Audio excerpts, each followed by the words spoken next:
What's up, Met fans? Welcome back. Talking Mets and Rob. How's everybody doing? What a weekend it was. Mets versus Yankees, 9-11. Everything that you can think about basically happened in the series. Mets blowing leads, Yankees blowing leads. But the most important thing was the Mets won this series. Once again, guys, don't forget to hit on that like button. Say what's up in the comment. Don't be shy, guys. You're new to the channel. Thank you for tuning in. Talking Mets with Rob. Hit on that subscribe button, everybody. Welcome, welcome, welcome.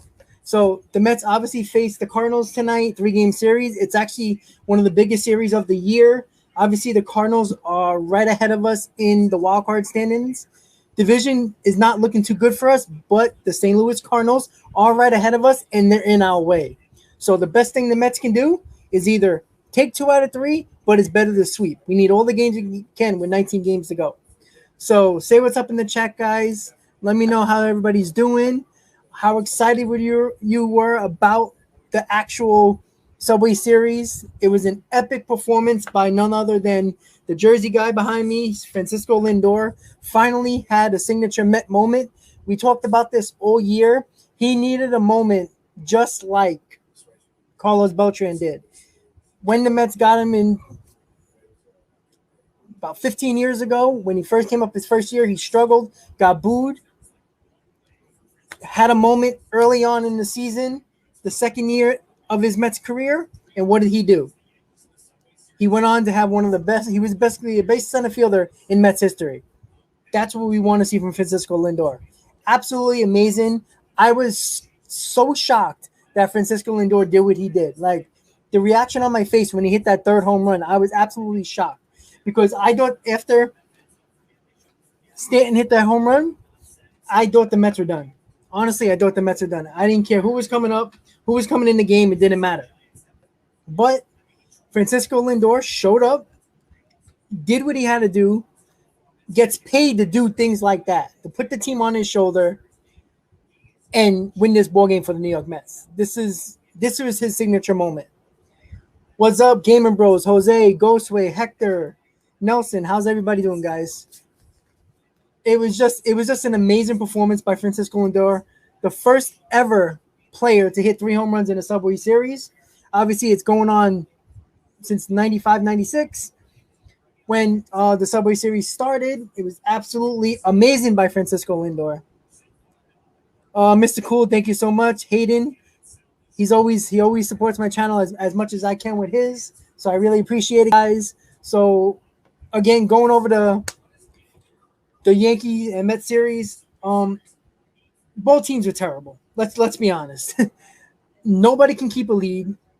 Nobody basically knew how to win a ball game. It was just that simple. The bullpens were terrible. Starting pitching was terrible. Besides Tyler McGill, there was nobody that pitched good on any side. I mean, these are teams.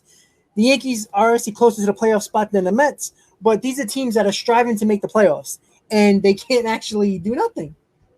Thank you, Mr. Cool. I really appreciate it. So it's amazing to me that these two teams struggled to keep leads, and that's exactly what happened throughout the series.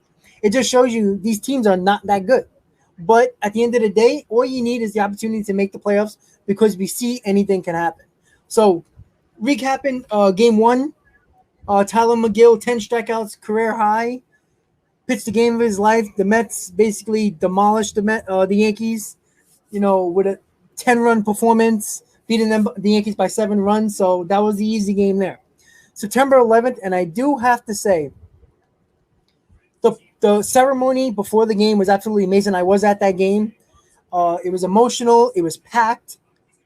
The most packed I've seen it since 2015, and the loudest I heard it probably in a very long time. I mean, the USA chants, the Yankees chants, the Mets chants. It was just a lot of fun.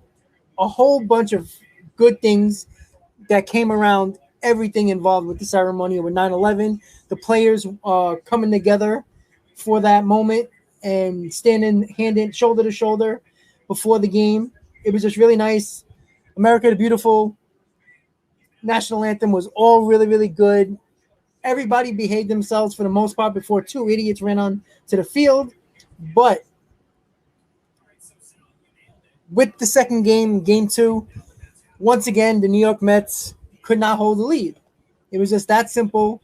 The Mets should have easily took this series.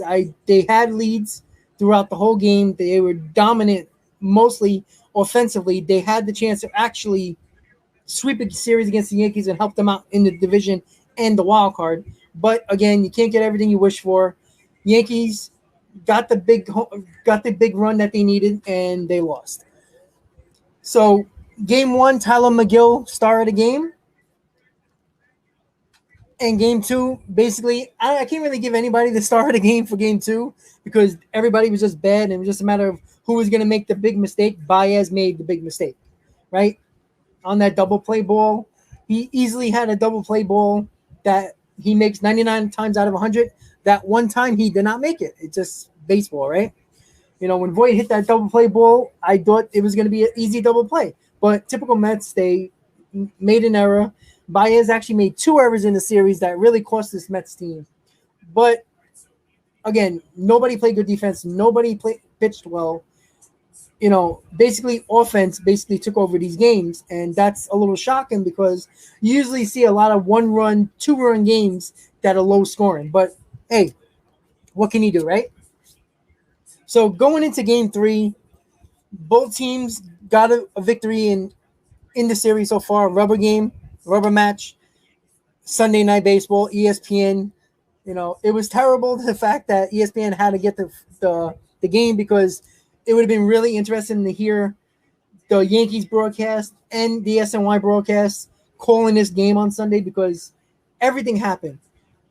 Benches clearing, Lindor with an epic performance as a Met, Stanton performance, Judge's performance. It was just absolutely amazing how good this series was. And then Sunday was just the perfect moment to have SNY and DS Network get this game. But it's just impossible. It just sucks because we had to listen to A-Rod and Vasgersian basically botch every call. I mean, did you hear the Lindor third home run call in the 8th? I mean, Jesus Christ. I mean, you hear A-Rod in the background. Oh no, and then you hear Vasgersian going, oh, he did it. Like, can you call the game? Call the at bat, call the home run, and then on top of that, ESPN didn't even wait until the ball landed to focus the camera on Lindor, and it's just bad camera angles, bad commentating. It was just bad everything. But hey, Mets took the series in a thrilling performance. It was an absolute back and forth game throughout. Every time a team went ahead, the other fan base was like, oh shit, here we go again. So that's just the way these series go. But Lindor needed that performance, and I was killing him throughout the Subway Series. I mean, on Saturday, I kept on calling him a bum because every time he came up with men on, he just didn't perform. He played well in the series. I'm not going to say he didn't. Defensively as well. But the signature moment that Francisco Lindor needed, he got last night against the Yankees. If it was against the Braves, maybe if the Mets are closer in the division to the Braves and it was against the Braves, that would have been fun. But knowing that it happened in the Subway Series, all eyes are on this game. I mean, the Mets and the Yankees got the back pages other than week 1 of the NFL with the Jets and the Giants. Even though the Jets and the Giants lost, go Cowboys, by the way, the Giants and the Jets weren't on the back page. The Mets and the Yankees were on the back page. Lindor's performance, I mean, no matter how the game would have ended, it seemed like whoever won that game, they would have been on the back pages other than any of the Jets or the Giants. So it was just nice to see. And this is what he needed. Now, it's great that the Mets took 2 out of 3. It's great Francisco Lindor had a great performance, but it means absolutely nothing if you play down this series against the Cardinals. You have to take this momentum and destroy the Cardinals. Tonight, they got Adam Wainwright, our old nemesis, on the mound, so it's not going to be easy. He's been pitching well against Rich Hill. So it was a great series win.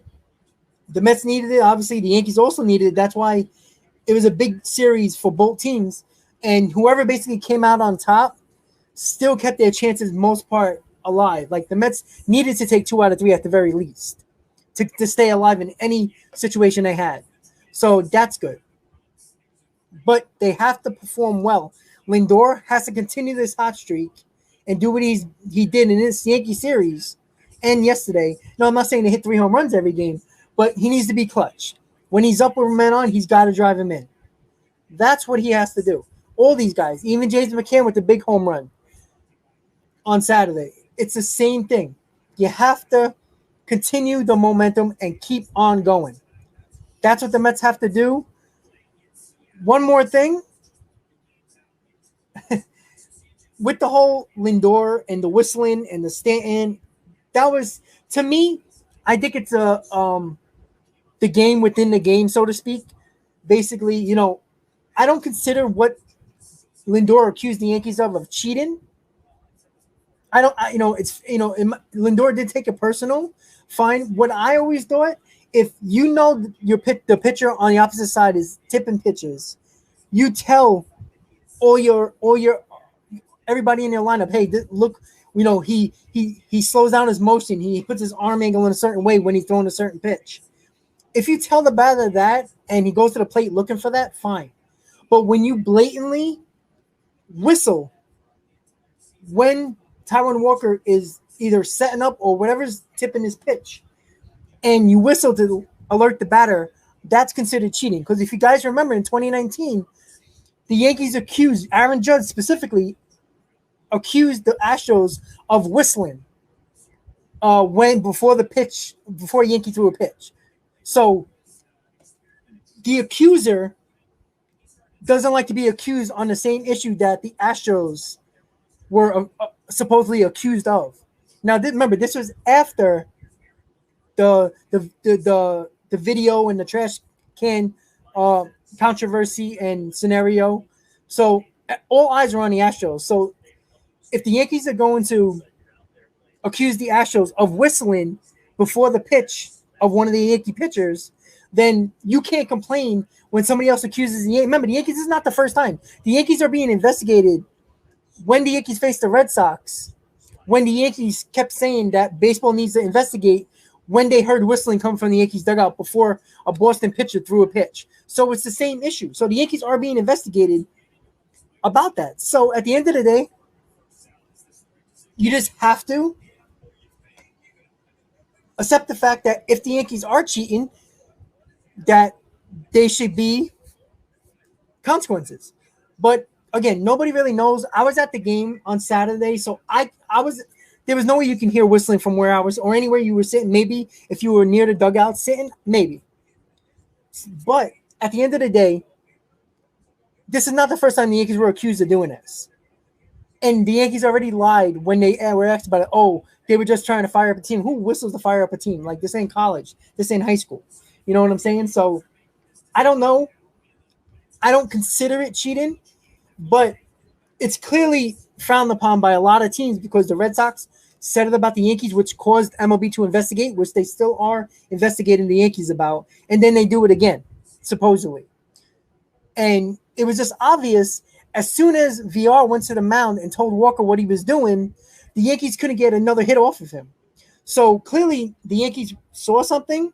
He was tipping his pitches, and the Yankees were doing something to alert their batters. That's it. But let me get to your guys' comments so we can talk about the series tonight that starts against the Cardinals. What's up, everybody? Joey, Bill, Hayden, Mr. Cool, Mark, Joey, what's up, what's up, what's up? I think there was a couple more people. Joseph, what's up? Sorry, let me just get to your comments, guys, real quick. I see everybody typing in, so I just got to catch up a little bit. Mark, thank you so much. I really appreciate it.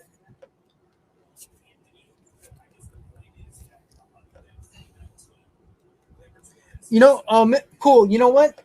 I don't know if a whistle happened again or not when Stanton hit the home run. I'm not going to say it is or wasn't. Like I said, I was watching it on TV, so I wasn't really paying attention to that. I was just focused on the fact that they were actually pitching to Stanton and not walking him to get the Gallo when you have Brad Hand on the mound. But that's another story, another Rojas debacle, We'll get to that. Maybe we should get to that. Once again, we saw it with the Marlins game when they didn't walk De La Cruz to get to a 160 hitter ahead of them. They didn't make that decision, and it cost them. They did it again. The New York Mets and Rojas did not walk Stanton. There was no reason to pitch to Stanton. Yes, you don't want to put an extra man on base, if Gallo actually did some damage, but the smart move is to walk Stanton. Stanton has been hot, and you got a lefty on the mound, which he has been killing lately. It just didn't make sense. It did not make sense at all. And what happened after Stanton hit the home run? Joey Gallo struck out. So it's just the decisions that Rojas can make and has nothing to do with analytics. It's just common sense, baseball IQ. He's failed time and time again. And he's failed within a week and a half. That cost the Mets 2 wins. Because it didn't cost them 2 wins, technically, but they did lose that Marlins game, and they almost lost last night's game. So at the end of the day, Rojas still kills this team. I wouldn't be surprised if you go back throughout the season and you look. I wouldn't be surprised if you've seen Rojas with his decisions with the bullpen, pitch hitting, or just certain decisions that he made that cost games can be in the range of 4 or 5 games, which is a big difference when it comes that the Mets are only 3 games out of the wild card and 5 games out of the division. So, yeah. I mean, Saturday I was extremely frustrated. Everybody's seen it. It just felt like Saturday was a Mets game to win. I don't know if it was the 9/11 situation or anything like that, but it was just the Mets should have swept the series. The Mets were the better team. The Mets had better offensive performances, even though the Yankees scored runs. It just seemed like the Mets were on their game more than the Yankees. And typical Mets fashion, they usually lose a game where they're a better team. And I think Saturday, they were the better team, even though they did make a few errors as well. But the Yankees just looked terrible throughout the whole series. They looked dead. And actually, the Yankees came back and won today. Who cares about them? But, it just shows you that it doesn't really matter what happened yesterday. You have to win the game that's in front of you. And the Yankees did that. And that's what the Mets got to do today. The Mets have to forget what happened in the Yankee series, be happy you took 2 out of 3, and perform the way your offense has been performing over the last 3 games. I think they've been averaging around 4 to 5 runs per game over the last week and a half. That's what they have to do. And they got to continue that. It's not going to be easy with Wainwright on the mound. We got to worry about Wainwright. We got to worry about Arenado. We got to worry about Molina. The Cardinals are in it too. They're a little bit closer to the wild card. The Mets got to get it done. That's all it is too, because no Met fans are going to give a damn. Yeah, it was a great moment from Lindor, curtain call and everything like that. Met fans were extremely happy, but it means absolutely nothing if you go 0 for 12 in the series against the Cardinals and the Mets lose 2 out of 3, which kills all hopes probably of making the playoffs. So Mets need to continue the hotness of their offense and beat up on the Cardinals. They got the Cardinals, they got the Phillies, the last 6 games of the homestand. So let's go Mets, right? Alrighty, so let me get to all of the comments. Oh, cool. I understand all teams cheat nowadays, but there is ways to go about it, and I don't think every team is whistling from the dugout to alert the batter. Like I said, I don't consider that cheating personally, but there is certain baseball etiquette that you do, and I don't like I said, Boston was pissed off about it, and now Lindor and the Mets are pissed off about it. Like you just can't really. I don't feel like it's good and it's okay to do that, and clearly it's pissing off teams. So I don't think it actually cheating, but I still think it is a problem. And you can't do it. I'm sorry. You just you want to tell the batter, hey, look out for this thing he does with his arm, how he moves his pitches around in his glove. Fine. The batter can look at that and be like, oh, I know a curveball is coming. That's how you do it. You don't whistle at the batter. It's basically the same. You basically have a trash can and banging it. Yes, they use video. They use cameras and videos dash those. But if who knows if the third base coach wasn't the one looking in at the signs, relaying it to the bench. It's certain things like that you just don't know. But once again, Mets took 2 out of 3. Let's get on to this Cardinals series. Got about 45 minutes till game time. The New York Mets have the opportunity to make a run in this wild card. It's only 3 games, which I was hoping it would be 3 games from the division, but we can't get everything what we want, right? But the Mets take 2 out of 3 against the Cardinals. They leap over they leap over the Phillies. Most likely they'll jump over the Cardinals. Now they got Cincinnati and the Padres in the way. I don't think the Padres have any shot of winning this wild card because they have a terrible schedule. I mean, they got the Dodgers still. They got the Giants still. I mean, they got a lot of teams that they have to worry about. I mean, they got, I think, 9 more games against the Giants and Dodgers combined. I don't think the Padres are going to be any concern. So we're going to look at what the Phillies are doing and what the Reds are doing. And it really does depend what the Mets do in this series. The Mets can take 2 out of 3, may possibly sweep. Now we're talking. Because the Reds probably have the best opportunity to win this wild card because they got about 9 more games with Pittsburgh. And even though Pittsburgh can, play hard against teams, and plus it is a division rival, Cincinnati's better. And they'll probably win a lot of games against Pittsburgh. So it's just a matter of can Cincinnati lose a couple to Pittsburgh, which can help the Mets' chances in the wild card. Let me get to your comments, guys. Ghostway, what's up, buddy? When are you doing moderators? I was actually just thinking about it. Finally, I got approved for everything, so I haven't really thought about it. But since you bring it up, I have no problem. I'll probably make you, and I think Hayden also asks if I can be, he can be a moderator as well, which would be cool. I'll actually set you guys up for that. If you guys want, which is cool, it's fine with me. I will do that. I'm on StreamYard right now, so when I do that, when I go back into my YouTube studio and all that, I will put both of your names in there. If you want to moderate the streams, you're welcome to. Hey Karen, how you doing? Cool. I wouldn't be surprised. Let me throw up your comment right there.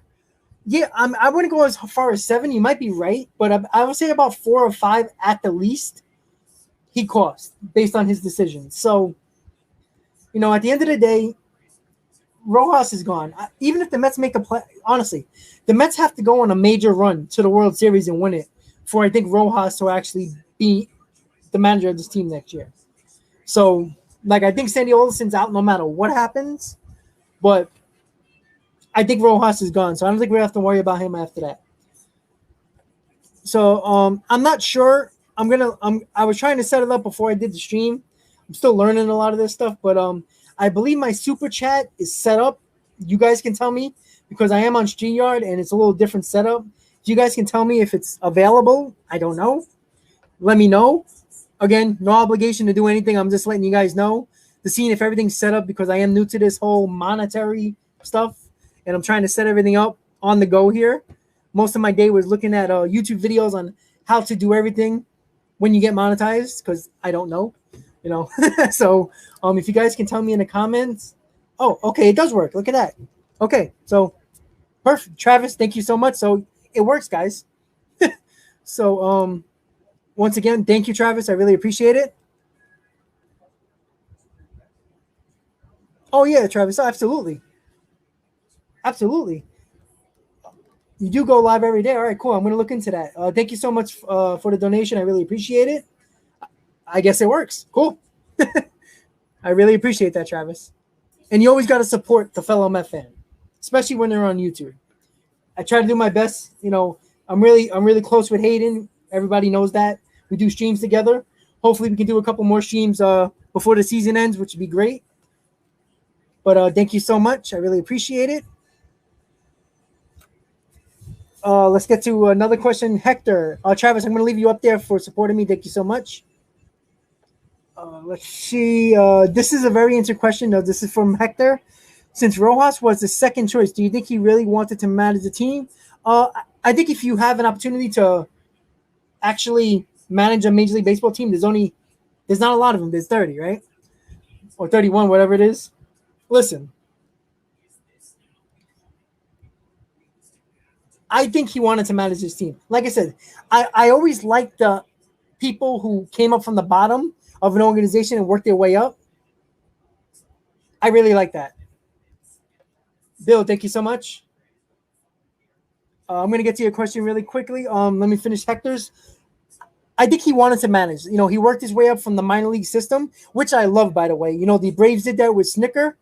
He was a career minor league manager, and then when they started to bring all the young guys up, Acuna, Albies, Swanson, all those guys, they brought him up, and it was a good connection that they had. And I didn't think it was a bad hire after the Beltran fire, and to bring in Rojas, knowing that he actually known and coached a lot of these guys in the minors. McNeil, Alonso, Nimmo, all these guys, even Conforto, all these guys, he was there in the minor league system with them. So I don't think it was a bad move at the time. I wasn't mad about it, especially with the short-term nervous. They didn't really have a chance to hire anybody after Beltran. It was getting close to spring training. It was just a big problem and a pain in the ass. But I think Rojas, I thought he was going to be a good manager. I didn't really judge him on the 60-game season because that was just tough, getting thrown in right before spring training. Basically keeping the coaching staff that was developed for Beltran. It wasn't easy. So I judged him on this year and this year alone. He's had trouble. He's done some good things. I like his demeanor. I like that he fights for his players and his pitchers. But he makes some odd decisions with the bullpen, and he makes decisions with lineups and construction and pitch hitting that really pisses me off. And it really came to a head when I was in LA at the Dodger game when he should have pitched Davis to give Dave Roberts no chance of thinking about bringing in the lefty. And I'm not sure who the right-hander was at the moment that was on the mound, but he was struggling. And pinch hitting Jeff McNeil in that spot instead of Davis gave Roberts the opportunity to bring in the lefty, a fresh arm, which basically hurt the Mets' chances. McNeil wasn't batting well, so bringing in a lefty was a good move, and McNeil didn't get none done. And then Davis came in and struck out. Not saying Davis would have done anything, but with a struggling pitcher on the mound who was exhausted and he looked like he was tiring, putting Davis up in that pitch hitting spot would have been a better move. And that's when I really crossed my mind that Rojas is just terrible at it. Once again, thank you, Bill. I really appreciate it. So, yeah, it's just really impossible to see Rojas being here next year. The Mets probably have to win the World Series and make a run for Rojas to even be considered still in this manager of the team. But I think he's gone. And I think Sandy's gone as well. So let me get to you guys' other comments.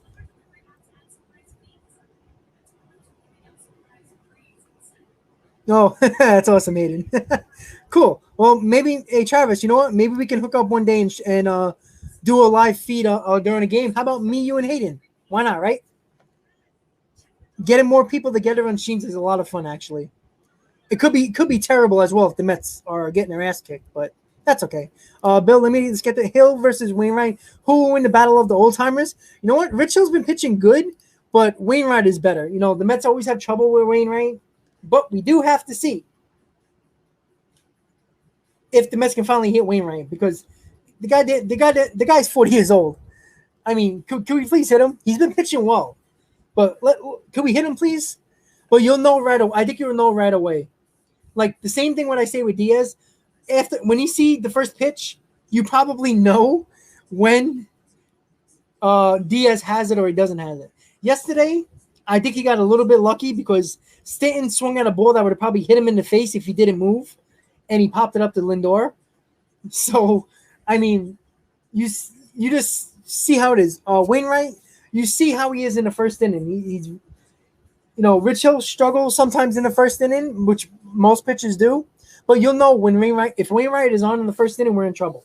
So we'll wait and see. But I think the Mets can pull it off. Hill's been pitching well. If he can give us 5 innings, a run or two, I'll take it. Maybe 6 if we're lucky. Why not? But I know I'm gonna show you guys the lineup just now. I already just typed it in. It's gonna scroll across your screen. It's very similar lineup. Very similar to last night. VR, Lindor, Conforto, Alonso, Baez, McNeil. McNeil and Pilar were flipped. So it's basically the same guys in your lineup. But this lineup has been hot. They scored, let's see, 10, 9, 8. What did they score? Like 25 runs in the 3 games against the Yankees. You know, they had, 7 runs or more? I mean, what was it? 10, 8, or 10, 7, and 7? What was it? 14? I can't do the math. I'm bad at math. But you guys get the idea. They scored a lot of runs. Once again, guys, thank you for tuning in. We got 16 live viewers right now. Please hit on that like button. If you're new to the channel, please subscribe. I really appreciate it. I do got people on Facebook. I am also live on Facebook as well. So thank you guys for tuning in from Facebook as well. I'm not sure if anybody's watching right now from Facebook, but hey, what the hell, right? But thank you guys for tuning in. I really appreciate all the support you guys have been giving me. And obviously, none of you, if you guys weren't here, I couldn't do this without you guys, right? It goes hand in hand. So I really do appreciate it. Let me get to, we got a lot of comments coming in, guys. Yeah, Hayden, I agree. I agree with that. It's a lot of PTSD. The Met fans have a lot of that. You know, I think everybody had PTSD yesterday, thinking that Diaz was going to blow the game. So it's just, it's the same thing over and over again, guys, with this team. You know, PTSD is a norm of the Mets. I think that's our biggest hurdle is PTSD. Until the Mets win it all, I think that PTSD is going to be there for us. But, hey, you never know. You know, I think we all had dreams of that curveball to Beltran.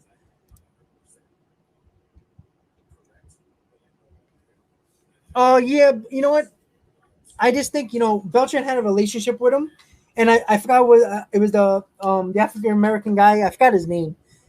Damn, I forgot his name. But you know what? That was Beltran's choice. I think they wanted to make Rojas a little more comfortable. But that wouldn't have been a bad idea either. But at the end of the day, I think they wanted to make Rojas as comfortable as possible. So that's what they did. So we got about a half hour until game time, guys. Right now I'm watching the Stanton complain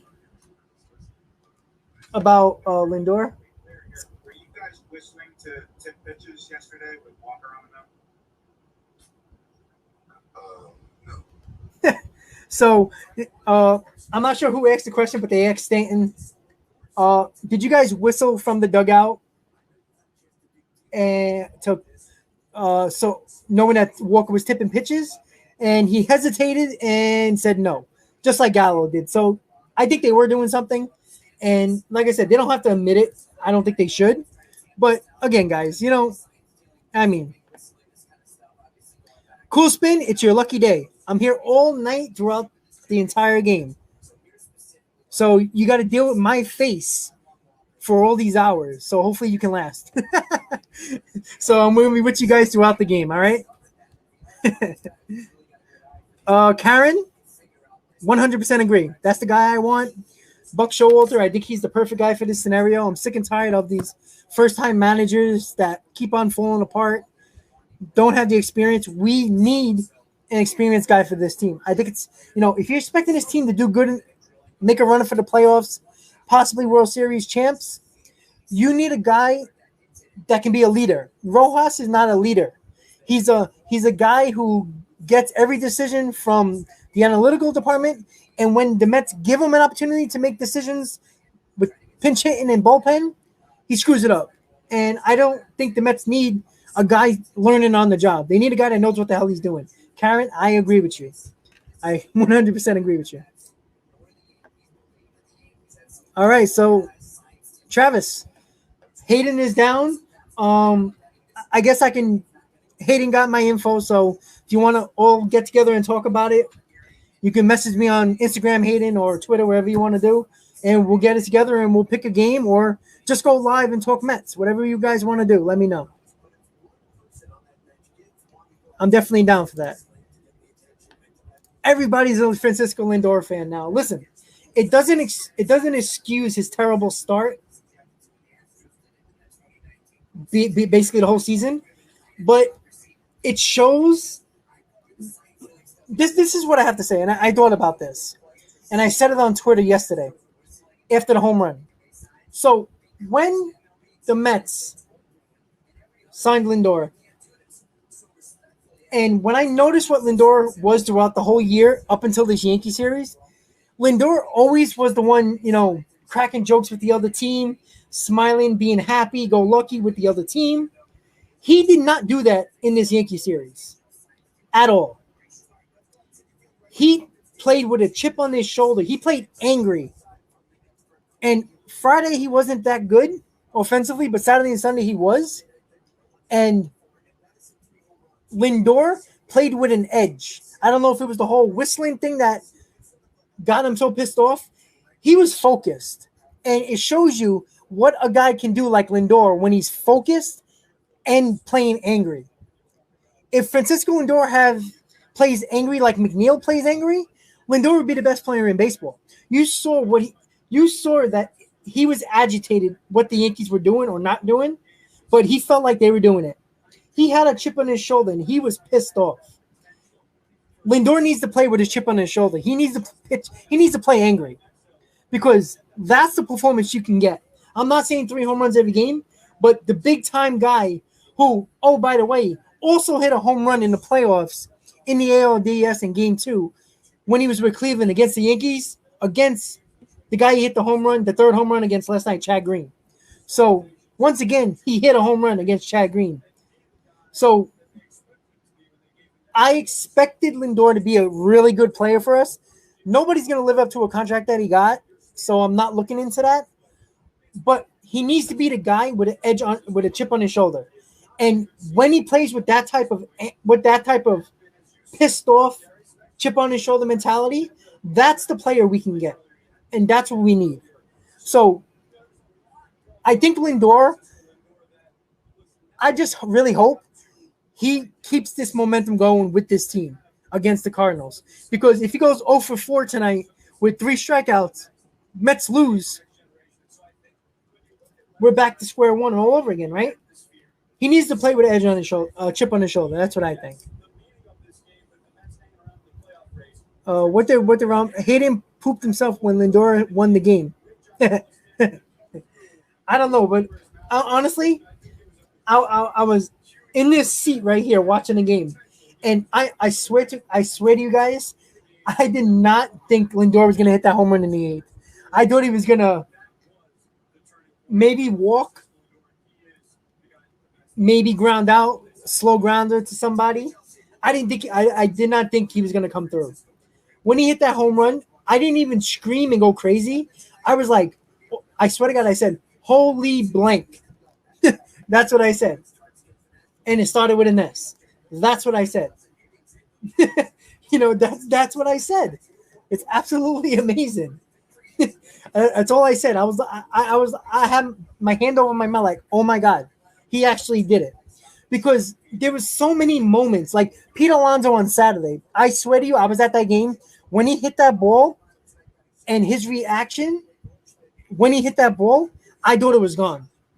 And then when I saw Gardner tracking the ball and slowing down, I'm like, oh, I thought Alonso hit the 3-run homer. I think Hayden would have probably jumped down and started swimming with the alligators in Florida.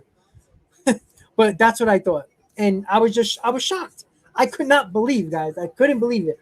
But he did it. And you know what? The first ever Met or Yankee to hit 3 home runs in the Subway Series. So he made history. And I think he's the 14th player to hit 3 home runs as a Met. And the most recent were Duda and Nieuwenhuis. So, hey, he's got to keep it going. That's all I got to say. Yeah, Hector, absolutely. Lindor got that swing like he had at spring training, absolutely. Because he was crazy going hard after. I mean, every ball he hit in spring training was hard. So,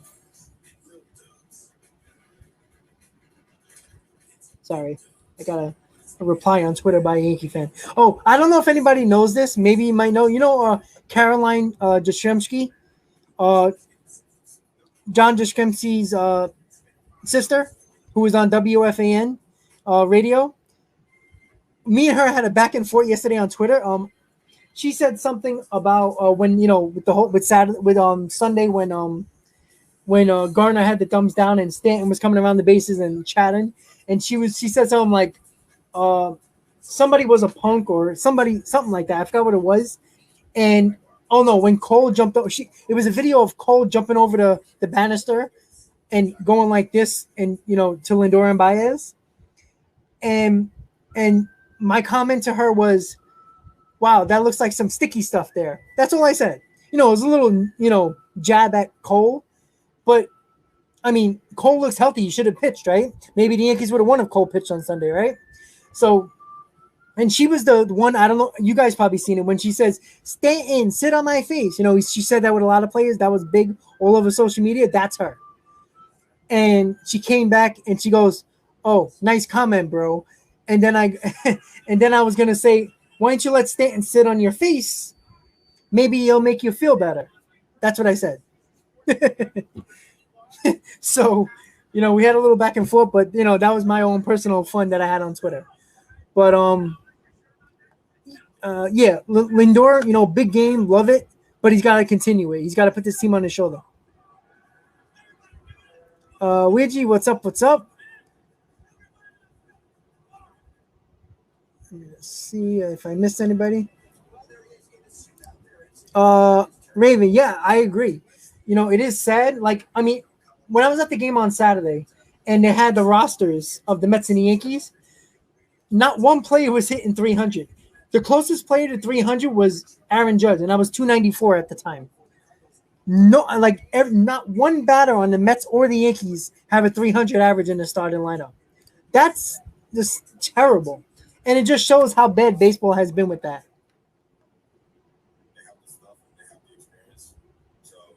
Hey, listen, at the end of the day, the freaking Eagles are in first place. Everybody lost except for the Eagles. What do you thought? I mean, geez. Giants looked terrible. The Cowboys almost pulled it out against Tampa, but they lost. Washington lost. Like, everybody just played terrible. I mean, the Cowboys played. I mean, I couldn't believe how bad the Giants played. What a performance in their home in Giant Stadium. MetLife Stadium, whatever you want to call it. So, oh well. Hector, what about the 7 line? I did not hear. I'm sorry.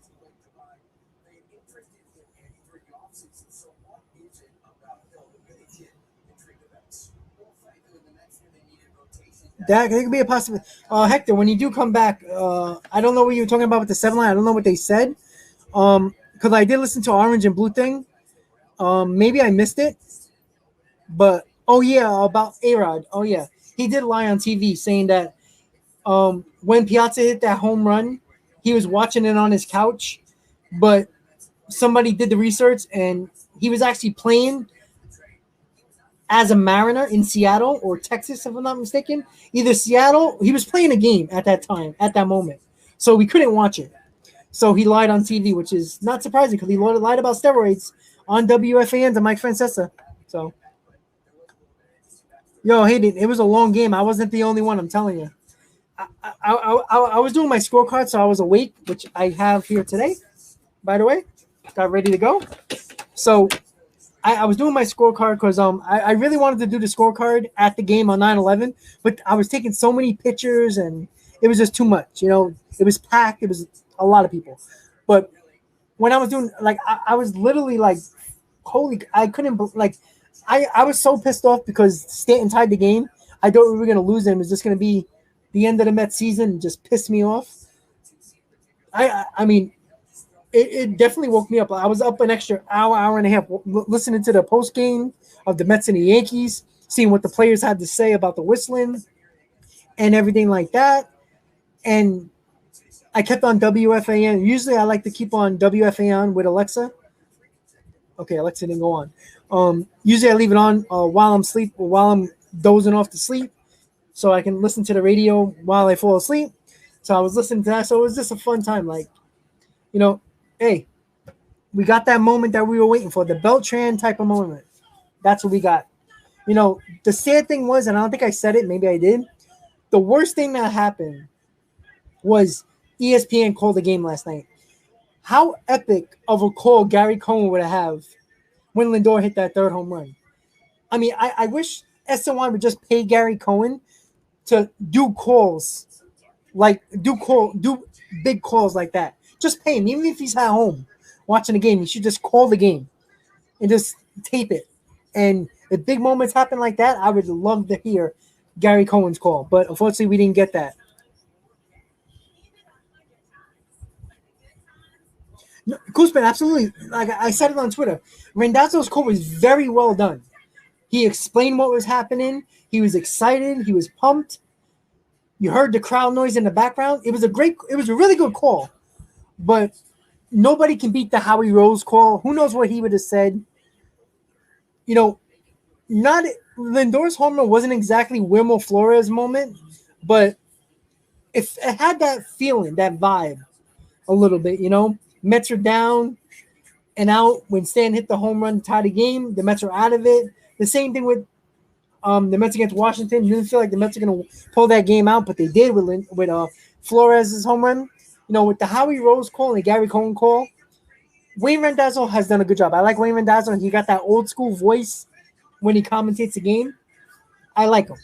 So that's kind of cool. Yeah. Howie Rose and Randazzo together are excellent when they split the games. Really like it. I think Terry Collins is doing the game with Wayne Randazzo tonight. So that's going to be interesting. I'm probably going to watch the game on mute and listen to a radio because I do like Wayne Randazzo. But I also want to listen to Gary, Keith, and Ron if they're all there.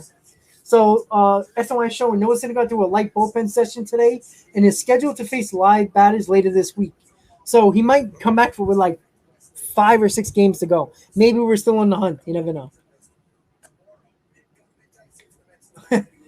Bill, I don't know. Daniel Jones with another bad fumble. He was playing well up until that point, and he just, I don't know. Like I said, you guys know I'm a Cowboy fan, so the Giants can go 0-17, and I'll just laugh. But I don't know why the Giants picked Daniel Jones. It was just a bad pick. I never thought he was that good. There was a lot of, they could have took Darnold, and you saw what Darnold did in Carolina against the Jets. I thought Darnold's still going to be a good quarterback. They had opportunities to take Kyler Murray. They were able to pick anybody they wanted, and they took Saquon in that draft. Then they took Daniel Jones a year or two later. Look, I don't think Daniel Jones is that good, and I think the Giant fans are going to be looking for the next quarterback after this year, unfortunately. Good for the Cowboys, but bad for the Giant fans. When it comes to a hitting coach, you guys are talking about it in the chat, Karen, Hector. I do not want a hitting coach that is a major league ball player. Now, I know Chili Davis, we all liked him.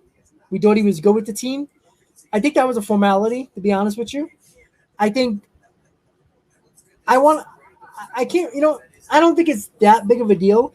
I do think the big deal is Quattlebaum, who is more analytics driven, hurt this team because I think he focused more on analytics than fixing guys' swings and fixing guys' approaches at the plate. I think that hurt him, and not having that experience except for the analytical side, because Quattlebaum is just a data applicator. He puts numbers in and tells the hitters, this is what you should be looking at this count. And all you've seen with the Mets hitters this year is being way too selective, not seeing waiting. Everybody, and maybe if you guys played baseball in your lifetime, when I always played baseball, I always looked fastball and adjusted to whatever breaking ball or off-speed pitch. I never looked, it's a 2-2 count. I feel like he's going to throw a changeup. I never did that. I think that's way too much thinking when you're hitting. I think you should be looking fastball, adjust to a breaking ball, especially with 2 strikes. So, hey.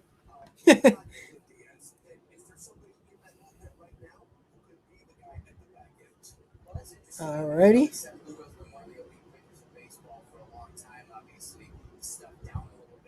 Alrighty. Sorry, guys. It's got a ton of comments.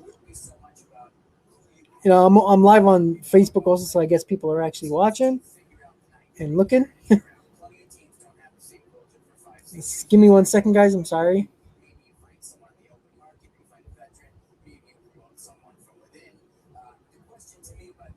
Let's see.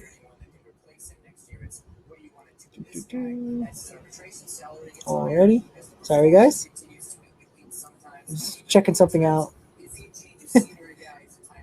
Let's see. I guess I'm live on Facebook. I have no idea. I don't know how any of this stuff works, guys. I really don't. I'm bad at this stuff. But that's okay. Whatever. Yeah. So, yeah. Guys, it's just it's unfortunate with the Giants. I feel bad for you guys, honestly. But it is what it is at this point.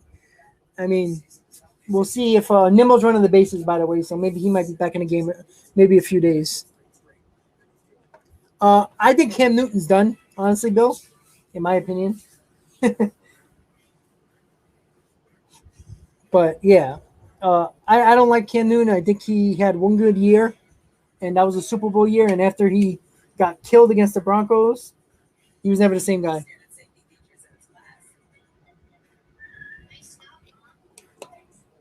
And I don't like his attitude. So, once again, guys, I'm going to go over the lineup really quick. We got about 15 minutes till game time. VR, Lindor, Conforto, Alonso, Baez, McNeil, Pilar, McCann, and Hill. So, that's your lineup for tonight. Very similar to the last couple of nights in the Mets-Yankee series. It's been a lot of the same guys. Obviously, Davis doesn't start anymore. Dominic Smith doesn't start anymore. Again, it just shows you why Sandy Alderson did a bad job at the trade deadline and in the offseason. Clearly, they didn't like J.D. Davis, and now J.D. Davis is not even starting anymore. Clearly needed a third baseman. VR has been great for us, but again, that's just what happens, right? But that's your lineup for tonight, guys. Don't forget, guys, please hit on that like button if you haven't already. And new to the channel, say what's up in the chat. Do not be shy. Everybody's welcome. Doesn't have to be Met fans, Cardinal fans, Met fans, Yankee fans. Doesn't really matter. Sorry. Enjoy the game tonight. Hit on that subscribe button if you're new to the channel, guys. I really do appreciate the donations and all the support you guys have been giving me. Couldn't have done this without you. Few more minutes until the Mets actually start against the Cardinals. Let's see if the Mets can take this series, jump over the Phillies, jump over the Cardinals over the next week, which they are playing the Cardinals and the Phillies at home. So big series this whole week. And the New York Mets have the opportunity to make this very interesting. After this week, we'll have 13 games to go. Maybe we can be closer to the wild card. Maybe we can be closer to the division. Again, all we have to do is be 3 games out of the division by the time we face the Braves, and somehow, some way, be close enough to have a chance at the wild card as well. Let's hope we have both those options the last 3 games of the season.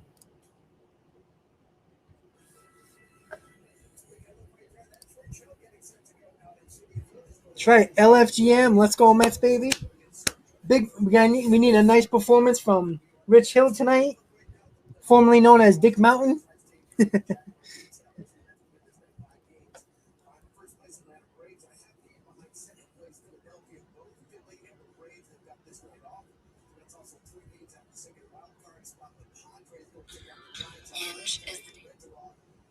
Alrighty.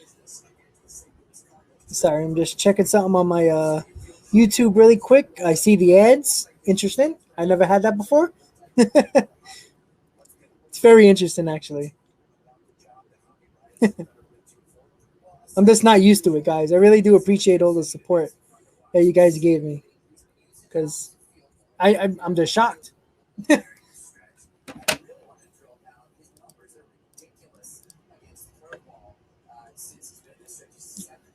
So they're talking about Javier Baez, and he's batting like 340 against the curveball, and he's been playing well. And you know what? Having Lindor and Baez hitting very well. So Javier Baez, curveball since coming off the IL was 7 for 11, batting .636, 4 home runs, and a 1.818 slugging percentage, and an average exit velocity of 97.4. So that's the last 17 games. So Javier Baez has been hot. Lindor, we think he is hot. Alonso had a tough series against the Yankees. So let's see if he can bounce back. Jeff McNeil started to hit. That's what I like.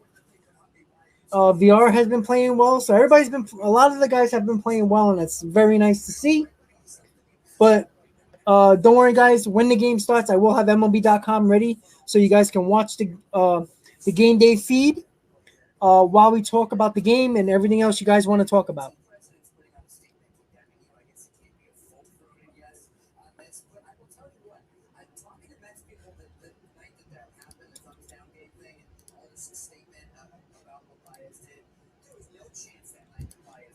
All right.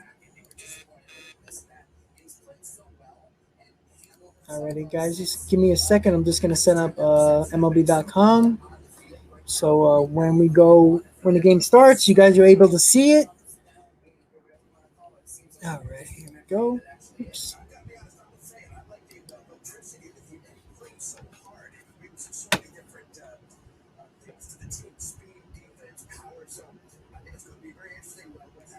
All right. Oh, I got the radio broadcast. I don't want that. Sometimes with this game day stuff, sometimes it drives me insane. Sorry, guys. Just trying to set it up. Sometimes it's just weird how it works out, but trial and error, right?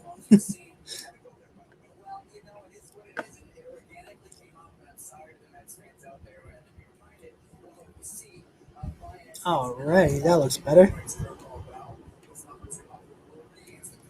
So once again, guys, the game will be starting soon. I'm going to set up all the games you need to look at.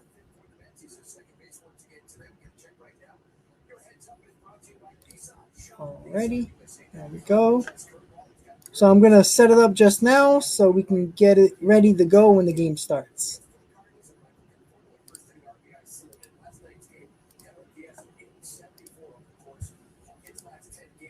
Alrighty, so when the game starts, I'll put that picture up bigger so you guys can watch the game. So again, Adam Wainwright versus Rich Hill. Mets lineup is very similar to the last couple of nights against the Yankees. So let's hope. Yes, Karen, I like this lineup. I think it's a very even James McCann has been hitting a little bit. Pilar has been clutch. So it's got to wait and see what exactly happens.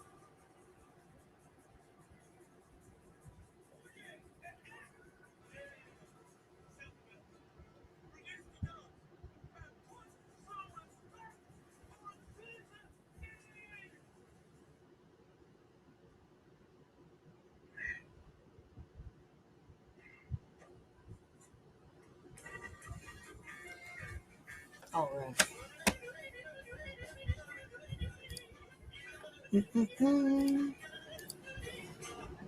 So, in your opinion, guys, do you think the Mets can actually? Let me ask a question. Give me.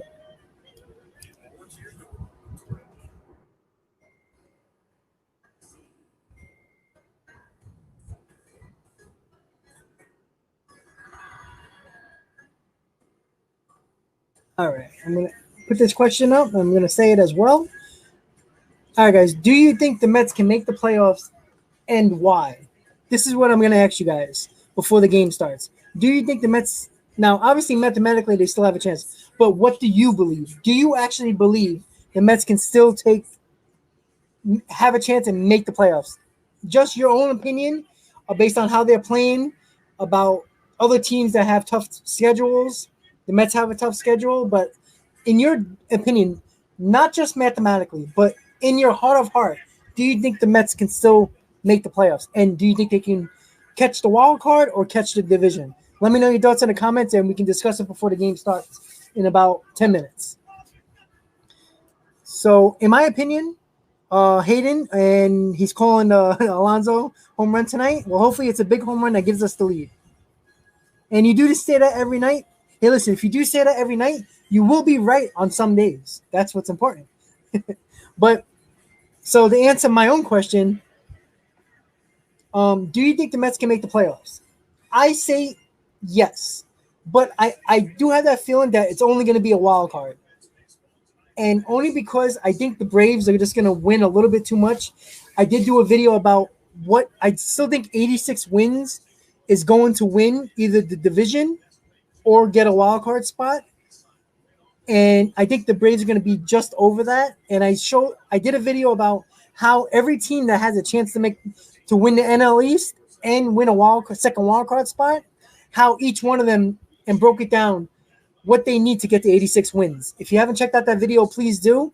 I'm telling you right now, it's a really good video. It took a little bit of time with math, which I'm bad at, but it took time. And I thought it's easy to break down because I think it's really important to explain to you guys and to understand that I think 86 wins is going to win the wild card. And there's really nobody even trying to even get to that mark, honestly. Nobody's playing well. Nobody. So the Mets have the best record within the last, 14 games out of the Phillies, the Padres, the Cardinals, the Reds, and there's another team, and the Braves, actually. So the Mets have the best record in the last 14 to 15 games. I think they won 10 out of the last 14 or whatever it might be. They have one of the best records. So that's good. So the Mets have to continue that. If the Mets win out, they got 19 games to go. And I'm going to look at the schedule really quick, and I'm going to give you a quick breakdown of if they win every series here on out, right? How many wins they would have. So right now they're 72-72, if I'm not mistaken. I think that's what it is. Let me see. Sure. That's what I'm going to go with. So the Mets are 72-72. Right? Yeah, see, I was right. See? I doubt myself sometimes. All right. All right, so the Mets win out the rest of the series, right? Say wishful thinking, but let's see. So they got 2, 4, 6, 8, 11, 13. So here we go. If the Mets go 13-6 in their last 19, that they get to 86 wins. Just like that. But they have to win every series. Obviously, it can be different. They can sweep a series, only take one game. So can they go 13-6 in their last 19? It's not going to be easy. But it is only 7 games over 500, so it's not a lot. So let me get to your comments about answering the question. Positive juju. I like positive juju. Mark, you know what? I don't think the Padres are actually going to be anywhere close. And if you look at their schedule, and if you want, we can go over it. Why not? I mean, they're a part of the situation the Mets are in. Look, if you look at their schedule, it's not easy. So they got 4 against San Francisco. They got 3 against St. Louis, 3 against San Francisco again, 4 against the Braves, and 4 against the Dodgers. They're not making the playoffs. There's no way. Because they got every team that they're facing for the rest of the season are all going to be in the playoffs and are close to the playoffs. They have the Giants 1, 2, 3, 4, 5, 6, 7, and they end the season against the Giants at home, away. They got 10 more games against the Giants, and the Giants are going to be fighting and playing the rest of the way because the Dodgers are right behind them. They don't want that wild card spot. So they got the Giants 10 more times. They got the Cardinals 3 more times, the Braves 4 more times, and the Dodgers 3 more times. I mean, that's insane. They're not making the playoffs. They're good, but they're not better than any of those teams. They have a hard road ahead. And Blake Snell got hurt yesterday, so they're in trouble. So I don't think the Padres – I do think the easiest schedule when I was looking over it, the Reds have the easiest schedule. They got 9 more games against Pittsburgh. They got 20 games to go. 9 more games against Pittsburgh. Their schedule is the easiest out of the rest of the teams fighting for the wild card. So that's about it. So, the Cardinals they've been playing pretty well, but they've been struggling a little bit as well. They've been losing to the Cubs, who are a bad team. So, again, the Mets the Mets can set up their own destiny over the next week. If you take care of business against the Reds, you don't have to sweep. If you take 2 out of 3 from the Phillies and the Cardinals, that is 4-2 in your last 6. You gain ground. You're going to gain ground on the Cardinals and the Phillies no matter what. And all you need is the Padres, who are probably going to lose a lot of games, lose out of that division, that second wild card spot. All we have to worry about is the Reds losing. And the Reds, again, plays Pittsburgh a lot. So that's who we have to look at, the Reds. That is the team. And obviously, like I said, if you take care of business against the Phillies, I think you can knock the Phillies out and probably demoralize that team.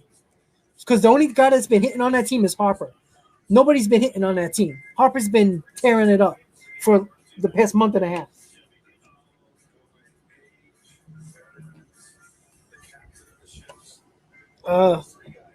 Gio, yes. I do watch the games on SNY. It's on SNY tonight. It's on Pix 11. So, which is basically SNY because you got Gary Keith and Ron there. So they're showing Rich Hill 1.59 ERA in his last 3 starts. We need another big performance from him. Yeah, Karen, they got a tough schedule. The Mets don't have an easy schedule either. So, once again, guys, do you think the Mets are going to make the playoffs and why? Not mathematically, just your opinion, just your feeling, just your heart of heart. Let me know in the comments before the game starts, and we'll get to watch the Mets and the Cardinals. So stick around. Hit on that like button if you haven't already. New to the channel, say what's up in the chat. Subscribe to the channel, Talkin' Mets with Rob. Once again, guys, the Mets mathematically are still involved. 3 games out of the wild card, 5 games back on the division. The Mets win tonight. They gain a half a game on the Braves because the Braves, I don't think, are playing tonight. Yes, the Braves are not playing tonight. So the Mets can gain a half a game on the Braves. The Phillies are not playing tonight. The Mets can gain a half a game from the Phillies. And they can gain a full game on St. Louis. The Reds are not playing, so they can gain a half a game on them. And the Padres are playing, but they're playing the Giants. We can gain a full game on them. So the Mets have an opportunity to gain half a game and a game tonight if they win. But they have to beat Adam Wainwright and the St. Louis Cardinals with Nolan Arenado, with Yadier Molina, our old nemesis Molina and Wainwright, still rumbling and bumbling, stumbling along. Wainwright at 40, I think Molina's like 37, 38. But I'm ready. You know what? There's something about the Mets winning the Yankee series and the passion they showed. I think they're gonna perform well. I think they're gonna. I don't know if they can go 13-6 over the last 19 to get the 86 wins. But once again, I'm not sure if 86 wins is gonna get the second wild card. It might be less. So the Mets might not have to go 13-6. I don't know. I really don't.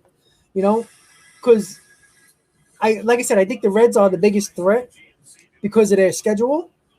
But I mean, the Mets are playing the Phillies and Phillies and the Cardinals, who are in front of them.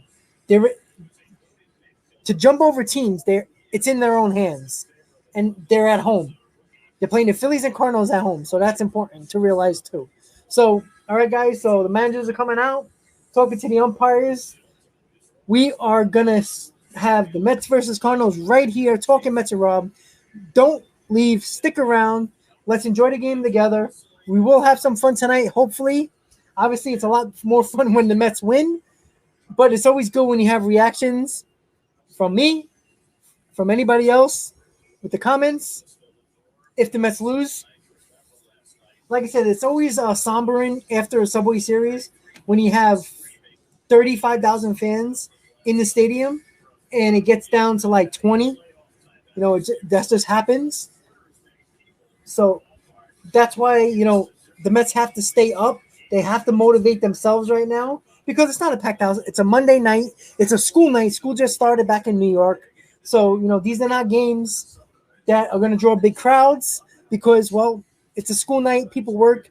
Kids got to go to sleep. So people are not going to, go to games, stay 11, 12 o'clock at night with their kids. It's just really not that possible. So, the Mets got to get their own energy going, keep that momentum going from the Yankee series, and beat those freaking Cardinals. God, I hate the Cardinals. Nick, I agree. You know what? I was very emotional during Saturday with 9/11. I thought it was a great performance by both teams. It was back and forth, but yesterday's game was insane. So much energy, so much fight from both teams. A little bit of a bench clearing, no brawl, obviously, but it was a lot of fun. I'm not gonna lie, that was a lot of fun. I had a lot of fun. I'm so glad I did the scorecard last night. I am framing that scorecard. I like to when there's a big moment in a game and it's an important game, and I'm doing a scorecard. I like to put it in a plaque and post it. I like it. I like doing stuff like that as like a little commemorative plaque. So, and I do have a lot of games. I did the Johan Santana no hitter scorecard, which I actually have hung up somewhere. So that might be something. And don't worry, guys, I didn't forget.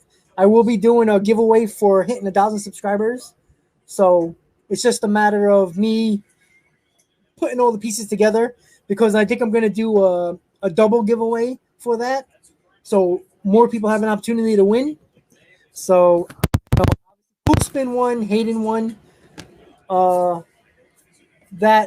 two giveaways, the jersey and the bobblehead. So I'll probably do. I might do a jacket, a jersey. I have so much stuff that is just all over the place. Maybe I'll give. I do have. 1 second, guys. Sorry. The game has started. I should have. Woo! Rich Hill, nice curveball, strike three. Let me fix that. There you go, guys. So Rich Hill got the first strikeout against Edmund. So I got this from a flea market, right? It's a Gary Carter frame, picture frame. It has the Mets. It has Gary Carter's jersey, catcher stuff, all the baseball stuff like that. I got this at the flea market. Somebody actually was selling it, and it was like $1. So I bought it. I thought it's really nice. I think that's something that I might give away, even though this is very nice to keep. Maybe I'll give it away. I'm not sure yet. There's a lot to figure out with that, but I will think about it. And when I decide on the two items, I will do the video. You know how it goes down. If you guys are new to the channel and don't know what I do a video about the giveaways I'm giving, and I will tell you how to win. You got to like that video. You got to comment what I tell you below in that video, and you have to be a subscriber on my channel. So it's a lot of things that you have to do, 3 things. And I usually wait about a month, but since the season is almost over, I'm probably going to do it in about a week or so, what giveaways I'm going to give away. And when I do that, it'll probably be about until the end of the season, and then I will pick the winners with the spin wheel, like I have been doing it. Alonso made a nice catch, and all right, there we go. You like to see that? Sorry, guys. Give me 1 second. Alrighty.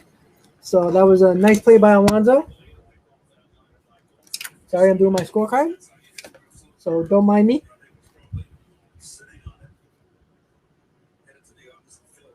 Alrighty. So Richo got 2 outs already. Nice to see.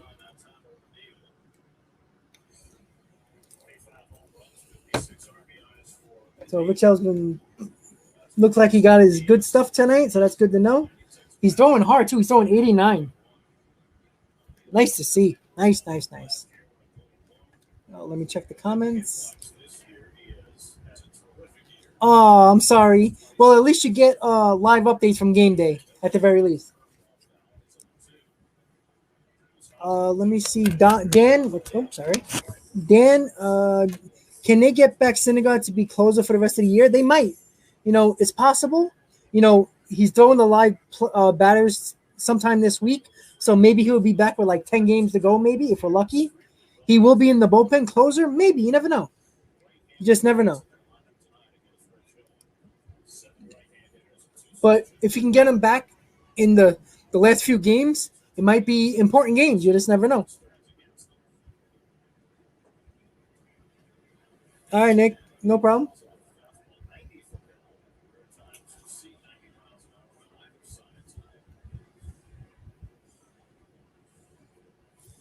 Oh, okay. Whoa, Nick. Massachusetts living and a Met fan. You know what? I honestly think the Mets are going to make the playoffs. It's kind of interesting why I think that. Only because I don't know. I feel like they have something going here. I mean, it's been obvious over the last week and a half. But, Boston might just make it. But Toronto's looking like they can pass them by too. And if the Yankees can somehow play well in their not hard schedule, you never know.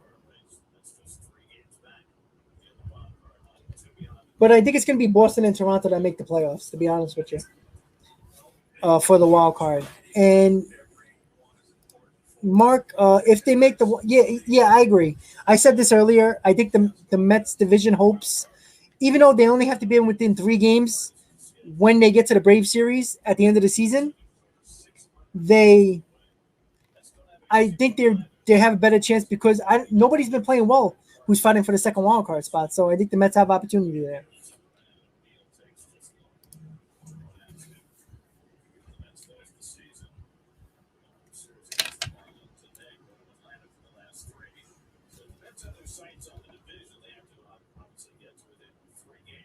Oh, Nick, you going to Fenway? I couldn't get off.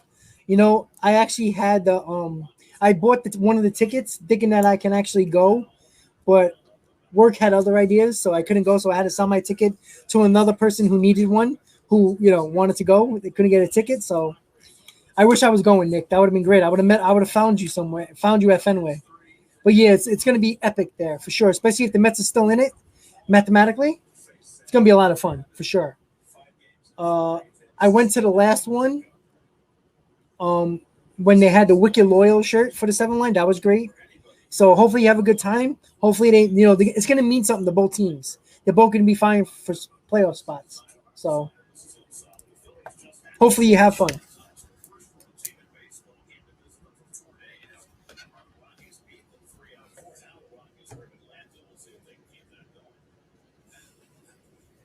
So Rich Hill has a 2-2 count to, let's see, in Kerbal. I think who's up right now? O'Neill is up right now. So Rich Hill is struggling to get O'Neill out right now. He has 17 pitches right now. But Rich Hill has been throwing hard. 89 miles an hour is fastball. It's pretty good. Yeah, Hayden. He's leading in home runs. Well, I think he's tied with Otani in home runs. I think he leads in RBIs and leads in average. So it's possible. I hope he does, though. Honestly, I want to see a Triple Crown winner. That would be great. And also, it's a son of a Hall of Famer. That would be great. And curveball, he walked O'Neill. All right. Well, he was up 0-2 on O'Neill, but walked him. Now we got to worry about Nolan Arenado right now.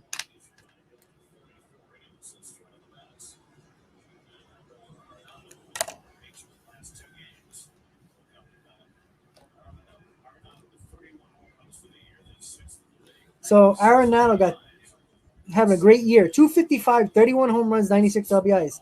So I guess nobody has to worry about him not hitting outside of Colorado, right? So, that was the third baseman we could have got, right? In the offseason. No reason why we couldn't get him. What St. Louis gave up for Arenado was basically nothing. Yet the Mets gave up more for Lindor. So who knows if Mets would have got Arenado, will we be a better team right now? You never know. Oh shit. Oh, woof! He hit it off the end of the bat, guys. So we got lucky there. He just hit it to the warning track to McNeil. So Hill got out of the inning, going to the bottom of the first.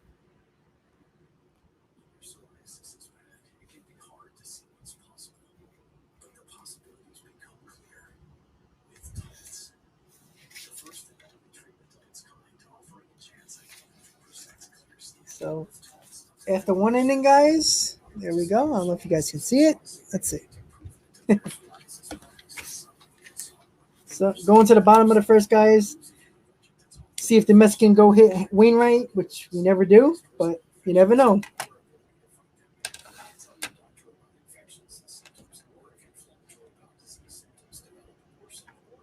Oh, thank you, Karen. I try.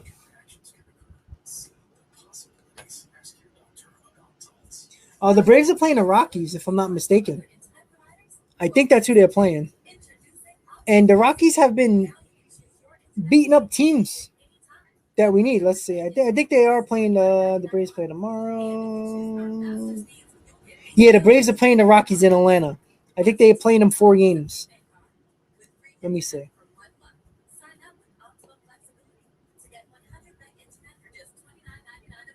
They're playing 3 games at home against Colorado, and then they go to the West Coast to play San Francisco, 4 against Arizona, 4 against San Diego, and then Philadelphia, and then the Mets. So, yeah, they're playing Colorado in Atlanta. So, again, Colorado has been playing decent, actually. So, Braves are playing Colorado, guys. So that's who they're playing.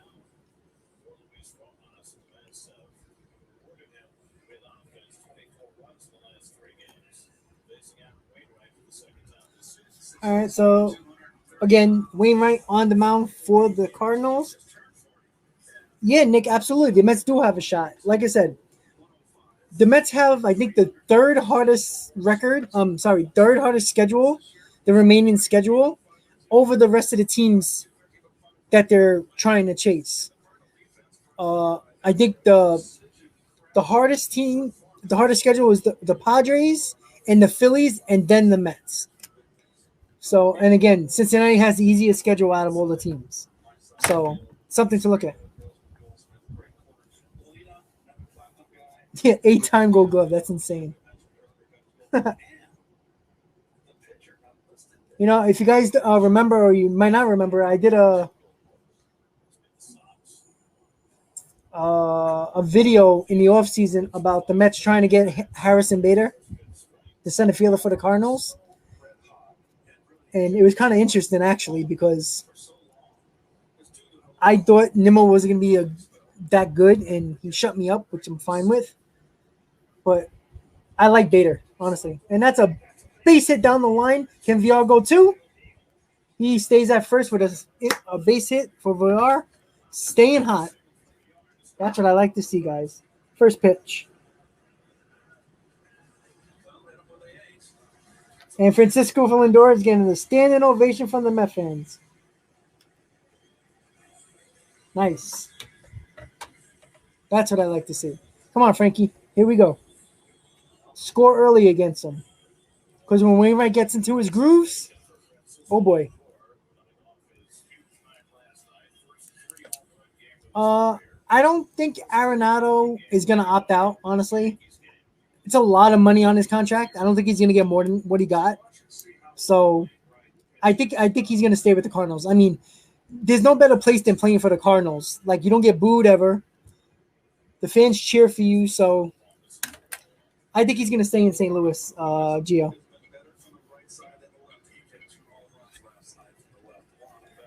Let's go, Frankie.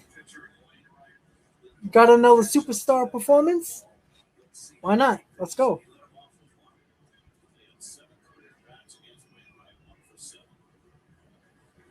Do another curveball, which looked like the same curveball he threw to Beltran. Once again, guys, if you're just tuning in, please hit on that like button. Mets versus Cardinals, watch party live. Thank you guys for tuning in. You're new to the channel, say what's up in the chat. Don't be shy.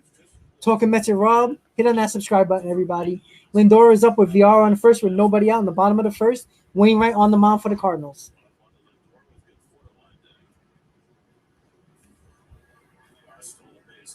Don't mind me if I keep looking down, guys. I am doing my scorecard, so I'm not ignoring you, I promise. So Francisco Lindor went from a measly 14 home runs for the season to 17 home runs up for the season with last night's performance.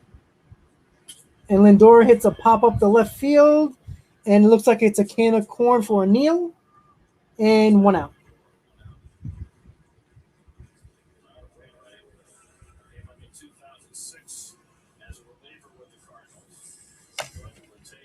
Michael Conforto's coming to the plate. Another performance. Conforto actually been playing well as well. So we got to wait and see if Conforto can do some damage here. Oh, that's cool, Mark. You know what? It's funny how I started it. Like, my dad didn't teach me how to do the scorecard, but obviously I was heavily involved with baseball. I actually just started it. I think I was maybe like 14. I learned it myself. Like, I didn't like, there was no YouTube at the time or any like internet. There wasn't great internet access to find out all this information. So I sat down, I did games, and I learned. I already knew all the position numbers and all that because you play baseball. You know about the 4-6-3 double play, 5-6-3 double play. 1 through 9. I knew all that. It was just a matter of learning the nuances of everything when it came to the scorecard. Right in, walk, RBIs, the code, the lettering and all that stuff. But as soon as I learned it myself, and I love doing it. Keeps me involved in the game. When I'm home, it keeps me up and stuff like that. I like to do it. And it's good memories. You have a game that makes history. It's always great to have that scorecard. Ground ball opportunity, double play error, and all right. So it moved VR over the second, but Edmund made the first. Got Conforto out at first base. So VR is on second with 2 outs. Pete Alonso coming up.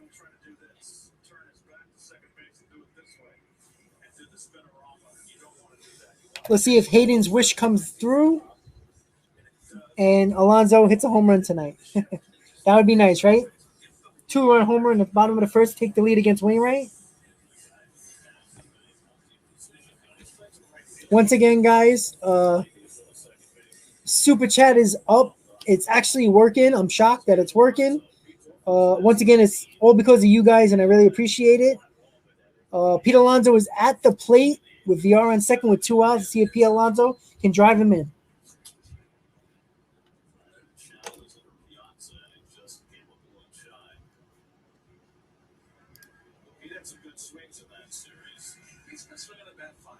Mark, I don't think Conforto is going to get a contract, like a long-term deal. I think the Mets, if they're smart, I would offer him a qualifying offer, and I think Conforto will take it for the 1 year, only because there's no team after the performance he had this year is going to give him a big contract that he's looking for. He is going to get nowhere near $100 million if he tries anywhere else. So I think the Mets will offer him a qualifying offer, and it's probably going to be around the $19 to $20 million range. And sorry, I dropped my microphone. Sorry about that. I do think he would take the qualifying offer, but I don't think the Mets are going to offer him a long-term deal because the Mets do have other options. I'll get to that just now. So I think the Mets are going to try everything they can to get Chris Bryant here. And I have that feeling that they might actually sign Baez. So I think they might use that money for Bryant and Baez and not give a long-term deal to Conforto and give him that 1 year qualifying offer. Because I don't think money is an issue right now with Cohen as the owner. So I think the Mets can do all that, actually. Ooh. Pete Alonso swung at a terrible curveball. That wasn't even close. So it's a two. Actually, it started out at the plate and ended up in a left-hander's batter's box. That's crazy. That curveball, man. Holy Christ. Come on, Pete.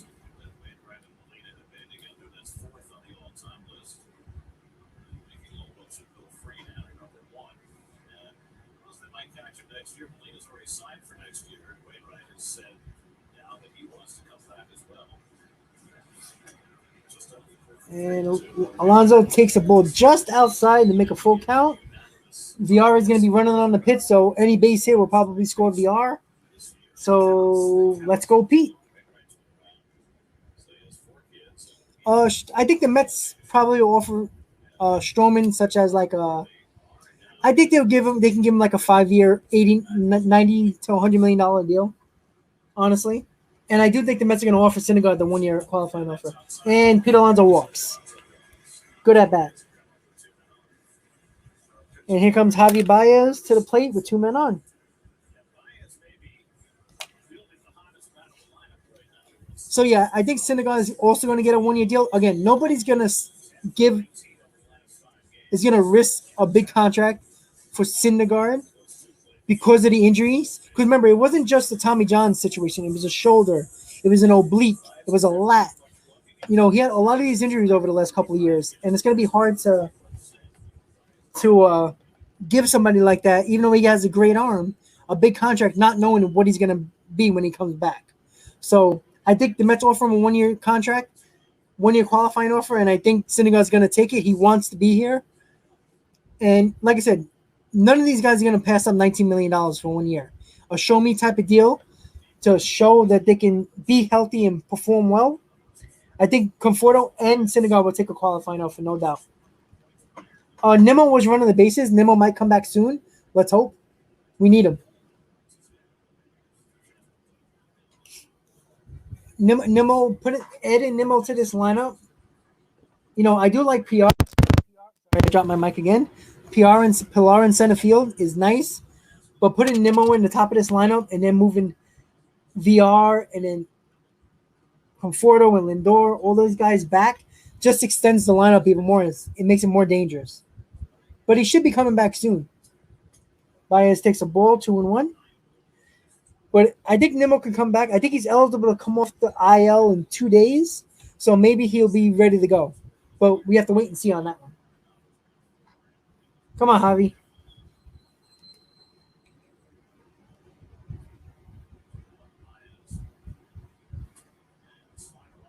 All right, ball 3.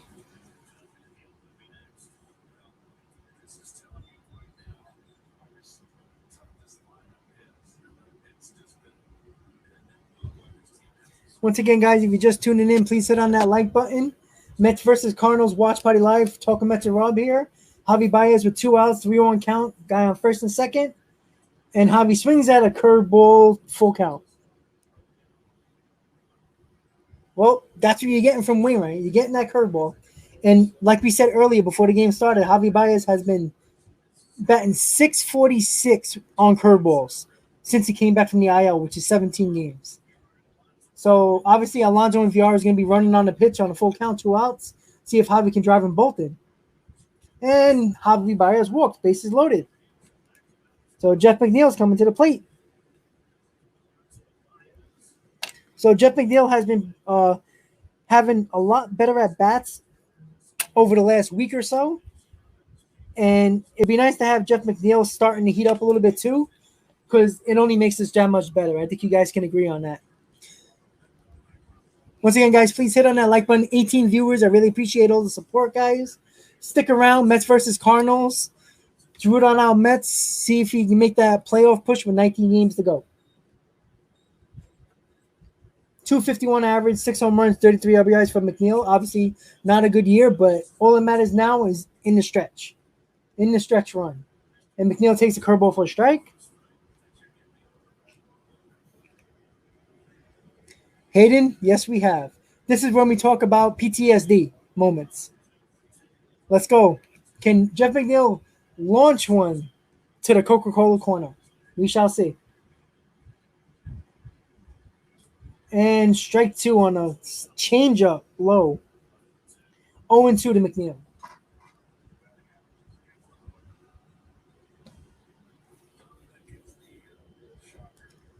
Let's go. Let's go. Come on, Jeff. Stay in there. Base hit scores 2 runs. I'll take that. Have to take advantage of Wainwright struggling, because he's that type of guy who gets his groove going, gets it going. We're in trouble. And he strikes out on a curveball. Damn it. What's kind of funny, MLB.com said the strikeout before Pix 11 showed the strikeout. So the MLB.com might be a little bit more ahead. But the Mets did not score with a great opportunity against Wainwright. So we're going to the top of the second. No score. Damn it. No runs, 1 hit, no errors, 3 left on for our Mets. Damn. Oh, typical Mets, right? Yeah, that was a hanging curveball. It wasn't a good pitch on that 0-2 count. Jeff McNeil just missed it. This team's gonna freaking drive me to drink. Why not, right?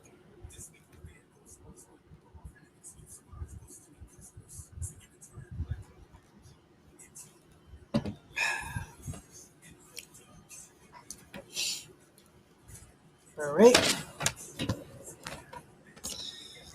So go into the scoreboard, see what's going on around the league. Miami's beating Washington, Tampa and Toronto, no score. And everybody else is just, let's see. That's it. Not a lot of games today. That's all there is to see. Not a lot of games on the schedule tonight. You know, typical Monday. Seems like Monday and Thursday are the days where a lot of teams have off. So, once again, guys, please hit on that like button. Mets versus Cardinals. Watching the game day feed while we talk about the Mets. They're talking about Syndergaard right now. If anybody's interested, do a light bullpen session. Expected to face live batters later this week. So I guess if that goes well, maybe he will be back next week. Maybe with about 10 games to go, 13 games to go. We'll see. All right. So Rich is on the mound, and our old friend Yadier Molina is at the plate. Oh, Yadi, I hate you. And of course, Yadier Molina hits a ball down the left field line. And it could be a double. Yes, it is. Damn it. God, I hate you. I hate Yadier Molina. Jesus Christ. So Jeff McNeil might have had a shot to get him at second base, but McNeil bobbled the ball.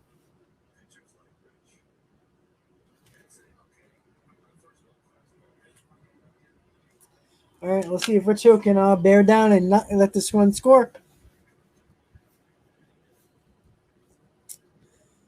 Oh, boy.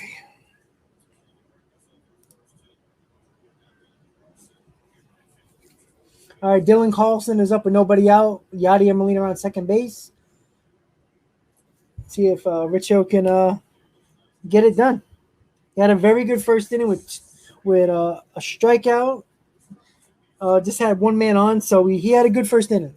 He's got to keep that going.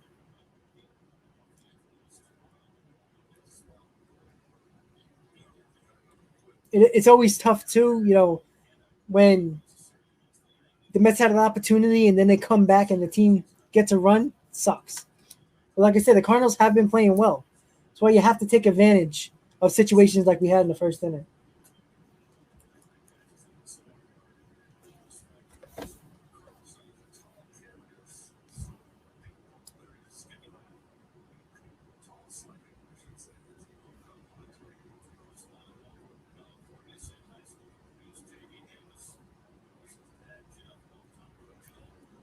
Come on, Rich, let's go. Bear down. Where was that pitch? I don't like that, man. That pitch was a strike according to StatCast. That was a strike.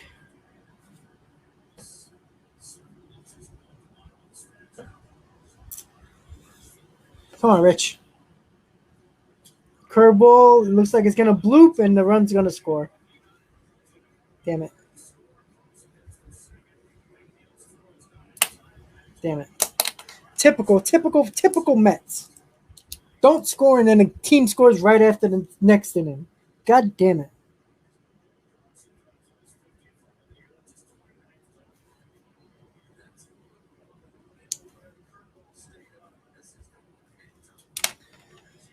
Oh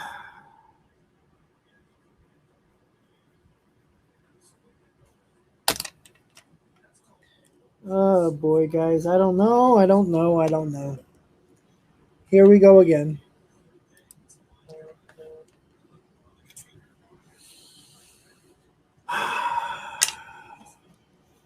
Well, the Mets are already down 1-0.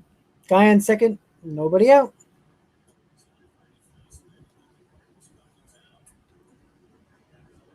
Again, like I said, the Cardinals have been hot. They've been playing well.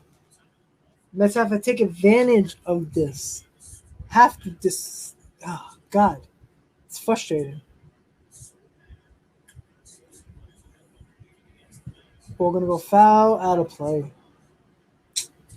Damn.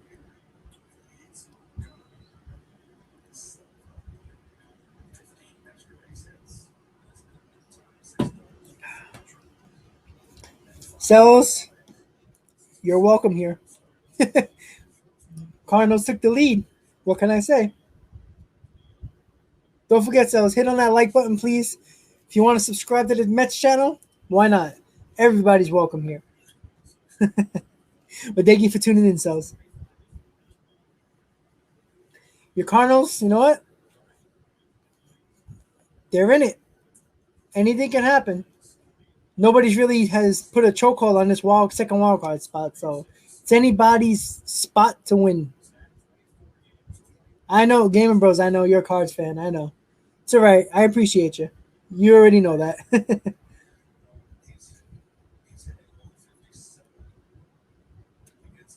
Look, there's a lot of Cardinal fans. Cardinal fans travel well. They're a good fan base. No doubt about that. No doubt about that.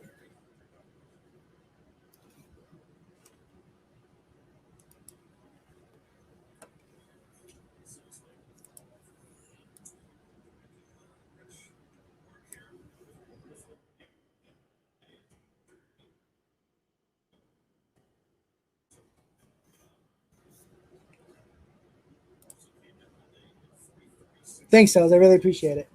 Once again, guys, Super Chat is live. First time ever.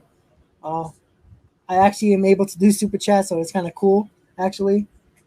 But, I really do appreciate everybody who's here, who supported my channel. Couldn't have done without you guys.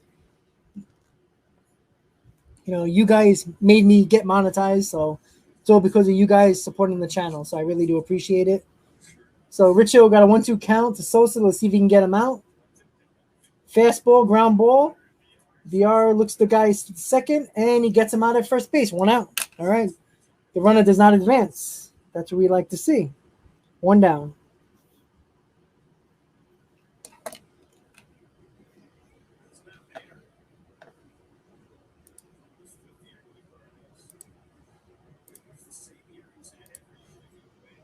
Thank you, Hector. I really appreciate it, guys.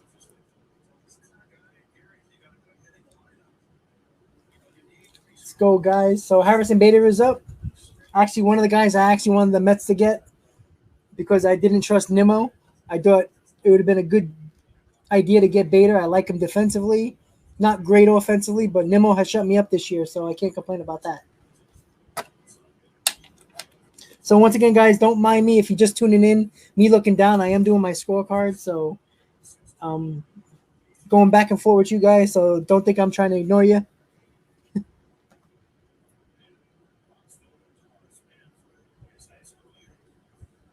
Yeah, Hector. Yeah, exactly. Like,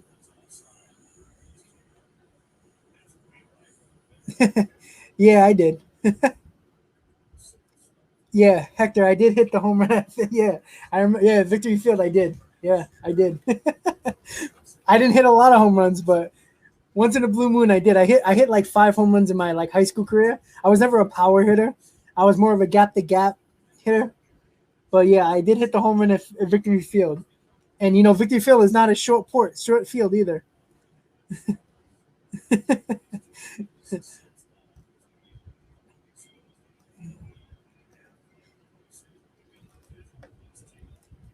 Oh, you know what?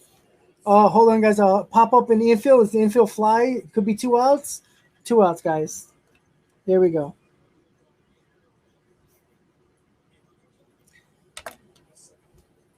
Honestly, Hernan, I don't think he hit the home run at Victory Field. I know I hit. Maybe we're not talking about the same game, but I did hit a home run at Victory Field. We might be talking about different games, but Hernan did hit a home run, but I don't think it was at Victory Field. I think he hit one at. Damn, I don't remember. It's so long ago, man. We're old. It was so long ago. But man, holy Christ, damn, you're bringing back memories, man.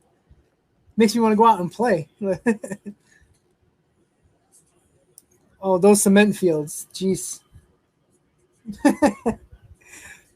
Yeah, yep, yeah, Hector. Those right, yeah, right across the fence, the cement fields, the softball fields. Yep, good times, good times.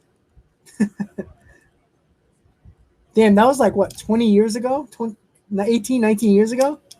Yeah, those were times, man. We had a lot of fun. That's for sure. I am not gonna lie.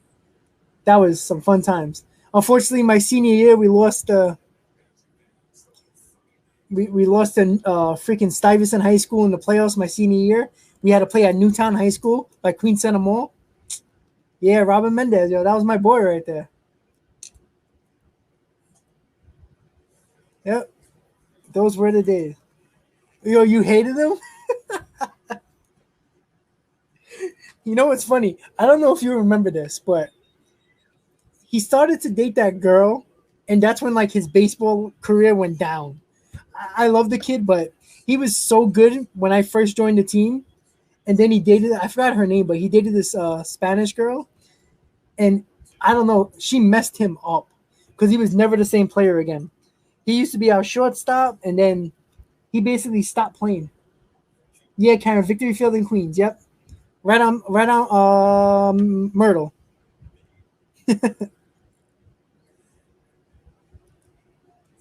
He did. I'm telling you, after he dated that girl, he was never the same. Remember, Teddy took over the shortstop position. Teddy Rio Frio. That was my other boy. I used to play, first base. I played third base as well. Yep. Damn, that was some good times. Yeah, Rich Hill. He's 40 pitch. Like I said, he's a workhorse, so I'm not worried about pitch count with him. But Rich Hill can pitch 5 innings and throw 100 pitches. Should be cool. Heck, is bringing me back to the old days. Rich Hill's having a hard time with Wainwright. That's for sure. But yeah, like you said, Hector, we used to after school, after practice, or after a game, go eat the pizza on Jamaica Ave. Yeah. Oh, the days. Oh yeah, Velarde, man. Oh man, Anthony was something else though. He's another one. He was a good pitcher, couldn't hit for nothing. All right, ground ball to Villar. Looked like we're out of the inning. All right, we only gave up one run. Not bad. Can't complain about that. Could have been much worse.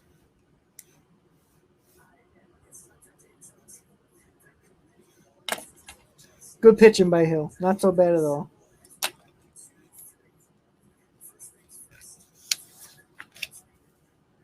Yeah, that was a long inning for sure.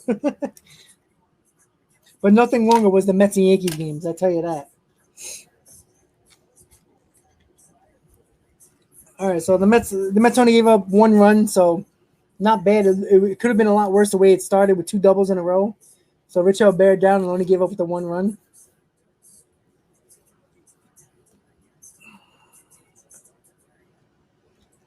I ain't gonna lie, Hector.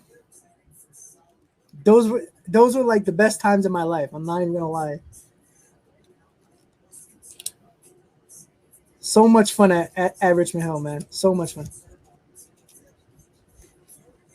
I actually still have.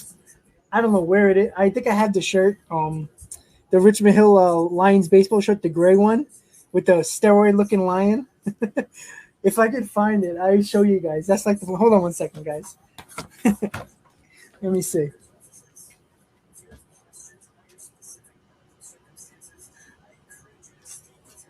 It's your lucky day, Hector. I got it. It's funny because I was just doing laundry, and I saw it, and like, oh, there it goes. Gonna bring you back to old school. I'm not even playing. Look at that. There we go. Oh man, with that steroid looking lion. Oh man, those were the days, man. I still got that. I swear to God. Like seriously, guys. Like, come on, with the steroid line and all. Let me bring it a little closer so you guys can see.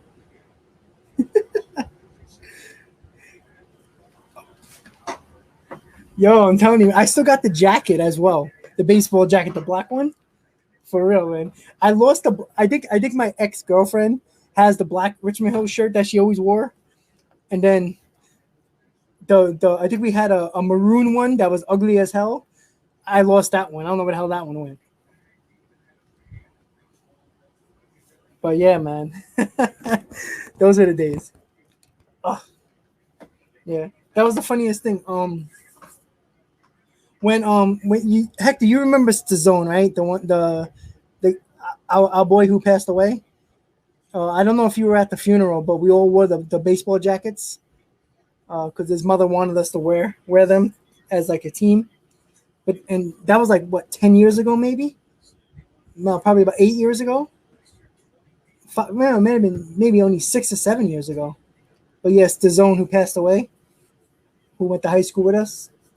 But yeah, I got the jacket. I still got my baseball jersey. It's hung up somewhere. I don't know where that is. But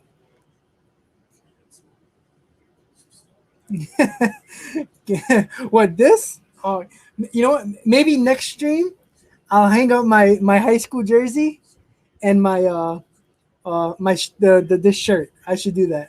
But you know what's funny about obviously, heck, do you remember Coach Rio?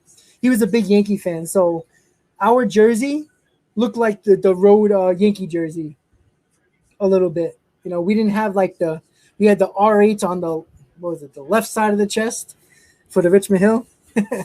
Yeah, next stream, guys, I'll make sure I'll find the jersey. It's somewhere in my drawer, I think. I'll put my jersey up and I'll put the shirt up next time. Wow, I thought I was gonna talk Mets Cardinals. I'm talking about Victory Field and and high school baseball. All right, guys. So Kevin Pillar is up in the bottom of the second. Nice to go back to memory lane a little bit, but hey, why not, right? Hector's like blowing up my past right now. All right, Mark. Have a good day, buddy. Oh yeah, I hated Rio too. All those freaking jogging, them running we did in the auditorium. All the running we did in the auditorium. Like we ran like the track team. All them times we used to run from the school to Victory Field. Oh man. All right, let's get back to the Mets. Hey Brad, what's up? How you doing, buddy? All right, so Kevin Pillar hits one up the middle. Sosa has a great arm. Oh my God. So Sosa hit the umpire right in the face, like dead on, and he's bleeding.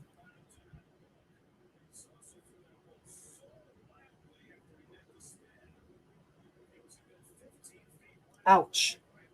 That's not good. He says he's all right, but ouch. You know, he was obviously looking at the bag to call an out or safe call. He wasn't even paying attention. The ball hit him right in the head. That's a tough umpire right there. He got right back up. He's bleeding, but he's okay. Yo, that's a tough SOB right there, man. Holy Christ.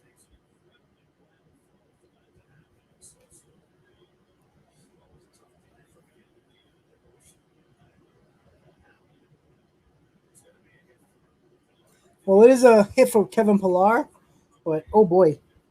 Yikes.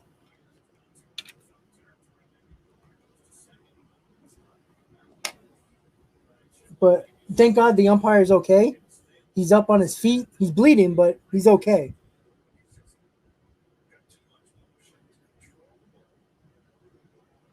Oh, man. Ouch. And he threw that ball hard, too.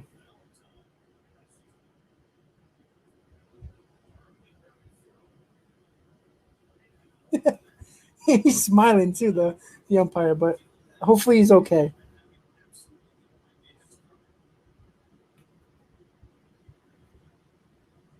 Wow. So while the delay, let's talk about Richmond Hill baseball. Why not, right? Yeah. Luckily, it didn't hit him like in the eye or the ear, because if you hit him in the ear like that, luckily it hit him like in the jaw area, like not in the jaw, but like more the cheekbone. So little bit more cushion, but it didn't hit him in the eye or the ear. So that should have helped, and not in like the temple or anything like that. So Sosa threw the shortstop for the Cardinals, threw the ball wild, and it hit the umpire square in the side of the right side of the face. I mean, hard.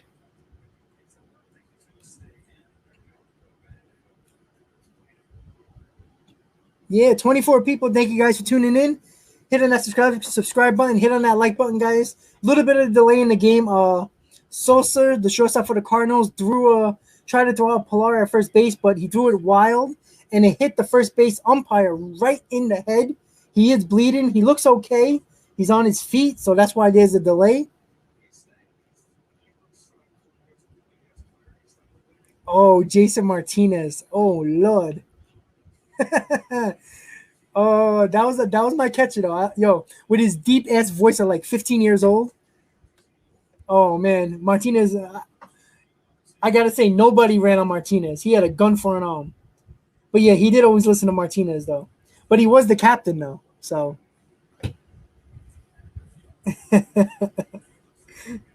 Yeah, Rio and Martinez, they were like this. That was for sure.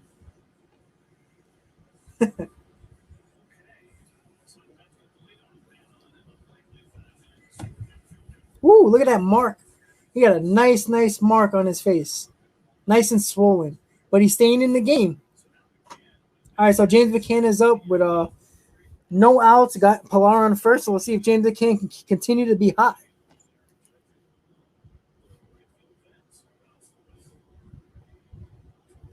Sorry, guys. I write my little notes on my scorecard about like what happened during the game, like delays or whatever importance. So you can always look back and say, "Oh wow, that happened." But yeah, it's nice to see the umpire sticking around. Oh shoot, heck, you didn't get on the team. Well, I mean, Martinez was. Oh, so he didn't want you on the team. That was the reason, Martinez. What year did you start high school? Was it around the same time? Was it earlier than me?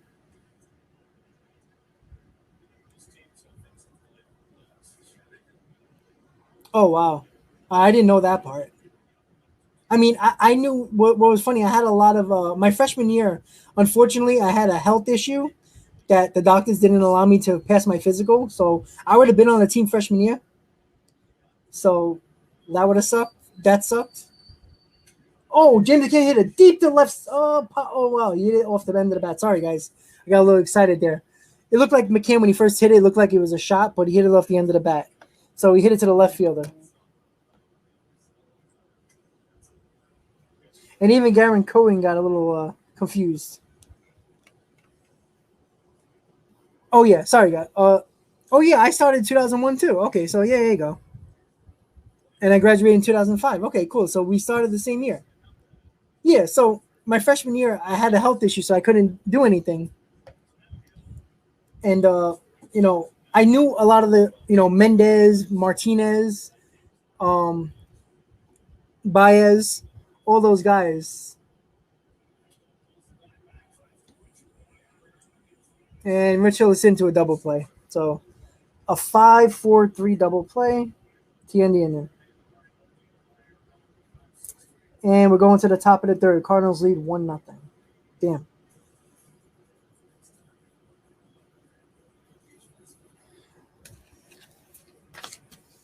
Karen, I wouldn't call us young. We don't feel young, I'll tell you that much. But yeah, I never forget. So yeah, I had a lot of Oh, Gio, you're younger than everybody. Damn, good for you. So what are you, a sophomore? I'm assuming, right, Gio?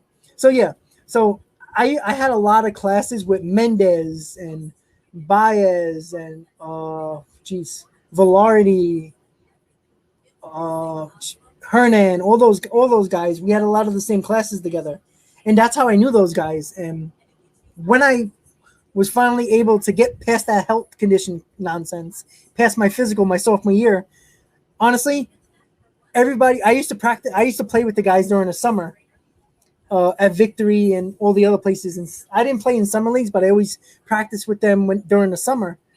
And they already told Rio about me. And honestly, I went to tryouts in the gym, the girls' gym. If you guys remember, that's where we always used to do tryouts. And yeah, I was basically the third baseman most of the time.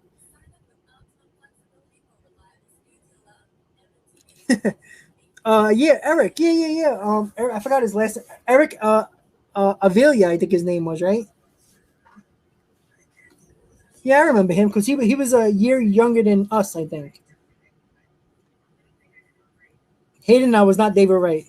I'm gonna tell you right now, I can catch every ball, but I didn't have a good arm at all. Yeah, he's a trainer for the Atlanta Falcons, right? The last time I spoke to him. Yeah. Because I think shoot, I hung out with those guys about 3 years ago. And with Esposito also, Chris Esposito. You know, him and Teddy were real close. Yeah, I hung out with those guys about 3 years ago at a bar. I see if I got the picture. I know I got it somewhere. Let's figure it out. Let's see. Let's see. Got to scroll a long way. That's for sure. But yeah, I remember those guys, man. Yeah, Eric's doing good for himself.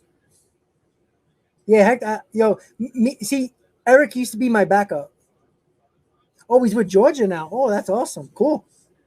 Big time. Georgia Bulldogs. All right. Yeah, so I actually me and Eric were really close because he was my backup third baseman, and me and him were really close. Because when you have your backup guy, you're always good friends, and me and Eric always had a great relationship. That was my guy right there.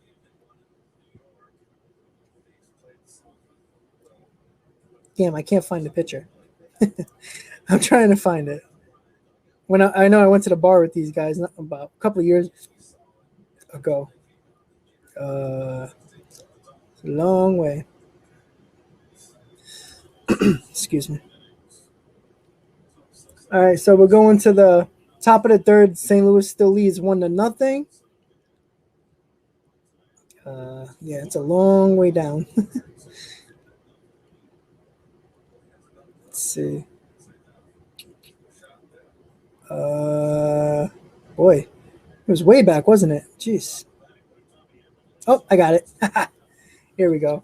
So it was Eric, Teddy, Baez, Martinez, your boy Martinez, myself, and Esposito. If you guys can see it, I don't know if you guys can. There you go. That's for you, Hector, right there.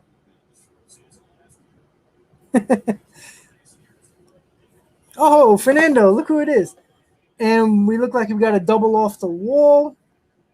See if McNeil can get him out at second base, but he does not. It's a double. Oh, boy. Damn it. Double for Edmund. On the first pitch.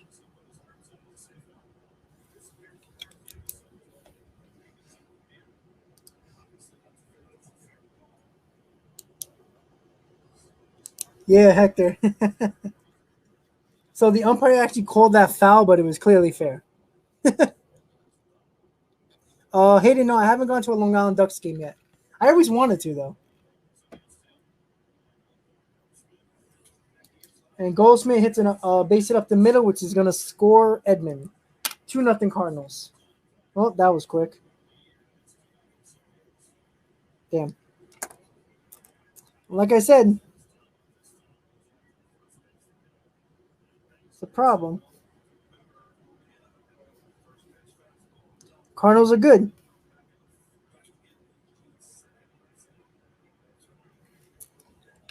Oh, where'd you move, Hector? Oh, you're in Houston. Okay. Cool.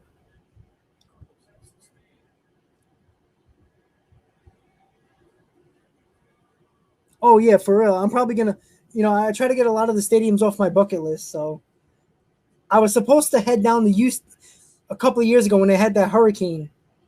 And the 7 line was going down there, but they had to cancel the outing. I had tickets for that, but yeah, maybe I'll look into that next year for sure. We can get together, be like old times.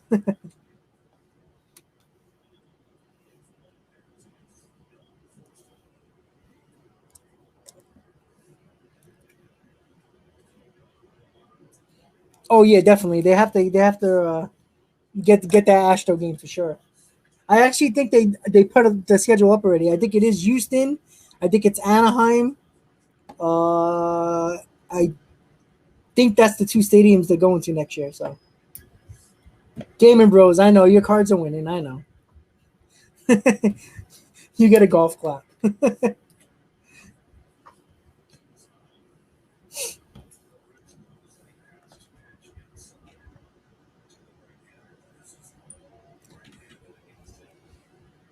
So once again, guys, the Cardinals are leading 2-0.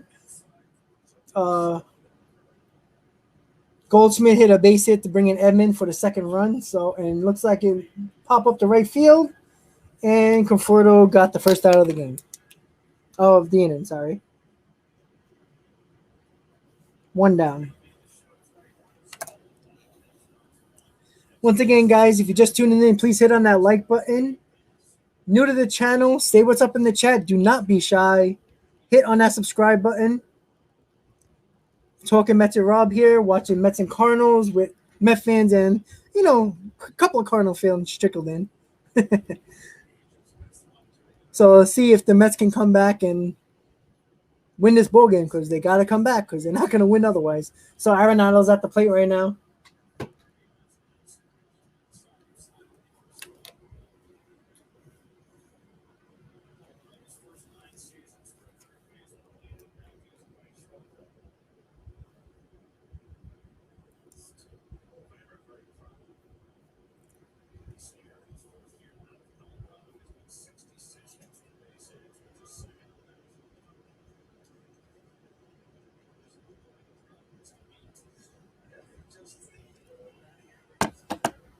So Nolan Arenado's stat they just put up 5 straight seasons with 100 plus RBIs, and I think this is an important season for him.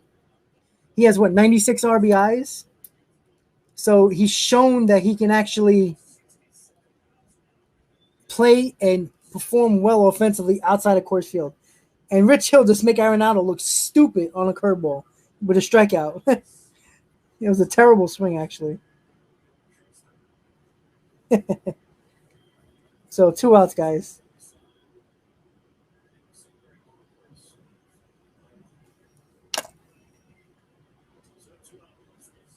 All right, let's see if Rich Hill can actually keep it with just a run this inning.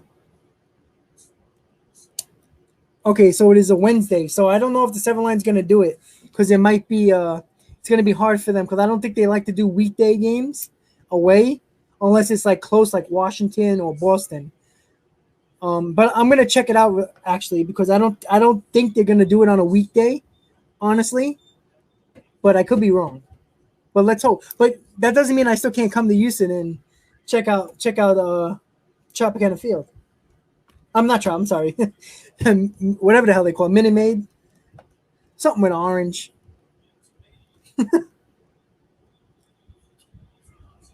And, of course, Molina hits one the opposite way. And,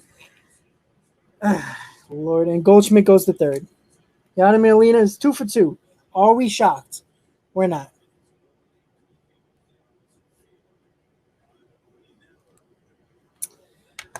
Ay. As much as I hate Yadier Molina, he's great. He's obviously going to be a Hall of Famer. One of the best catchers in the game. God damn it. Killing me. So hopefully Richo can get out of this. Dylan Carlson is up. He also got an RBI single. Double in the first. So, or in the second, I'm sorry. So,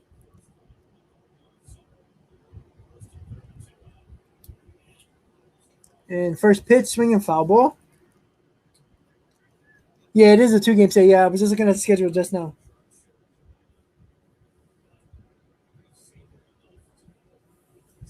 Yeah, I'm gonna look into it. I'll definitely keep you posted, Hector. Don't worry. Hey, John, how you doing, buddy? Once again, guys, please hit on that like button if you're just tuning in. 20 active viewers. Thank you guys for tuning in. New to the channel, you know what to do, guys. Hit on that subscribe button. Mets are leading. The Cardinals are leading the Mets 2-0 in the top of the third. And Carson pops up to Pete Alonso. It's a little windy. And Pete Alonso catches the ball for the third out and limits the damage to just 1 run. Cardinals are leading 2-0 going to the bottom of the third.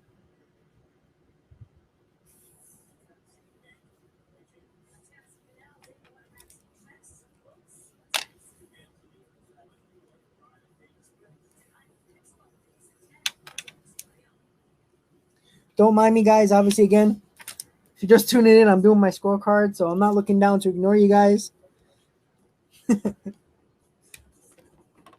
Yeah, Hector, for sure. Yeah, absolutely. Please send your number to Instagram. We can have chat. We can chat and stuff like that.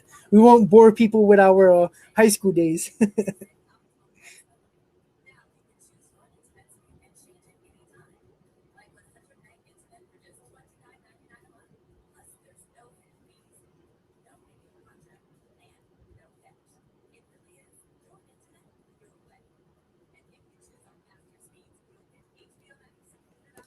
So going around the league, let's see. Let me see if I. Oops. All right, so Miami is leading the Nationals 1-0. Toronto and Tampa Bay are scoreless. Obviously, the Mets and St. Louis were watching. Houston and Texas, no score. And everybody else plays in about an hour from now.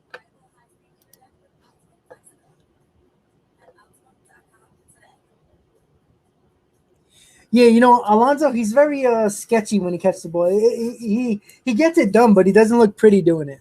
But I ain't gonna lie, I didn't look pretty catching balls either. So, so I'm not gonna get on Pete for that. But he makes the plays, so he can do a flip for all I care, as long as he makes the play. So, all right, guys, let's get some runs here for the Mets. The Mets got the top of the order, 1, 2, 3. So, see if the Mets can come back in this ball game.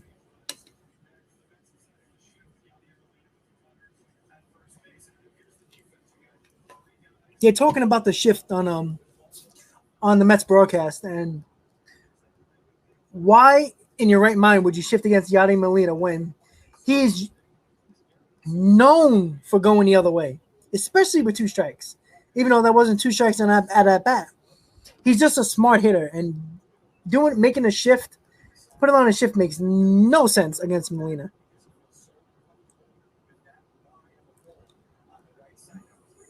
Yeah, we all dropped a few. I'll tell you a moment in the next commercial break about what happened. Uh, it was the Thomas Jefferson tournament. Never forget this. Rio was gonna curse me. He cursed me out for like an hour, but I'll get to that after the inning is over.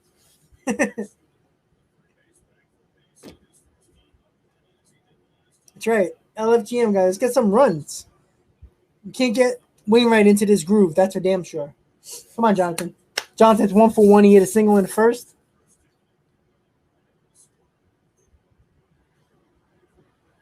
So, just to keep you updated on what the Mets did in the first inning, they had the bases loaded with 2 outs, but unfortunately, Jeff McNeil struck out and had a bad at bat, and the Mets didn't score. And that's when the Cardinals took full advantage in the last 2 innings. So the Mets got to get it going. John VR fouls one off. 1-2. Yeah, Hector. I hope you don't remember it. It was kind of embarrassing. But I'm going to make an excuse on this when after the break, during the break. Come on, Jonathan. Let's go.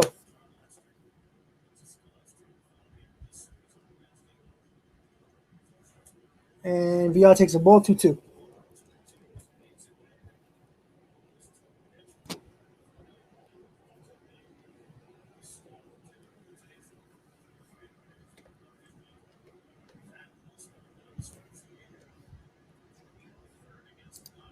Goddamn advertisements.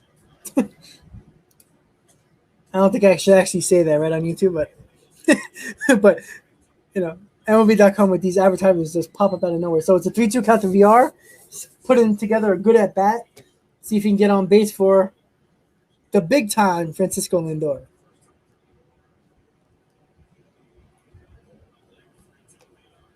Yes. Strike 3 called. Damn. Not good.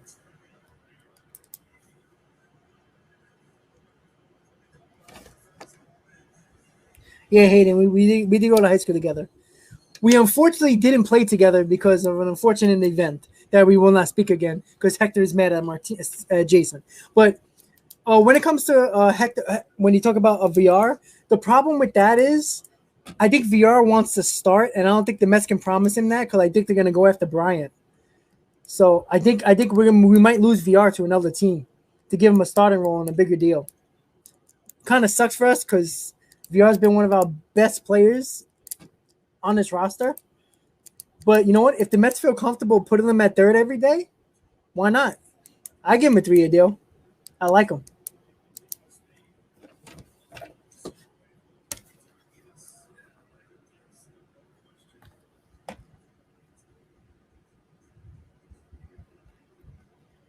Yeah, giving a 3-year deal to a bench guy is probably not smart.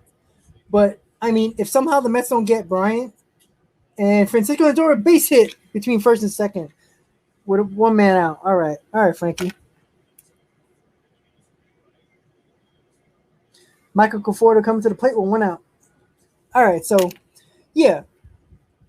When it comes to VR, I don't think you can give a bench player 3-year deal. Like I said, if the Mets somehow don't find a way to sign Bryant, I have no problem bringing Villar back. You know, he's not old. He's like, 29 years old? And he's been solid this year. He had a great year with Baltimore 2 years ago. You know, he just needed an opportunity, and he got it with the Mets. And I think he can easily hit like 20, 25 home runs, knocking like 70 RBIs for sure, and steal bases. I don't know about average. He might hit like 250, but I would not mind VR, playing every day at third base for the Mets. I'd take him over Davis, that's for damn sure. Come on, Michael, let's go. But I think the only way the Mets keep VR if the Mets promise him a starting role because there's somebody that's going to give him a deal to start every day. So the Mets could lose VR at the end of the season. Hector, me and you both.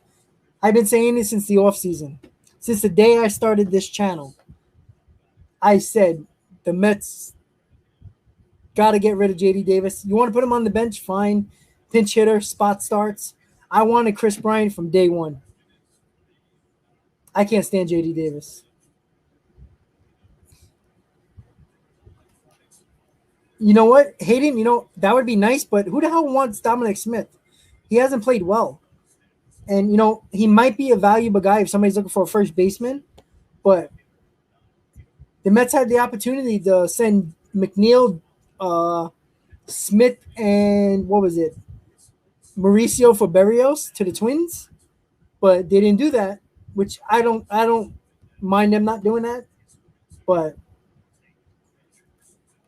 you never know. I think Smith's off this team as well. I don't know if McNeil's going to be here next year. I guess it's going to depend on if the Mets sign Baez. It's a lot to talk about in the offseason. Going to be a lot of videos, I tell you that much. A lot of live streams over the offseason, that's for damn sure. Trade him to San Diego. I don't know who the Mets trust more, Dominic Smith or McNeil. I feel like they didn't want to trade McNeil for some reason, but I would keep McNeil over Smith for sure. Because I think McNeil can play anywhere on the diamond and play it decent. Like, he's a better left field than Dominic Smith. He can play right field and left field, can play third, can play second. So, that Dominic Smith doesn't play first because of Alonso, and he's not a good left fielder. But yeah, if I have to choose one, I would choose McNeil over Smith for sure. Come on, Mike. Mike got a 2-1 count with a guy on first. And Conforto pops a curveball up. And it's looking like it's going to be the second out of the inning. Damn it.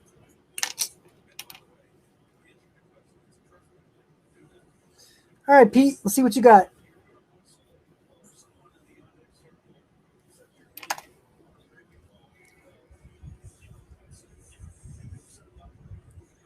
I don't know when McNeil's going to get his stuff together, to be honest.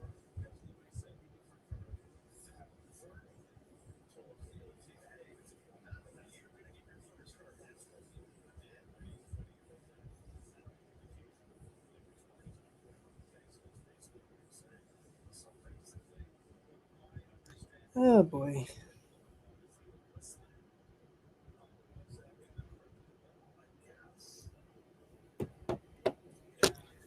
Yeah, Conforto's going back to his old ways, I see.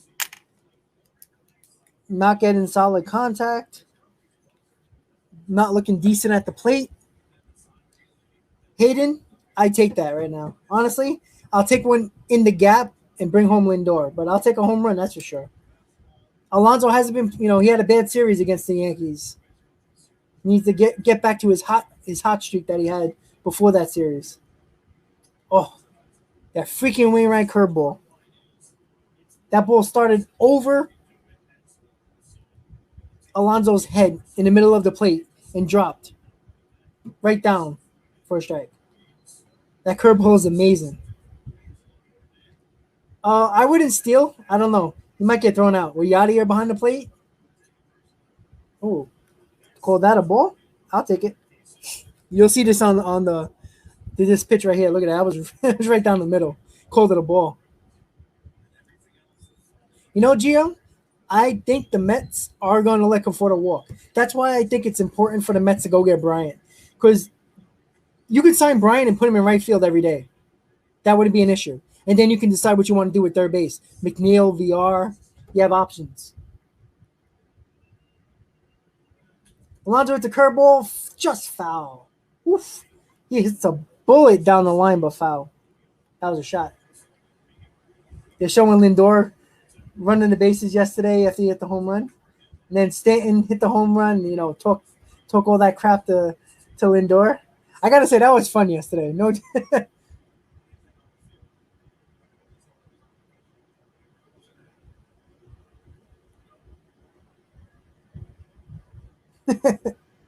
Oh, that was fun. Come on, Pete.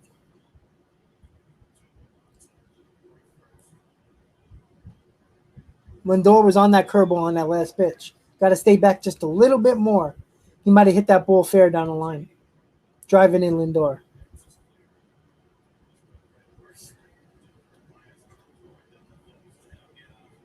Winker's good for Cincinnati.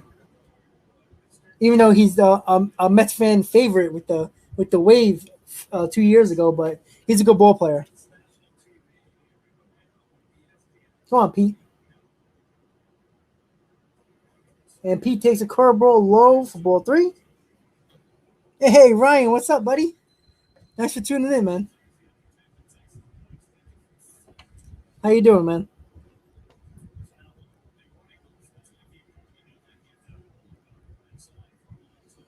Yeah, that's for sure, Aiden. I agree with that.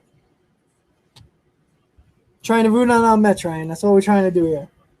Unfortunately, they're losing 2-0. Come on, Pete. And Pete hits a ground ball right to Sosa and in and over. Damn it.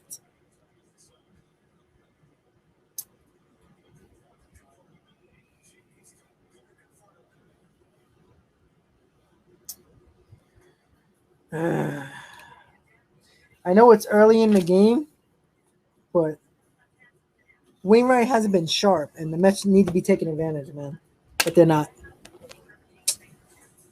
All right, so it's commercial. So back to Hector and me talking about our younger days in high school. Yeah, so what was I saying about? Oh, okay. So, Ghostway, what's up? Welcome back. So, when there was this Thomas Jefferson, I think it was my junior year, might have been my senior year, I'm not sure, but it was the Thomas Jefferson tournament during Easter break. And there was a few good teams that were in that tournament. Not a lot. There were a lot of B division teams when we were the A division teams, but we were welcome. We were obviously welcome to the tournament. So we were playing Thomas Jefferson High School in the first game of the tournament, and the Antonio, what's up? So it was starting to pour. It was like the fourth to fifth inning. We were up by like 3 runs.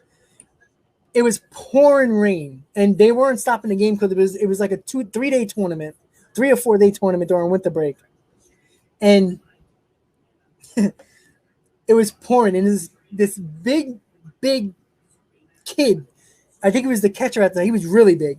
Hits a towering fly ball right to third base, and I'm looking up in the rain. I cannot see the ball for the life of me, so I'm getting to the spot where I think the ball is. The ball falls right in front of me. 2-run score. It was 2 outs. I never forget. They were running on the pitch. And I swear to God, I looked up. I couldn't see the ball through the rain.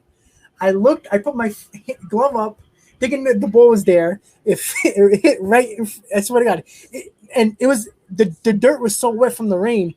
It just didn't even bounce. Just stopped right there in front of me, right in front of my feet. 2 runs scored. I have my coach yelling at me and cursing at me. You know, when you were actually allowed to curse at your players in high school. Oh my God. Rio was like, "You effing ass," just going at, like, he literally, like, he didn't bench me, but he really, really just like gave me every curse word under the book for like a half hour. It was a bad moment. I was embarrassed, and I mean we won the game, but it was just, oh man.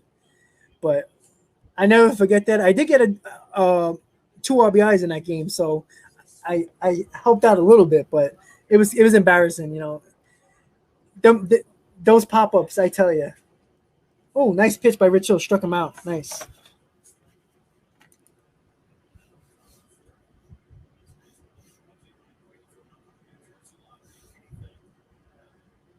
So yeah, but yo, Edwin, what's up, buddy? Yeah, Hector. So that was, I tell you, there was moments. I don't know if you remember this, Hector, but it was my sophomore year. We were still playing at Victory, and we faced Cardoza, and they beat us like 20 to like. It was a doubleheader, and it was really hot that day. It was like 20 to like 4. We got freaking mercy. That was embarrassing. I never forget that day either. And there was a lot of people at that game too. I remember we played it. It was a rain out, so we had to play a doubleheader on the Saturday. Woof! It was a hot day. We got our asses beat. So 1 out, guys. Right now it's Bader at the plate. See if the Rich Hill can keep it just to 2 runs, and maybe the Mets can actually score some runs. Goes for a prediction. I should have said this in the beginning, but yeah. So I would say the Mets pull it out 4-3. That's my prediction. Yeah, Hector, for sure. They were in, and I remember we faced them in the playoffs my junior year after we beat Clinton High School in the Bronx when Esposito pitched the game of his life, the only playoff game we ever won. When I was playing, and we beat them 2-1, and then we faced John Adams in round 2, and they beat us. Damn, we should have beat them though. I thought we had a chance. I think it was Teddy who pitched against Adams. He didn't pitch bad. We just couldn't score no runs. The pitcher they had us played against us, man. Yeah, Adams wasn't that good. They were better when my sophomore year, but junior year they weren't that good. But I think we couldn't score for nothing. I think we scored 1 run, and I think it was like an error. How we got the run, it was bad. But 2-3. So you think the Cards are gonna win? Oh yeah, we had better teams, and I see. This was before our time, but they always used to talk about Grand Street Campus and the rivals, the rivalry they used to have in the playoffs. They could never beat them. Yeah, we always had the better lineup, but we just, for some reason, in the playoffs we couldn't hit. I gotta ask Teddy because Teddy's father was at the game at Clinton High School in the playoffs when we beat them, and he videoed the entire game. I haven't spoke to Teddy in about 2 years, but I know he's married now with kids and stuff like that. But I would love to ask his father if he still has that tape. I'd love to get that tape because that was a fun game. Yeah, Batanzas was on that team. Yep, I know. I remember Martinez used to talk about it all the time. That this kid Batanzas is throwing like 98 and like 16 years old. They had pitching though. That was for sure. They always talked about that. All right, so Ghostface says 3-2 Mets. Let's hope so. I don't know. Everybody thinks the Mets are gonna pull it out. All right, so Wainwright bunts, gets the guy over to second, 2 outs. All right, so nice play. So there's 3-4.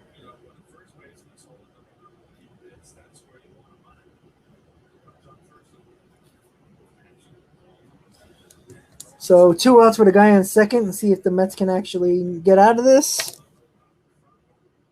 You got Edman at the plate right now. J. Lynn's Collectibles. W for the Cardinals. All right, well, we'll see. That's for sure. Yeah, Ghostway, that's what the Mets usually do. If they're not playing the Yankees, they usually start scoring in the 7th inning.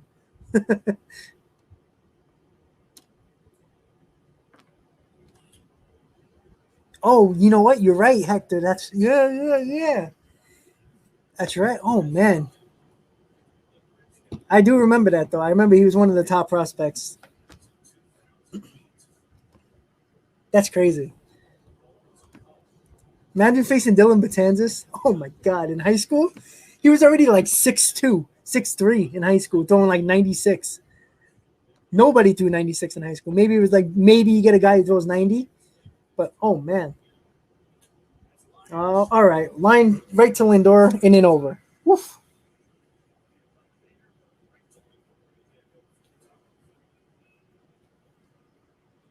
All right, guys. Only going to the bottom of the 4th. Mets are losing 2-0 to the Cardinals.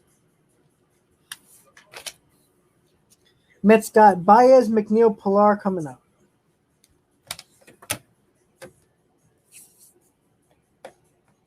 There you go, Hector. Guys, it's awesome. 30 viewers right now. Don't forget to hit on that like button, guys. If you're new to the channel, say what's up in the chat. Do not be shy. Hit on that subscribe button, guys. I really appreciate it if you do. Mets versus Cardinals watch party live. Going to the bottom of the 4th. The game is dragging a little bit, but that's okay. We are here to have fun and talk Mets baseball and whatever else you guys want to talk about. Obviously, me and Hector are having a conversation about our high school days. So, and baseball days for that matter. Let's see. I know. I now. Did you try out for the Queens Red Sox? Yeah, I did. Honestly, I had a bad knee when I tried out for them, so there was no way. Ghostway, I will be giving out moderators soon. Like I said, this is the first day. I actually got approved for everything, so don't worry. You and Hayden are on my list. Don't worry about that.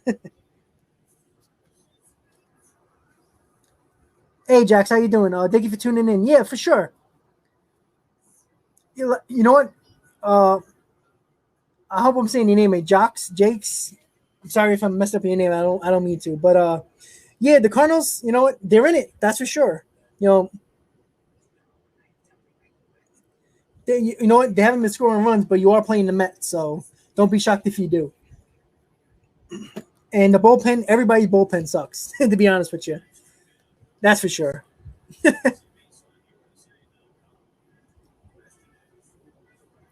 But yeah, Jocks, thank you for tuning in. Please hit on that subscribe button. I always like fans from other teams. It's always fun. It's always interesting to get other perspective. That's for sure. Yeah, Hayden, I agree with that.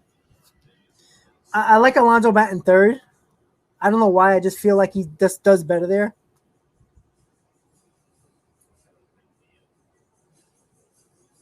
I'm not a fan with a power hitter and a 2-hole, but I get your point, Hayden. Yo, you know what's funny, Hector? When I graduated and I went to Queensboro, I tried out and I got cut on the second day. And it's funny because Rio actually spoke to the coach about me and stuff like that to get me on the team. But I tell you, that was probably the worst brand of baseball I played during the tryouts. And what was messed up, they threw a lefty against me during tryouts, and I can hit lefties, but I'm not a power hitter. And hitting lefties, I always used to take the ball the other way, and I didn't get a lot of hits, and I was just terrible. And I actually yeah, Queensboro was good, and I actually made a couple. I made some terrible errors at third base, and I did get cut. But you know what? I actually had knee surgery in the after I graduated my senior year. I had a meniscus tear, had a meniscus issue, and I had to get that surgically repaired. So my knee was never the same. No excuse. I should have been. I was only 19 at the time, 18 at the time, whatever it was. But my knee was never recovered, and I never had that same like first step anymore, which kind of sucked. But that's okay. Yeah, yeah. I remember a lot of you guys. Yeah, I remember. But yeah, I couldn't. I was so bad during that tryout. I was so pissed off at myself. And we take it to heart. That was our moment. Yeah, I had the surgery like I think 4 months before the tryouts. Yeah, yeah, yeah. I did tell Leo. I told him. I even told him I was honest with him. I go, listen. I go, there's no way. And Baez hits the third. What a play by Arenado. Oof, one out. Yeah, so that was crap. Yeah, yeah. I know. He even said it. I remember that because I remember Leo. I asked him. I was telling him. I was like, I wish I could play better, but I was just, he even showed me the list. Like I was up there. If I didn't perform, you can't put me on the team. It's not fair to the other guys who tried out and played better. I was pissed off. Like I never forget. I went home at my girlfriend at the time. I actually cried. Like honestly, like that. That was my. I played baseball. That was all I did. And not playing sucked.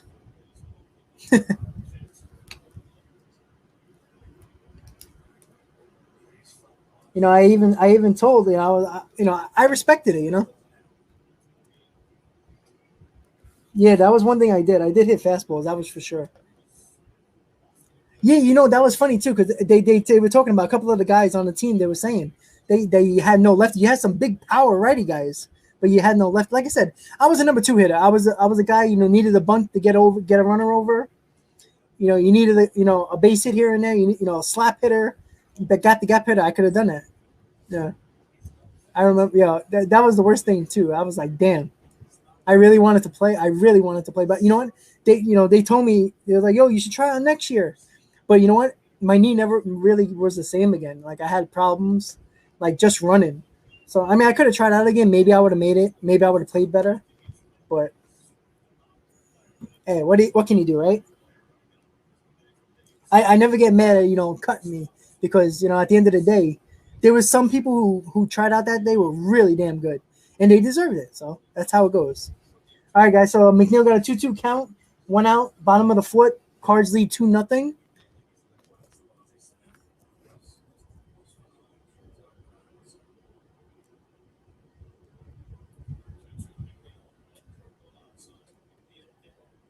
Yeah, Hector, for sure. I was into the college. I was for sure.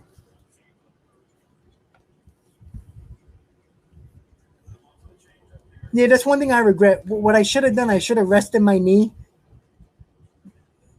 Yep, exactly, Jax. But yeah, that was the thing. I should have just took off the year and recovered and did all my therapy because I was doing therapy while I was like during the summer before school started, before I tried out. I was at the field like not even 3 months after my surgery, like taking grounders, hitting, and I probably did some more damage to my knee. Honestly, I should have given my knee more time to like rehab, but I didn't because I was just focused on getting back. But I had a hard time like batting with my knee, because obviously left-handed hitter, my right knee, my right leg in the front of the batter's box, I couldn't lead my foot like I had to use more of my back foot, and that was not the way I hit. But it is what it is. Come on, Jeff. Jeff fouls off the 3-2 pitch. He's hanging in there. That's for sure. That curveball is nasty. Yeah, Hector, for sure. I'm gonna do that for sure. Absolutely. I would like that. That would be fun. I actually like that. Get all the stories. Okay, yeah, I saw it. All right, man. I'll send it to you. Don't worry. I'll send you my number, and then we can hook it up. Jeff McNeil hits a ground to the second, 2 outs. God damn it. We're hitting the ball hard, but to everybody, which sucks. Yeah, man. This team is so confusing to me. This team can score so many runs against the Yankees, yet they can't just score a damn run against the Cardinals. Yeah, Hector. So I'll text you. We can set it up. We'll do something like before a game. We talk about we'll have like a little a moment or about an hour or so live stream, and people can hear our terrible stories in high school and our terrible tryouts and practices that were just torture. Okay, cool, Hector. All right, cool.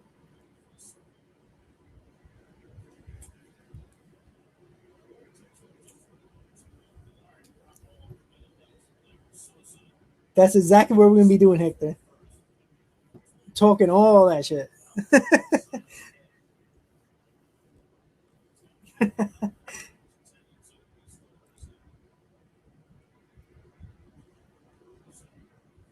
All right, so Kevin Pillar's up with 2 outs. He has a 3-0 count. Sorry, yep, 3-0 to Pillar.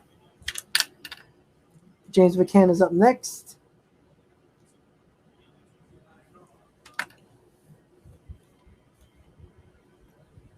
Yeah, there's not many people to put in. I mean, I would start Dominic Smith one of these days. Maybe get his back going a little bit because he hasn't been playing. And, just sitting on the bench and then bringing him up to pinch hit it's tough. That's not an easy at bat, especially when he played every day last year. And Pilar hits a 3-1 pop-up to second base, and the inning is over. So nothing growing for the Mets going to the top of the 5th. Cards leave 2-0. Oh, boy. This team is going to freaking kill me. It is September. Jax, Hector. Vientos they should bring up. He's been raking in the minors. But I don't know if the Mets are going to do that, honestly. I don't know why they wouldn't, but yeah, Jax, you know what? They can't hit Wainwright. They never could. Yeah, I think they should bring up Vientos. The season's going to end soon in the minors anyway soon. Maybe they'll do that then. But remember, the roster can only go to 28 now with September call-ups. Remember, it used to be like 40. So the Mets have to be a little strategic with that. But they should. Why not? Give him a chance. He'll play third base. I mean, you'll take VR out of the lineup. That really doesn't help with McNeil and Dominic Smith in left field, but can help the offense, that's for sure.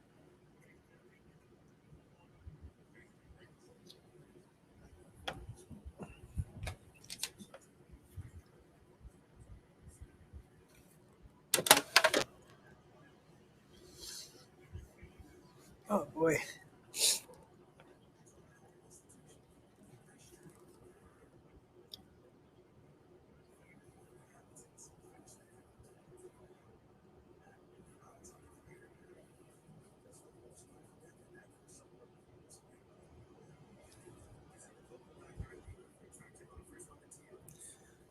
Yeah, I even said that in the start of the season too. That was the problem. Like they were very lefty heavy, and they still are. Baez helps obviously, but with Davis out of the lineup, you bring in another lefty, even though VR's a switch hitter. But when there's a righty on the mound, you have all lefties. Who's the righty? McCann Alonso, and that's it.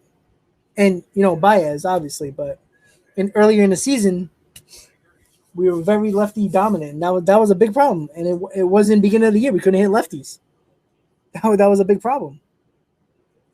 That's for sure.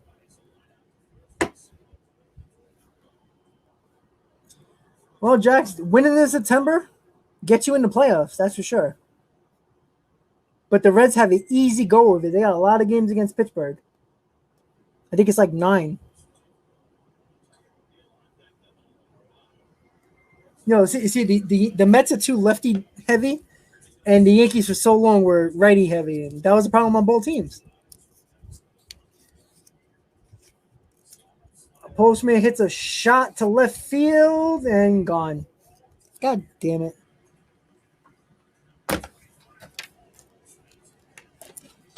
Three nothing Cards. Oh boy. First pitch.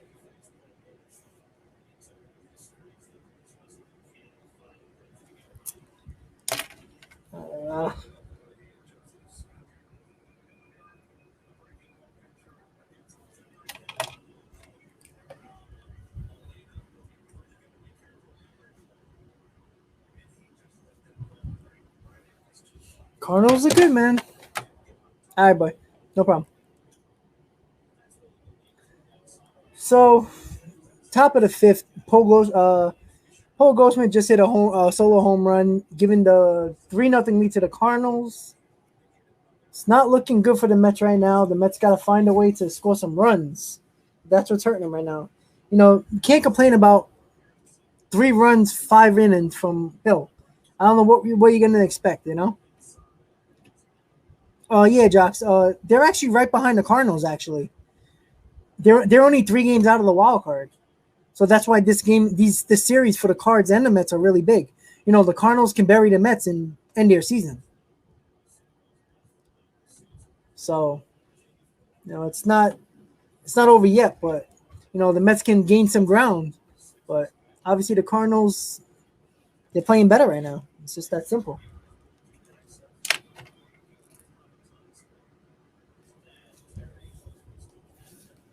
Gio, I wouldn't say that so quickly. I think Cohen was blocked by a lot of the owners, and I think he promised him that they were gonna actually, not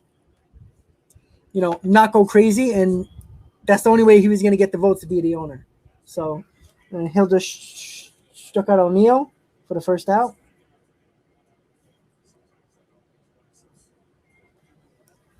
But yeah, I think Cohen's going to be fine. I think he's going to go a little stir crazy with money this year in the offseason for sure.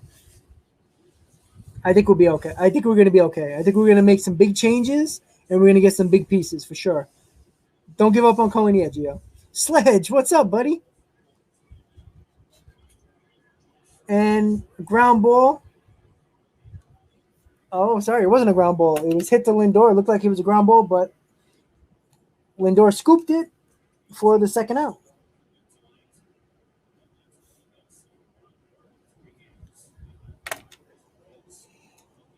That's right, Hayden. We got 27 now viewers in there. Thank you guys for tuning in. Hit on that like button, guys. Don't forget, hit on that like button. The more likes we get, the more the stream gets out, gets at the top of the list on YouTube. And that's what we're looking at, right? Cardinals, Met fans, we're all got to come in here and enjoy the game. Hit on that subscribe button if you're new to the channel. I really do appreciate it. Mets are losing 3-0 to the Cardinals right now. It is only the 5th inning, but the Mets have not looked good at the plate.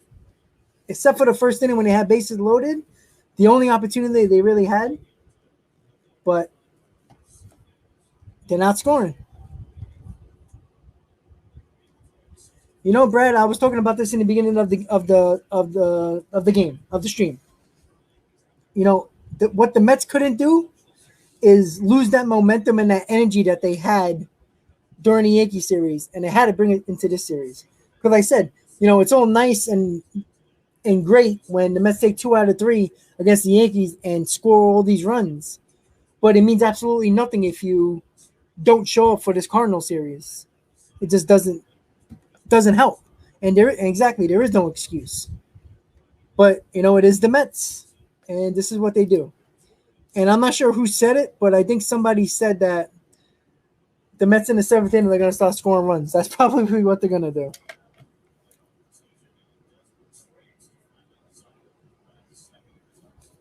So it's a 3-1 count to Yadier, who's 2 for 2 on the night.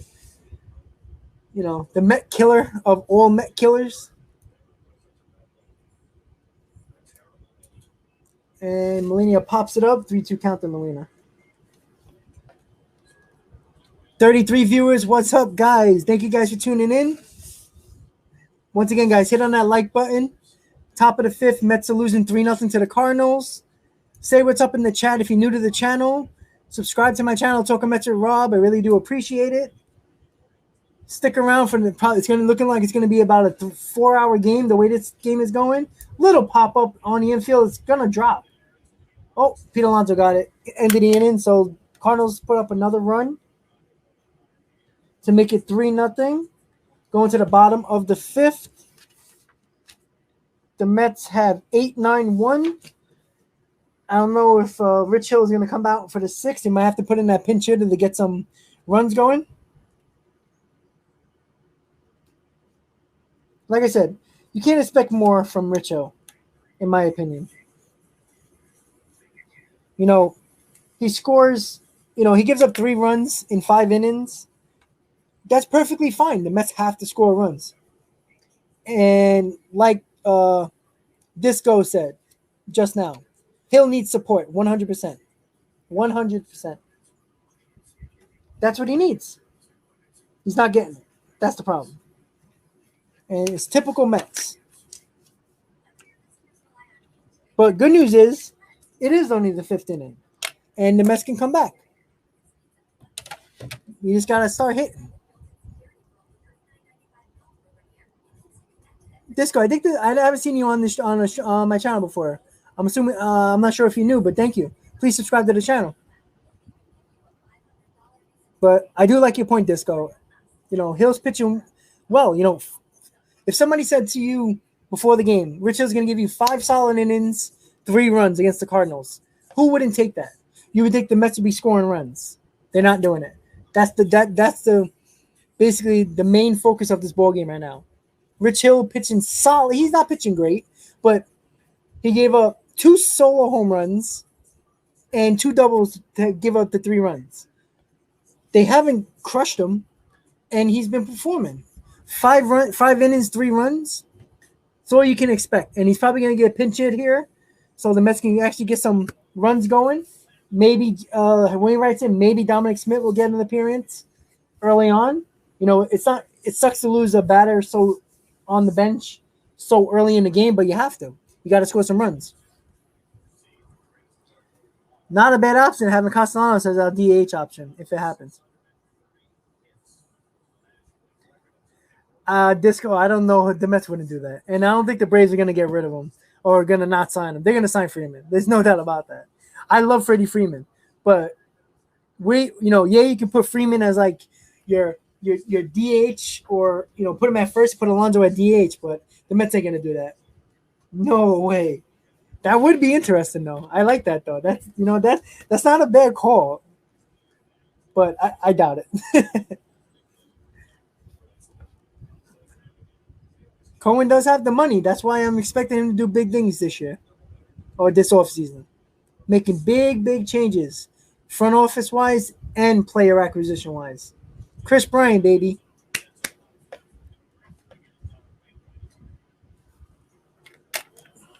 All right, so James McCann is up right now. Obviously, it's 8-9-1. It's going to be a pinch hitter for Rich Hill. See who's going to pinch hit. I think it depends on if McCann gets on. And McCann gets on, maybe you put Guillaume in to maybe bunt them over. We'll see. But Mets are down 3. It's only the 5th inning, so they got time. I don't think Arenado is going to opt out, Disco. I doubt it. I think he likes St. Louis.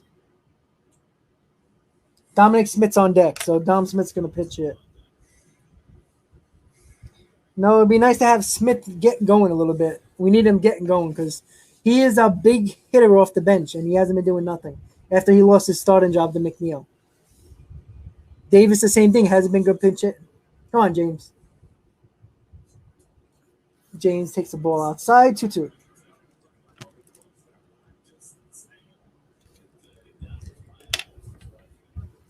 Heath Hembry is in the bullpen right now.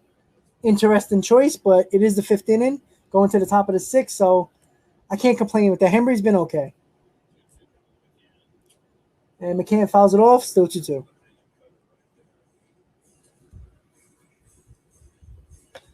LFGM, guys, let's go Mets. See if the Mets can get some runs on the board against our nemesis, Adam Wainwright.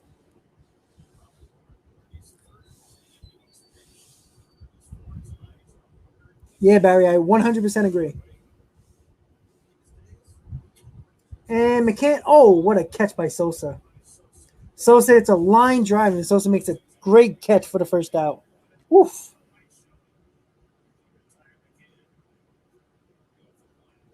Damn.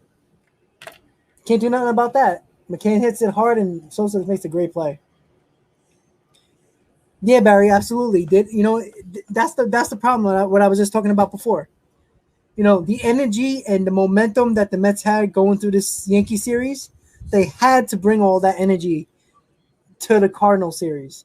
There's going to be less fans, less energy in the ballpark. The Mets had to keep that energy, and they haven't shown it. Oh, yeah. Well, the Mets can never hit Wainwright. That's the problem. Come on, Dom.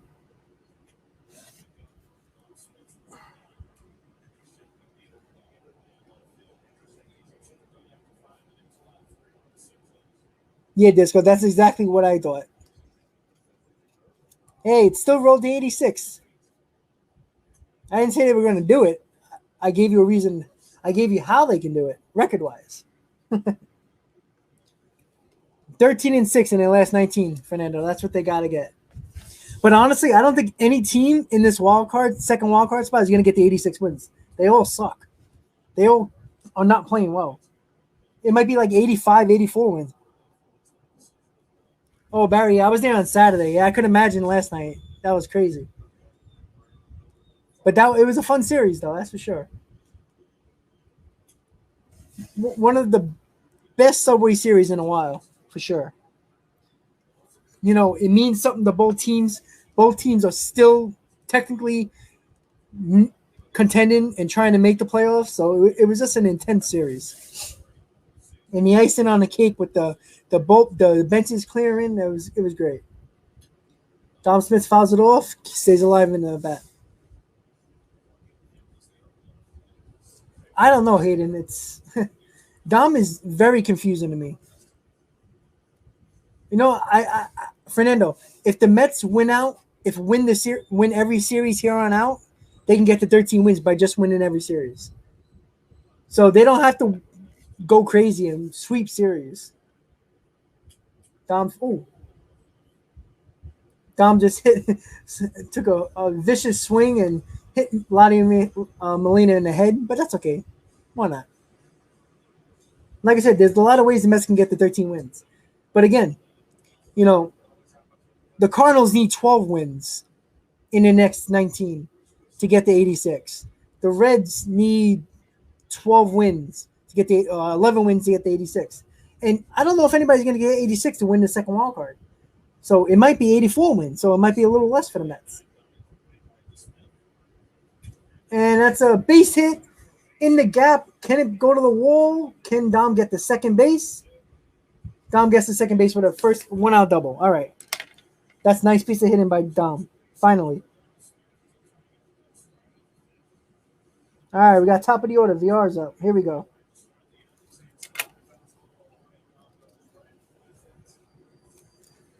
Well, see, that's what we're hoping for. We're hoping for Syndergaard to come back, maybe DeGrom. It hasn't really been our starting pitching. It's been our bullpen. That's been terrible. But let's be honest, Fernando. Who really got good pitching? There's not a lot of teams that got good pitching. Like, the Giants got good pitching. The Dodgers got good pitching. But like I said, you make the playoffs, anything can happen. like I said, all the years the Mets make the playoffs, the Mets were always the underdog. So, yo, you know what, Barry? It's a blessing for Lindor to get booed in the Bronx. I take that every day. That's how you know you finally made it in New York. If you're on the other team and you get booed by the opposite fans.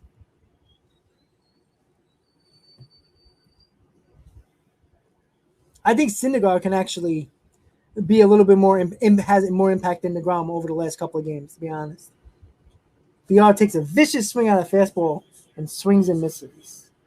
1-1.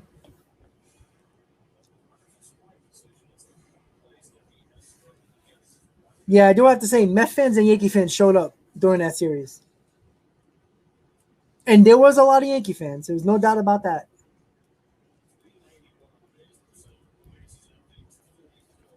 I do think Saturday though there was more Yankee fans there than Sunday, but there was a lot of Yankee fans there Sunday. Saturday there was definitely a lot of Yankee fans there, but with 9/11, not surprised.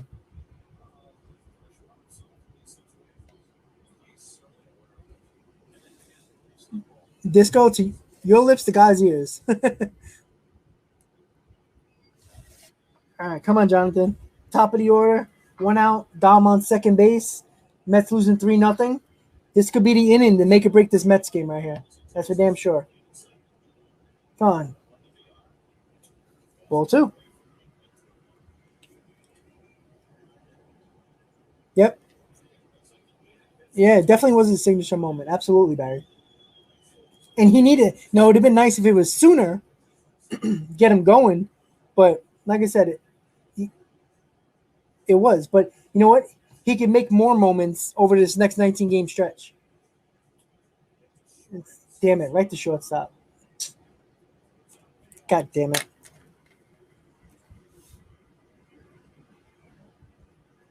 Sosa with two nice plays in the inning. Just think if McCann would have got that base hit, if Sosa didn't catch it, it would have been second and third with 1 out. So let's see, Lindor, big spot here. Fifth inning. Guy at the plate. Guy on second base. Time for him to hit the home run, right?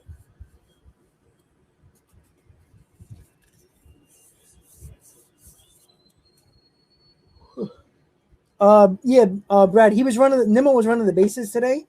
He looked good running the bases, so he might be back sometime this week, maybe the Philly series at the end of the week. Lindor swings at a curveball, goes behind him, and Dom goes to third. Woof. Dom almost got out. He took a long time to get to third base.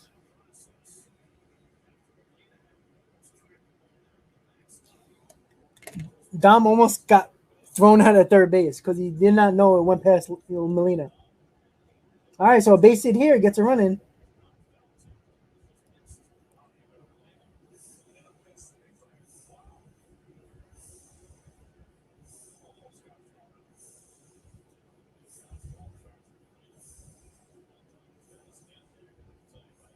Oof.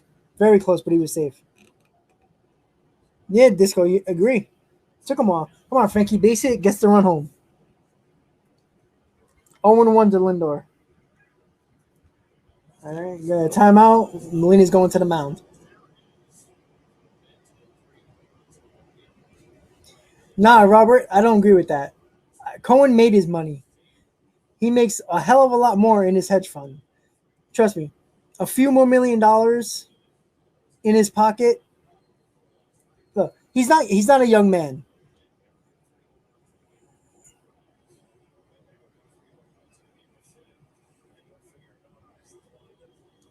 Yeah, Hector, and he didn't. But yeah, it's not about the money for Cohen. He's 60 something years old. He made all his money. He's a billionaire already. He's a Met fan. Trust me, he's going to do what he has to do to win. And I don't think Cohen's going to be as crazy as Steinbrenner, but he's going to be close. Come on, Frankie, base it. Ball. 1-1.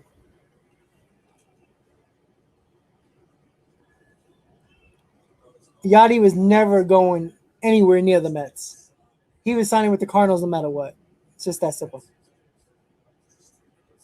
Yeah, exactly, Disco. That's exactly good point. Come on, Frankie, base hit here. Ball on the curveball, 2-1. You can see Lindor being a lot more balanced at the plate over the last week. Them curveballs that Wainwright's throwing, he would have been flaring out with his butt out, being out in front of all these pitches. So I'll take a home run here, but I'll take a base hit. So ball 3.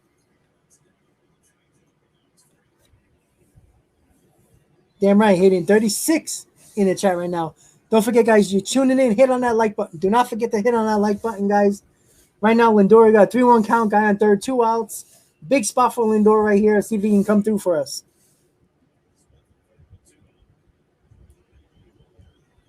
Lindor walks. All right, here we go. Michael Conforto with 2 men on. Tying run at the plate.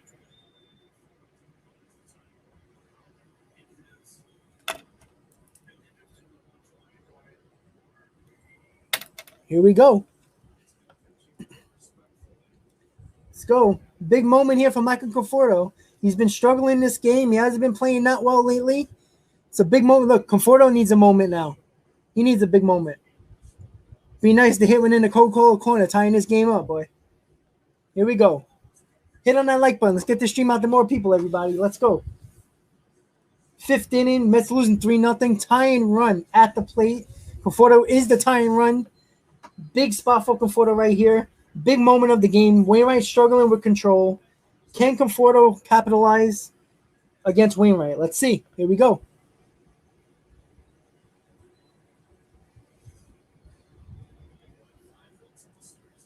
Yeah, Hector, I just think that he was just, because he was hitting in spring training. He was one of our best hitters in spring training. I just think he put too much pressure on himself in the first couple of months. I just think he had to settle down. I think Baez helped him, to be honest, to calm down a little bit. Disco, let's hope.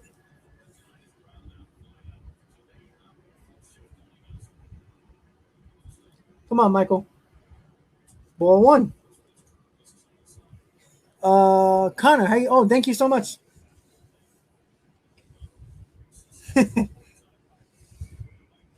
All right, Connor, I'll appreciate that. Thank you for tuning in. Please hit on that like button if you subscribe to my channel. I do appreciate it. Me and Hayden will be doing another stream soon, so make sure you tune in. Come on, Michael, base it. Ball 2. Wainwright's losing his control right now.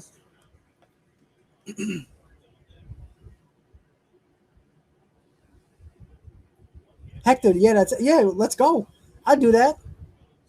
Hector, I was actually thinking about making another channel just based on football picks of the week. Maybe if you want to do that with me, we can do a channel together. If you want to do that. 41 in the chat. Mets losing 3-0. Conforto tying run at the plate. Conforto hits one right to first base. Caught him. Damn it. Can't do nothing about that, guys. Cannot do nothing about that. Hits it as hard as you can. And Goldschmidt grabs it right there. Damn. That would have been 2 runs right down the line. Well, can't get mad at these at-bats. They were good at-bats. Hayden screaming qualifying over. Hey, he hit that ball hard, man. I can't kill him on that.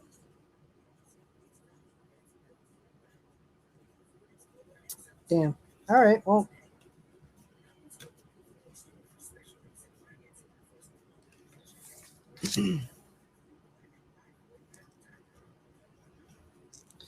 It's all Fernando's fault. As soon as he comes into the chat, Mets don't get hits.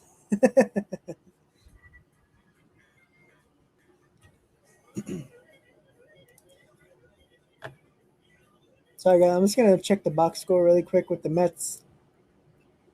I just want to see Hill's final line so I can put it on my scorecard.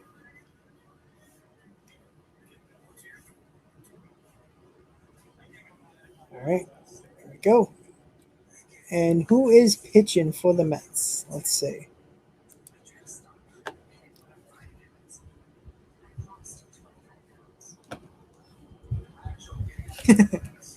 Fernando, you can't blame me. I think it's you. Go goes away. I understand, man. Yeah, Hector, I agree. I wouldn't even. I mean, if we can get Noah on a very cheap, team friendly deal, I would. But I would give them both qualifying offers and let them prove it.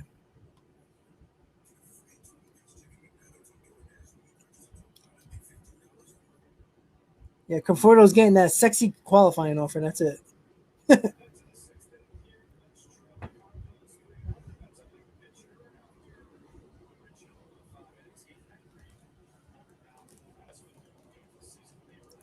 Yeah, this team, it's amazing. All right, so Heath Hembry is on the mound.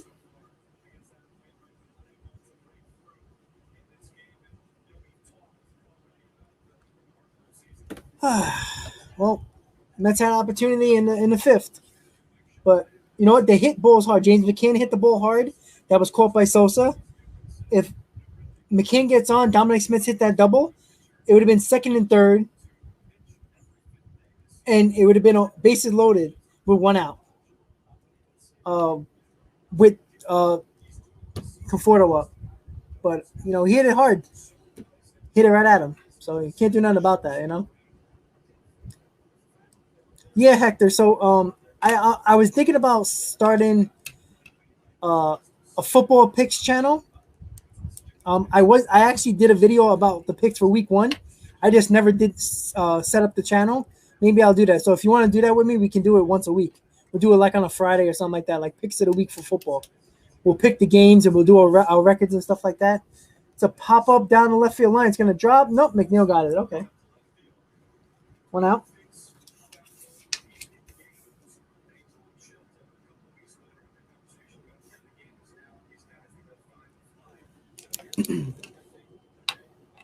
Okay, Hector, cool. So I'm gonna tomorrow I'll set up the I'll make up the channel. I'll come up with some type of name with both of us for our channel name, and we'll go from there. And what we'll do, we'll pick up. I already did a video on week 1, so I'll just do my video. I'll just post it, and then week 2, I guess Friday, we'll do our picks for all the games. We'll do it against the spread, and we'll do our records from there. You know, football gets some good views, so we'll see how that goes. You know, I don't know if the Giants are going to do that though. I think they're not going to like mess with the head of Daniel Jones, Danny Dimes, as some call it.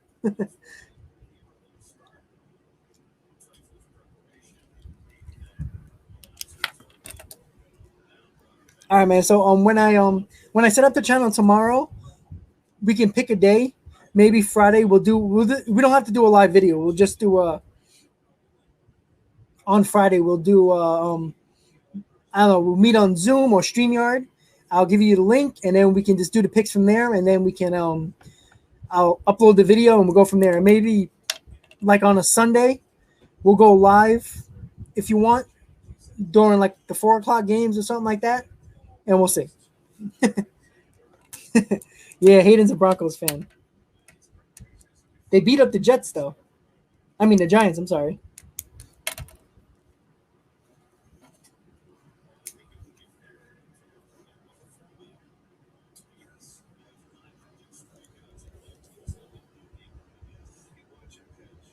I like Bridgewater, but I don't know. You know, can he stay healthy? That's the big thing. All right, bro. So I'll set it up and I'll let you know.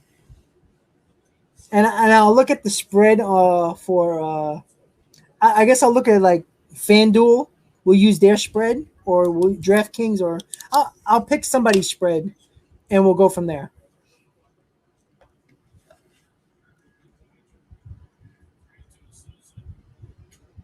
So slash is 1, foul ball. Still 3-2.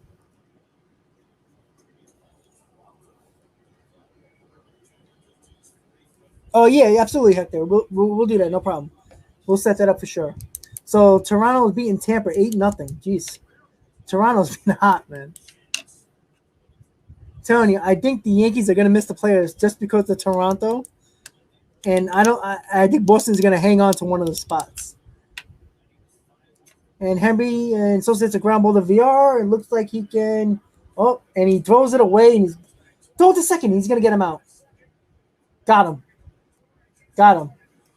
All right, so it was a wild throw. It was an error, and they got him at second.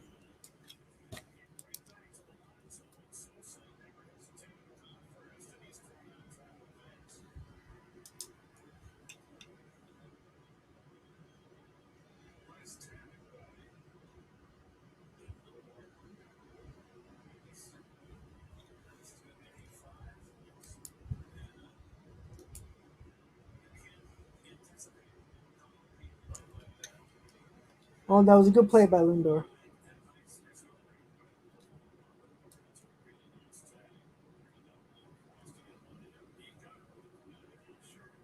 All right, so 2 outs, guys. So that was a nice play by Pete to throw and a nice take by Lindor. Heck, they are looking like the 94 team. Toronto's dangerous.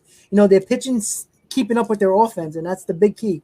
Because they were going to score runs. It was just a matter of doing an actual, actually getting the pitching to help the offense, and they got it. So.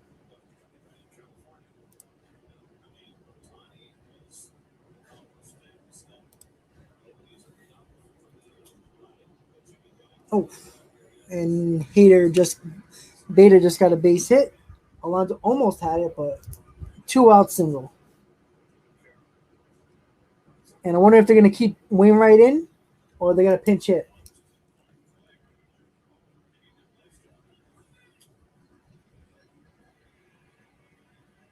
Let's see.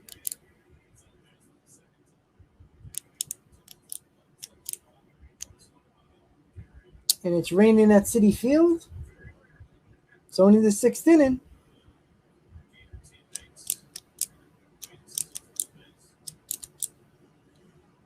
Wainwright is batting. So he's going to pitch the 6th. I'm sorry.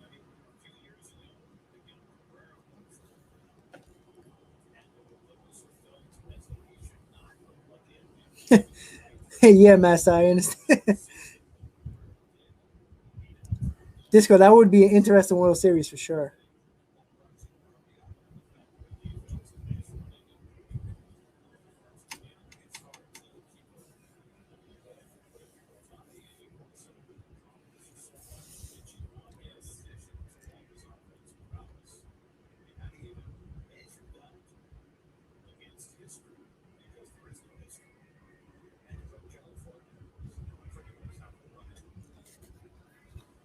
All right, so 2 strikes to Wainwright. See if Henry can get out of this inning. Keep the Mets trailing by 3 only.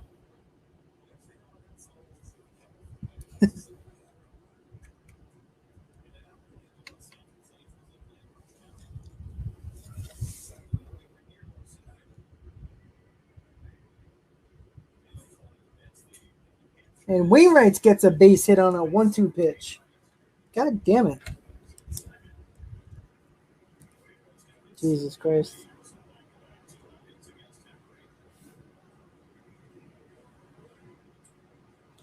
Left it right over the plate. Wasn't a terrible pitch, but it was still over the plate. So now we got Edman up. Nah, Vlad won't leave for Toronto.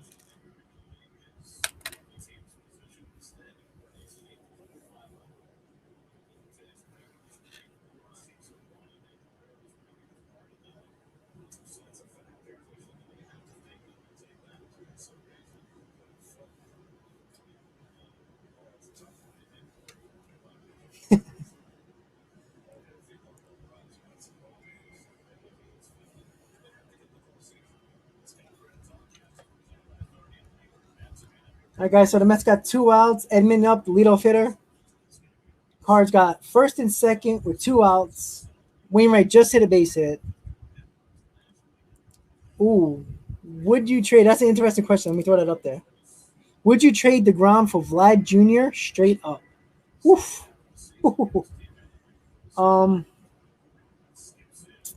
Oof. You know what? I'd say yes, and there's 2 reasons. One, you get an everyday player who's a superstar and probably can win the Triple Crown and be MVP. Second, DeGrom is getting up there in age, and he already is starting to get these injuries, and I don't think he's going to be a great pitcher for the next 5-6 years. So I would make that trade actually, but Toronto wouldn't, because if you take Vlad off that team, they're not as good as they are right now with Vlad. So with sorry with yeah, I just no. I think the Mets would make that trade. Honestly, I think they would. One, the Mets would love their control. They don't have to pay Guerrero as much as they're paying DeGrom right now. So, but again, it doesn't make sense. It makes more sense for the Mets than it does Toronto. Because I just think, you know, Vlad's the motor of that Toronto team. You know, I think the Mets would make that trade. Toronto wouldn't.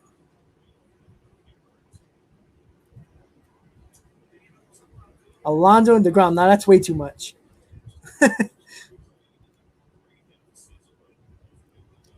But if I was the Mets, I would do Vlad for DeGrom straight up.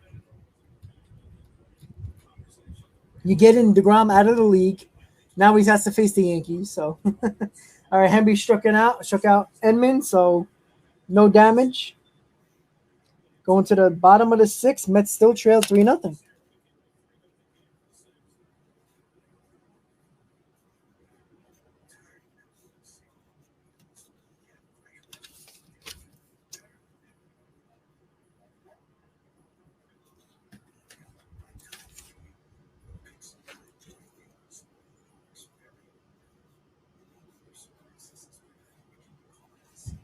All right, guys. So we got Pete, Baez, and McNeil coming up.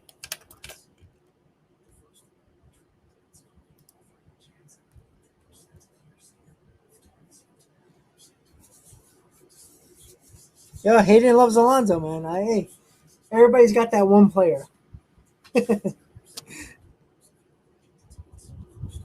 Yo, Hector, I don't know if you subscribe to Hayden's channel, but you should.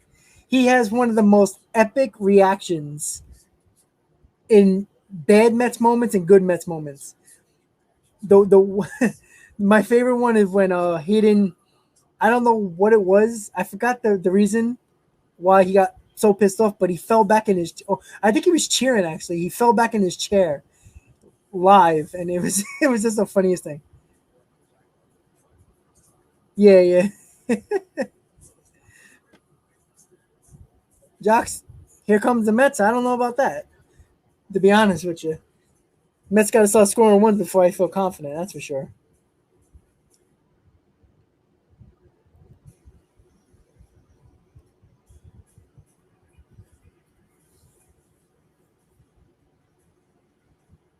Once again, guys, if you're just tuning in, thank you guys for tuning in. Mets versus Cardinals Watch Party Live here with you, talking Mets and Rob. Please hit on that like button. Don't forget to hit on that like button. It's only the sixth inning, guys. A lot more people can come into this stream, hang out with us, talk Mets baseball, talk about the game, talk about baseball itself. If you're new to the channel, you know what to do, guys. Hit on that subscribe button. Mets going to the bottom of the sixth, losing 3-0.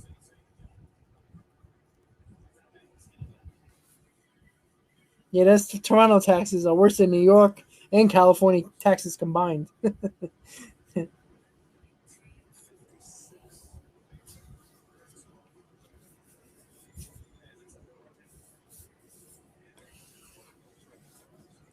He loves Alonso so much. Even when Lindor hit the home run, he goes, "Why can't Alonso do that?" I think if Hayden is not afraid of needles, I think Hector can get a big Alonso right on his back. Boom. If you pay for it.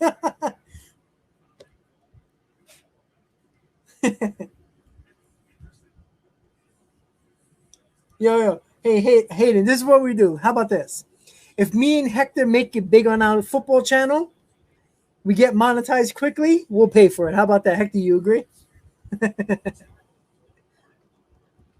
But with the big Alonso tattoo on your back, You have to put me and Hector's name underneath as the artist, okay?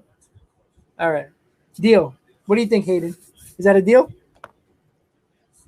All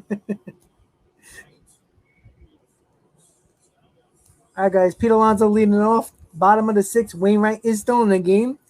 The Mets did hit.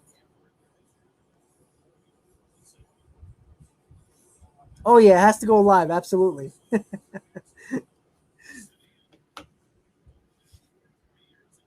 So let's see if Wainwright.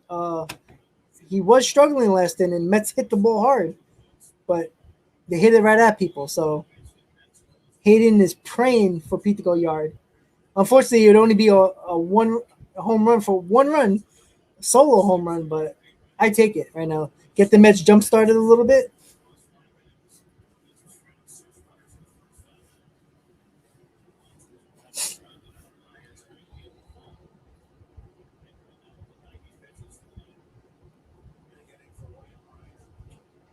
Strike two. All right, come on, Pete.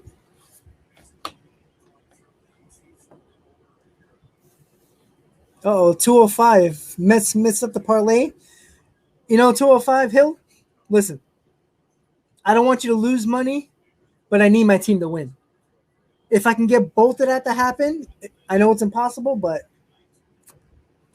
I need the Mets to win.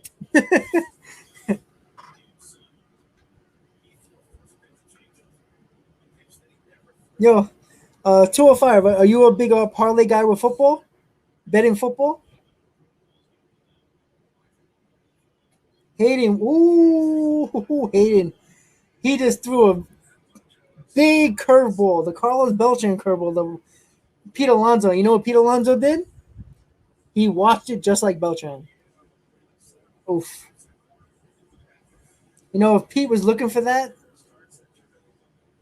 and was ready for it, it was a hanger.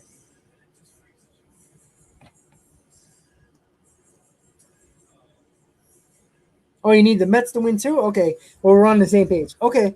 Well, 205, me and Hector, who's in the chat, we're going to be doing NFL picks of the week starting next week, starting on Friday. So look out for that channel. Don't worry. I'll post it on this channel, Talkin Mets with Rob.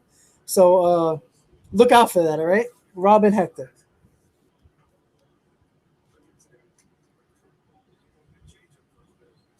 All right, Javi. See if you can start it going. Oof. That curveball's nasty tonight, guys. Kiermaier just robbed the home run. Freaking Tampa. Even though they're losing. Yeah, he goes on these bad slumps. It's a bad time to get this slumps now, though.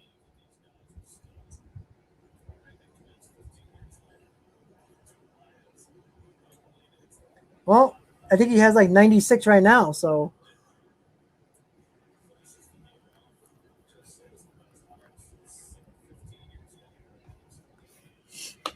Come on, Javi. Base it.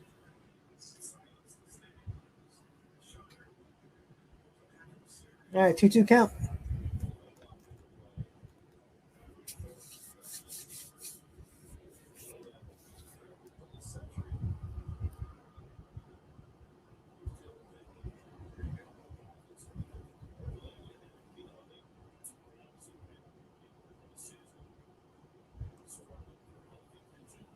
Ball three. All right. Javi Baez staying in at bat. That's what I like to see. Javi Baez, he's on point right now. He's focused. Like he would have been swinging at those pitches 2 weeks ago, but he got a lot more patience, which is very interesting. I think if Javi gets on, I think Wainwright's coming out of this ball game. They're gonna bring him the lefty. I'm not sure if anybody's in the bullpen though. But I would think so. And Baez fouls it up, strikes out. He looks like he's gonna get there. All right, Javi Baez made it to first base. The ball got past Molina, and the Mets got on first base. Hey, if that's the only way you can get on base, why not? Well, a lot of people are talking about Hector. Hayden. Hector about I think Castellanos and Bryant are probably 1-2. I think Bryant's 1, Castellanos is 2. I don't see why the Mets couldn't get both of them. Like I said, you're really turning over the roster. If the Mets don't sign Conforto or even give him a qualifying offer, and the Mets signed Bryant and Castellanos. There's your right fielder and there's your third baseman. And then you can do whatever you need to do to get some more pitching in here. Trade McNeil, maybe trade Dom Smith, package a deal. Come on, Jeff. Jeff hits a ground ball. It's not going to be a double play, but 2 outs. So Baez goes to second. First pitch swinging. I don't like that at all with Jeff McNeil. I know he does that all the time, but you know,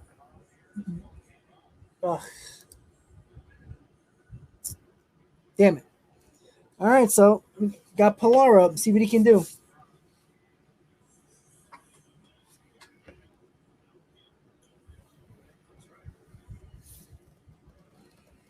But if the Mets can somehow pull together Castellanos and Bryant, you never know. I do think Cohen's going to make 2 big signings. If that's, considering Javi Baez in that mix. Look, if the Mets can sign Baez, Bryant, or Castellanos, so if the Mets sign Baez, and if I had to choose between Bryant and Castellanos, or not choose, but if the Mets sign Baez and either Bryant or Castellanos, I think that's a great offseason. Obviously, you got to sign some pitching and get some things done, but I think we'll be okay. I think Cohen's going to make big moves. Pilar just can't get ahead with Wainwright. He's not reading his pitches. Sorry, guys. Just give me 1 second. Here we go. All right, so it's an 0-2 count to Kevin Pilar. Javi Baez is on second. Pilar hasn't looked good at any of his bats against Wainwright, which is not shocking, but see if Pilar can get it done.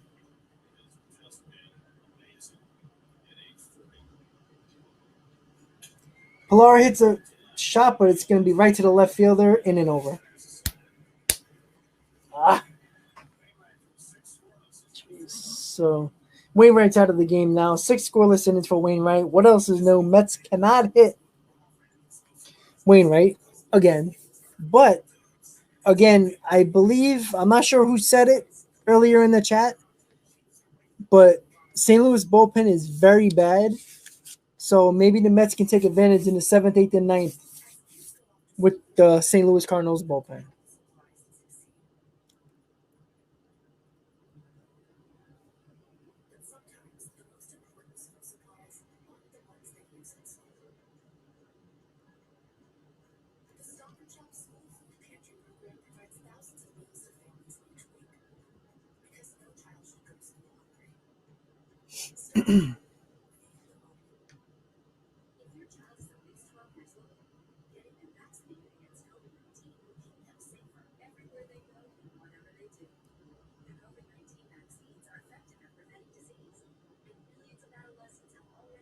Oh, yeah, I did.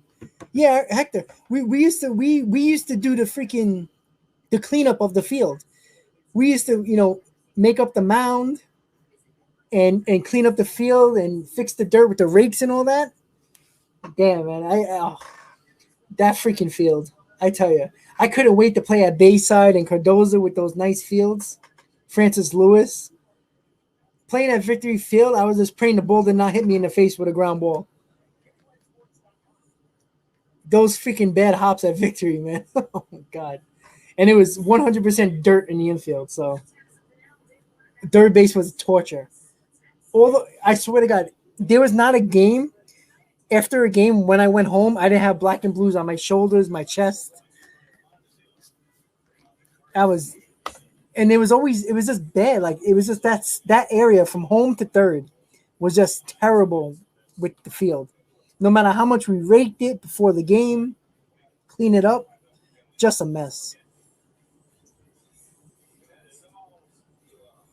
Well, Castro is in right now. Hembry, held it down. I think the Mets bullpen will be okay. I don't think the Cardinals are going to score any more runs. It's just a matter if the Mets are going to actually score runs and come back in this ball game. Hayden, I'm probably going to go to probably 2 or 3 more games. I'll probably. I'm not. I'm definitely gonna go to a couple more games.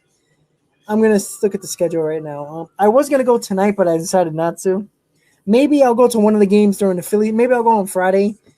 They're doing a free giveaway. Maybe I'll go on Friday. I'll probably go to the last game of this. The last home game against the Marlins on the 30th.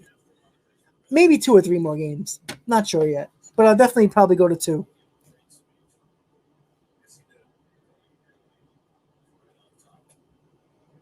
Yeah, man, that rain never went away. That it was dangerous. I don't know how many never blew out a knee on that field. Well, Castro took care of Goldschmidt. 1, 2, 3. Woof. Yeah, Hector for sure. I remember running bases at Victory, and you would be running, and all of a sudden you just step in a fucking hole. Terrible, man.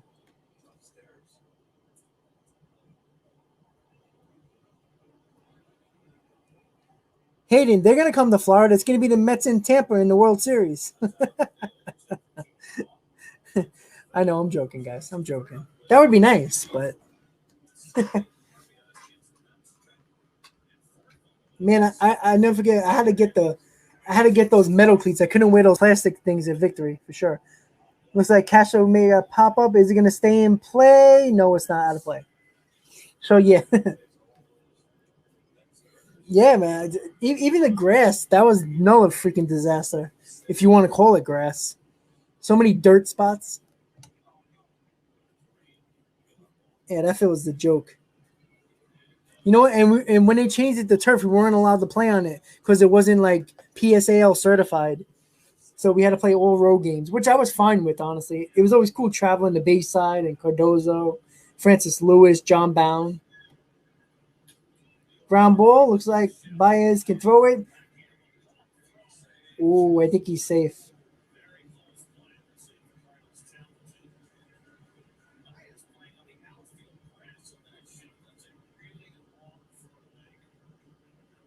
I think he was safe. Yeah, he was safe.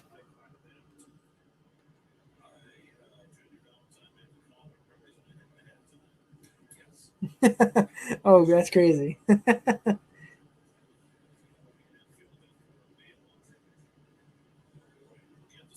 Yeah, Hayden, Tampa Bay's going to be there. They're going to be interesting. That's crazy. With boat coders and all. uh,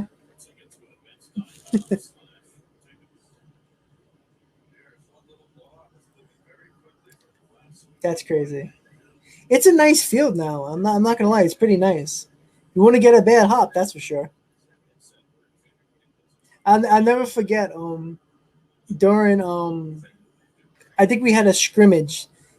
Uh, during one of our practice, we had a scrimmage, and I don't know if it was Teddy or Velarde. I wasn't sure, but somebody hit a hard ground ball to third base, and I swear to you, it was coming right into my glove. It took a bad hop and went over my head. Like I was like, "Come on, you like, oh my god!" I never, but I tell you right now, Bayside was one of my favorite fields. Never got a bad hop. They had the dirt patches for the bases. Beautiful field. Francis Lewis had a nice field. Cardoza was nice because it was natural, but John Bound they played at what was the hell was that freaking Casino Park, I think it was. That garbage. That was worse than Victory Field. Yeah, I did get lucky, man. That thing would have hit me right in the nose. Broke my nose. All right, so he was safe at first, by the way, guys. 1 out. Arenado at the plate. Arenado did hit a home run. So let's see if Castro can get out of this and keep the Cardinals to 3 runs. Because honestly, I don't think the Cardinals are scoring anymore. It's going to be a matter of the Mets going to score.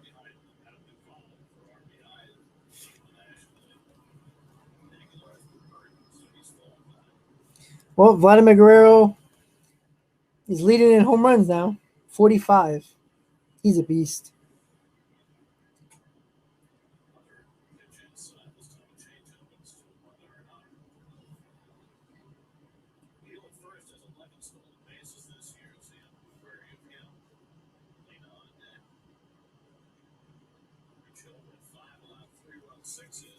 Let's go, guys. Come on, Miguel. Let's get out of this inning. You know, the Mets finally start scoring runs in the seventh. It's their MO this year. Oh, yeah, absolutely. I mean, he's a 300 hitter. What is he batting, like 314? He has a way better eye. I mean, his father can hit a ball that bounces and hit it 400 feet, but yeah, Vlad's a much better hitter than his father.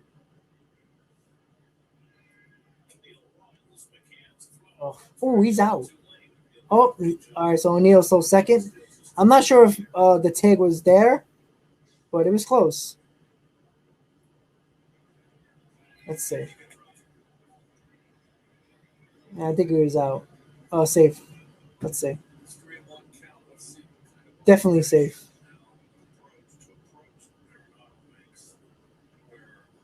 All right. So 1 out. Man on second with Arenado with 3-1 count.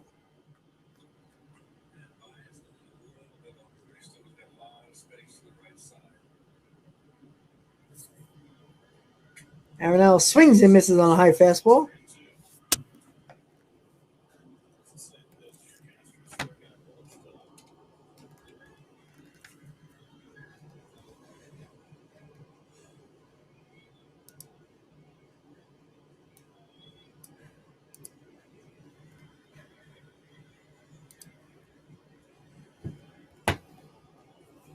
And Arenado pops it up but fouls it back.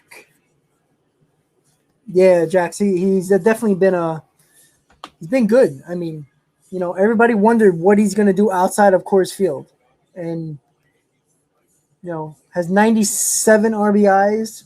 I forgot how many home runs he has, but yeah, he's been good. He's showing when Cole, there he is. I was wondering where you are. Arenado rockets one down the line but foul. Oof.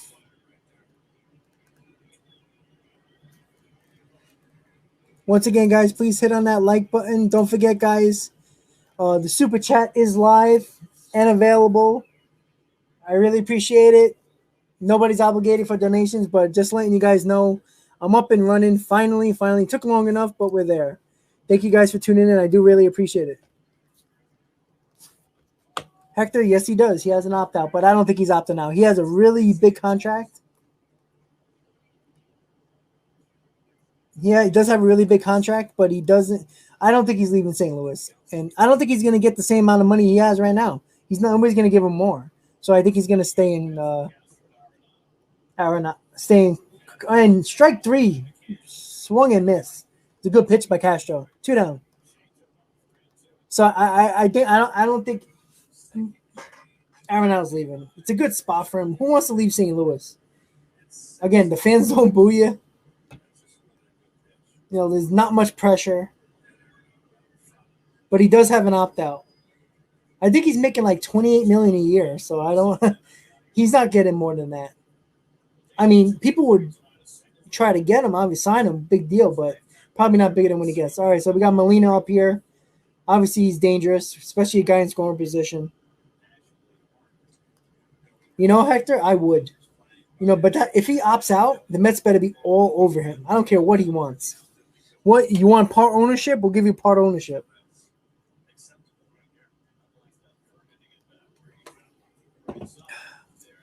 Come on, Miguel. Get out of this inning. All right, we got out of the inning. Line out to Baez, going to the bottom of the seventh. Mets are trailing 3-0. The famous inning for the Mets, the most electrifying inning for the Mets, has been the 7th inning all year. So apparently this is their time to see if they can do it. Yeah, Hector, I do that. He's young. He's good, man. I really like him.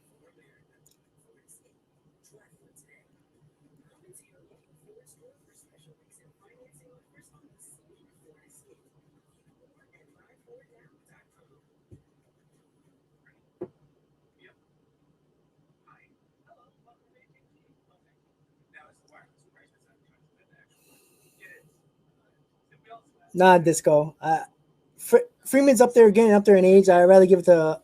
We don't need a first baseman. We definitely. I'd take it now. Aaron Allen in the heartbeat. That would be a crazy infield for sure. That would make baseball great again, at least in Queens.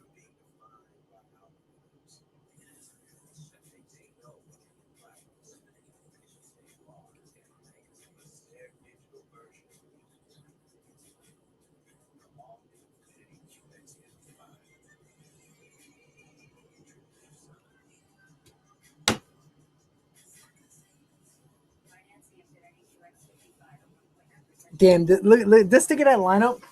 Alonso, Arenado, Lindor, Baez. Shoot, you can even put Nimmo in there. Oh, man. That, jeez. Conforto stays. Woo-hoo. Yeah, the Mets, they're big on the seventh inning. I mean, we'll see. I mean, they got the bottom. Where they got? They got McCann 8-9-1 up. So it's going to be McCann, probably Davis as the pinch hitter. Well, McCann hit the ball hard right to Sosa, the shortstop. So, all right. So the Cardinals bullpen is in. TJ McFarland is in. He's been one of their better relievers. He has a 2.03 ERA in 26 games. So we got to see. They're putting a lefty in, which is very interesting with McCann, and then Davis is going to pinch hit, and then VR's a switch hitter, Lindor's a switch hitter. So I'm a little shocked they're putting in a left-hander though, because I think VR and Lindor are better right-hander hitters, and JD Davis I think can hit lefties. So it's interesting. It's an interesting call, but it is one of their better relievers.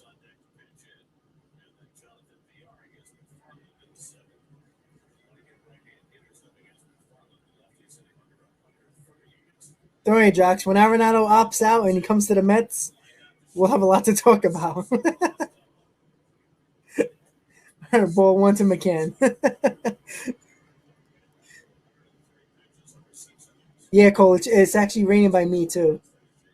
That's not a good sign, but it's an official game. And as I said, JD Davis is on deck. So see if James McCann can get on. Strike one.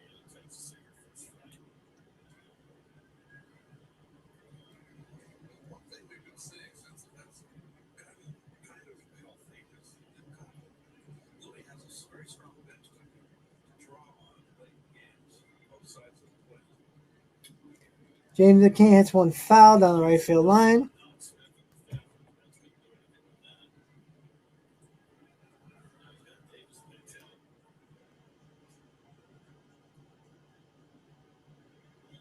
Hayden, I won't count on it. I'm off tomorrow, so I can stay up. I'm good. I don't have to wake up at any moment. Usually I'll be having to go to work in 2 hours, but guess what, guys? I'm off. Shocking, right?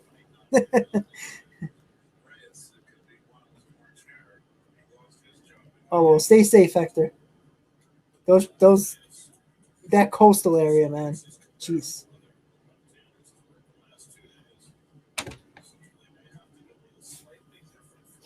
Once again, guys, please hit on that like button. Mets versus Cardinals watch party. Talkin Mets and Rob here. Hit on that subscribe button, guys. It's bottom of the seventh. Mets are losing 3-0. James McCann at the plate. James McCann hits a grounder to third base, probably an out, and one out. All right, so JD Davis to come to the plate. Oh, okay, so you're a little updated. You're not technically on the coast. All right. All right, so Trevor May and Yenzi Diaz is in the bullpen right now. The rain is coming down hard at Citi Field.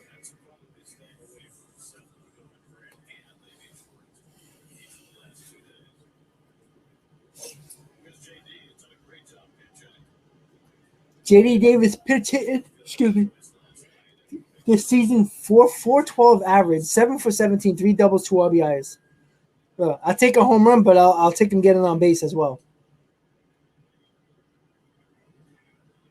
Yeah, McCann's slow. Oh, that was a bad swing by Davis. Oof.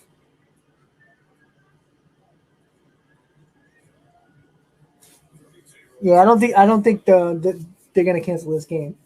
I doubt it. It's raining, but it's not terrible.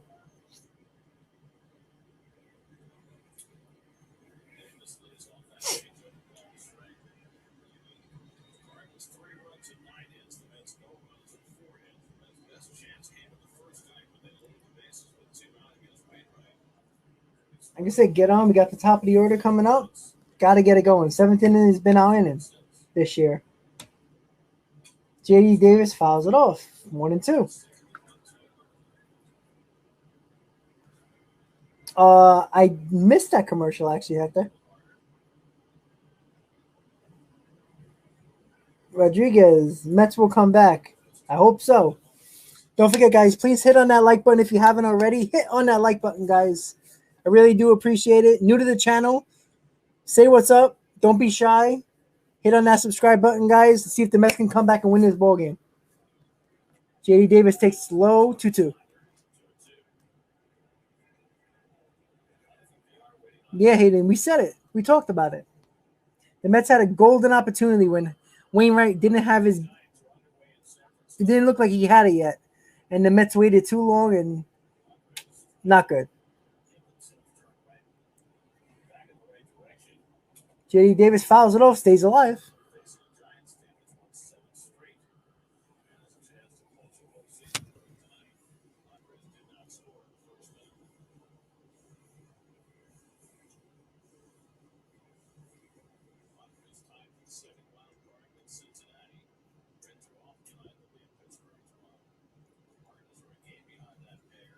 Come on, JD, get on. Let's go.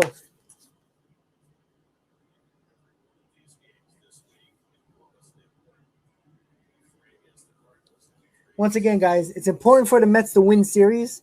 So it's not the worst thing in the world if they lose this game. It's important for them to win series. Winning series, the rest of the season, they can get the 86 wins, which I think is the magic number for the second wild card. JD Davis hits one up the middle. Base hit. All right, here we go. Here we go. Nice piece of hitting by JD Davis. Jonathan Viala is coming up. Like I said, it's a very interesting call to bring in a lefty, even though he is one of their better relievers, McFarland. But, I like VR right-handed, and I also like Lindor right-handed.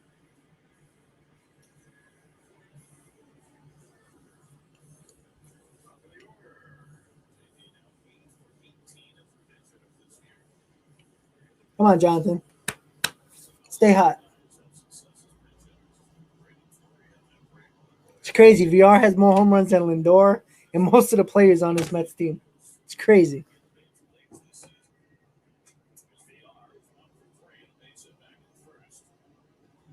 Come on, Jonathan. Ball one. I feel it. Maybe I should do a rally cap. I don't got to fit it on. I got a snapback, so it's a little harder to get that rally cap going. But I'm going to do it. Did it last time when the Mets came back from 5 runs down. Here we go. All right, here we go. Back at it. All right. Rally cap on, guys. We ready. Come on, Jonathan. Base hit. And VR takes it. Ooh, that was a close strike. It's close. Borderline. But on the screen, it looks like it was just a bit outside, but too close to take. That call could have went either way. Rally caps on, guys. Rally caps on. VR takes ball 2. Hector smells rally. I don't know what I smell, but I hope it's that.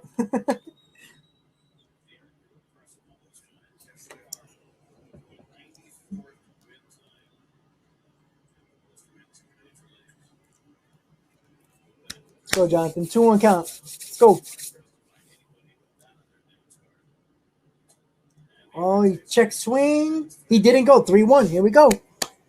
Rally hats on. Rally hats on. San Francisco's beating San Diego 1-0. Good for the Mets.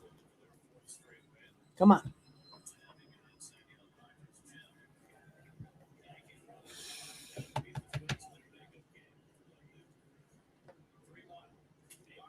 VR. Oh, double play. Oh.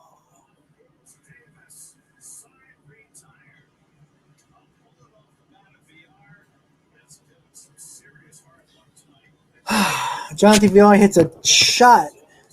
Edmund makes a great play at second base and doubles up J.D. Davis.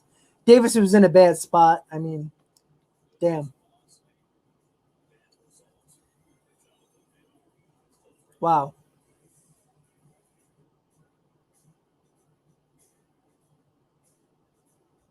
I don't know what to say there, guys. That was tough. We had a lot of balls hard today, right at people. The McCann shot, Sosa, that lead off the inning would have been a base hit. And the one Conforto hit right down the first base line that Goldschmidt hit, caught. And then this one just now. If that gets through, that's first and third with 2 outs. We're 1 out. And Lindor up. All right, guys, we got 2 innings to go. Mets still losing 3-0. Mets hitting the ball hard all game. Just can't get the big hit.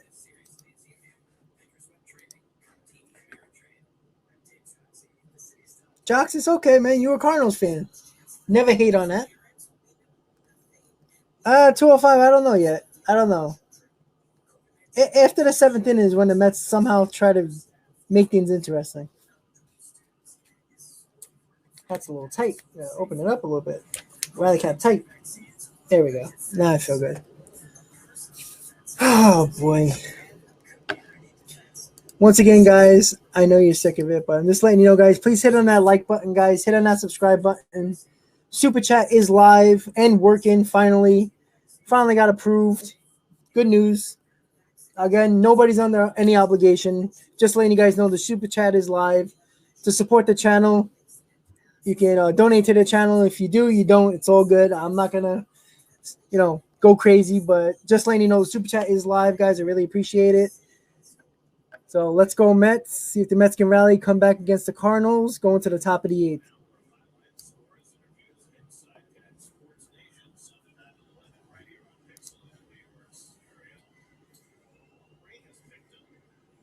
Yeah, Hector, that's the problem. They've been hitting it right at the shift.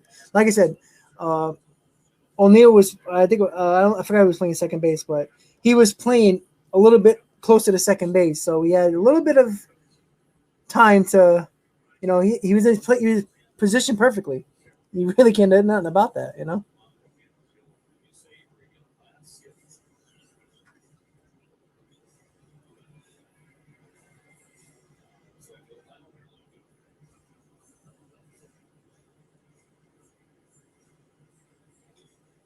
Wow, Jocks, you really think the Mets are going to tie this game up? And that's a Cardinals fan, guys, saying that. Why, you don't trust your bullpen?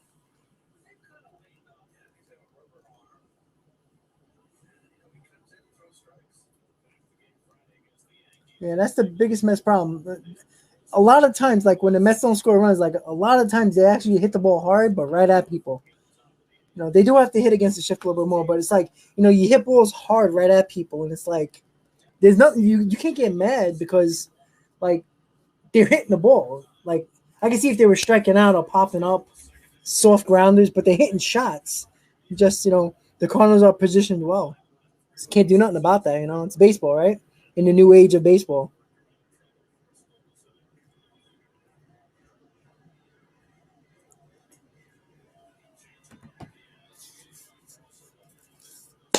Yenzi Diaz is in the top of the 8th. The grounds crew is out, hanging out right by the seats. Hopefully they don't put the tarp on here. I know it's raining. It's raining really hard, Cohen said. But let's hope it's not a rain delay, because that would suck in the 8th inning. I hear the thunder. I just saw some lightning out my window. So a little crazy. But we'll see. Never know.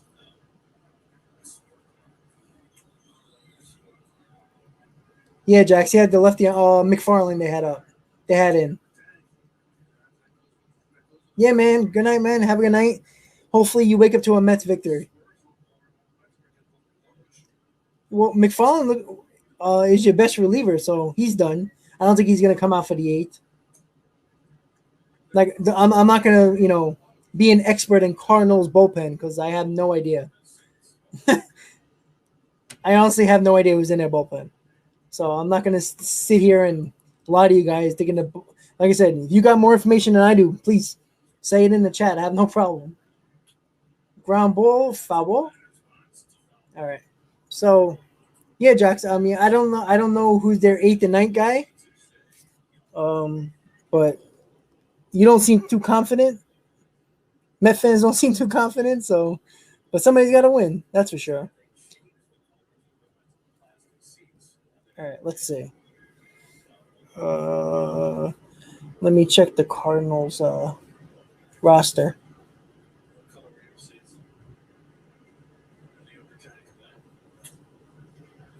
It's a fly ball center field. Let's see. Actually, the bullpen's they got a lot of bullpen. Holy Christ. Who's your closer? Is it let's see.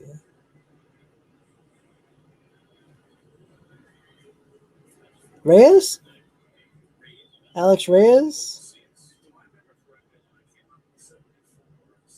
Alex Reyes got a 2.9 for a year. That's not bad either. I don't know who's your closer.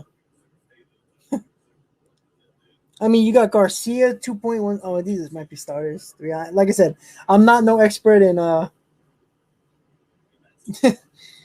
in the bullpen of the Cardinals. So okay, because I just saw Garcia. Alex Reyes has a 2.95, which is not bad. But McFarlane 2 ERA, that's pretty damn good. But if that's your best guy, then the Mets might have a chance. But the Mets always make these pitchers look good. So, Rob, do you think the Mets will make the playoffs? Yeah, you tuned in late, but earlier in the stream, we were talking about it. I think they are, and I think the road is going to be through the wild card. But I was going through how, like I said, you saw my video about the road to 86 wins. I think that's the key number to get to the playoffs in the wild card, 86 wins. And the Mets got to go 13-6 over the last 19. And to get the 13 wins, they have to win every series. Obviously they can do different things. They can sweep one series and take 1 out of 3 in another series, but somehow they can get the 13 wins. That's 86 wins. But in my opinion, the way these teams are playing, and a lot of these teams play each other, so teams are going to lose, obviously. I don't know if 86 wins anymore is going to be the number. It might be 84, and that's 11 wins for the Mets to get the 84. So, or 12 wins for the Mets. So, you never know. You gotta wait and see. Thank you, Karen. Really appreciate it.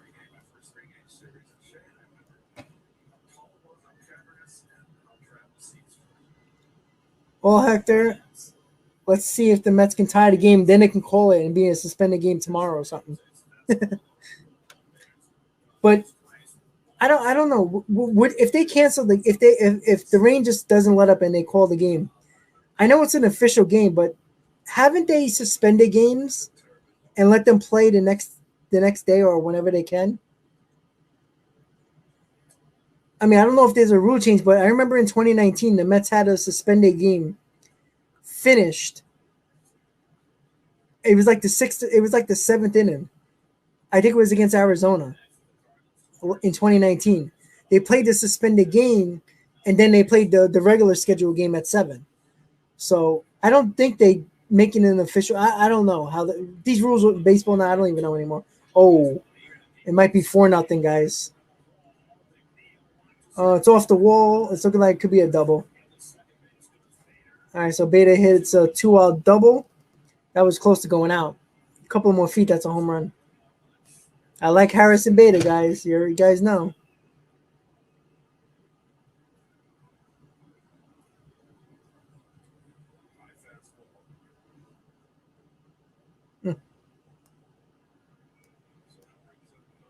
Yeah, Barry, I know.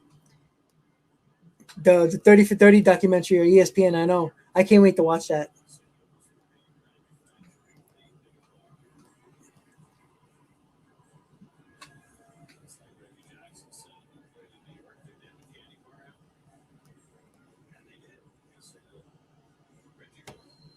But yeah, when it comes to the so Lars Nootbaar, that's an interesting name, is pinch hitting.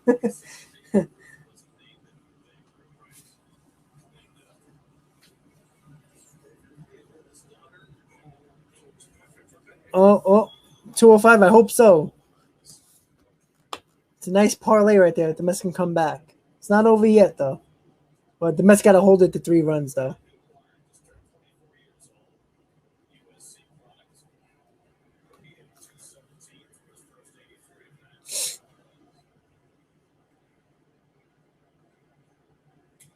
And popped up, looking like the Mets can get out of the inning. Oof. Conforto had a little bit of trouble catching that ball, but he got it. All right, so going to the bottom of the 8th, the Mets still losing 3-0. Rally caps are on. See if the Mets can surprise us all.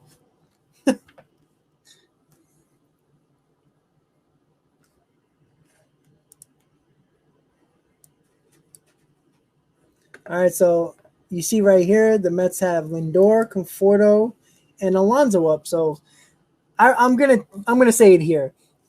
This 8th inning is gonna win or lose this game. The Mets don't rally in the 8th inning. They're not doing nothing in the 9th and the bottom of the order. So we'll see. Like I said, guys, I felt about a week ago that 86 wins is going to win that second wild card. But again, a lot of these teams play each other. Like the Mets playing the Phillies, Mets are playing the Cardinals, Cardinals playing the Reds. A lot of these teams are going to beat up on each other. So it's really possible that maybe 84, 85 wins. And I did say it in the video, the road to 86 wins, that the wild card is going to come between 84 and 86 wins. I don't think any more than that. You know, every one of these teams, even the leader of the wild card right now, need 12, 11, at least 11 wins to get to 86 wins. I don't know. And the Padres need 11 wins. And I don't think they're going to get there, to be honest with you guys. But the Mets have the opportunity. Lindor, Conforto, Alonso. So this is the inning right here. 8th inning.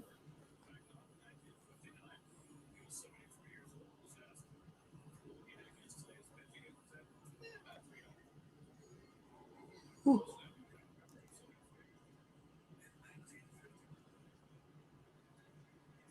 So rally caps on, guys. It's root on our Mets, LFGM.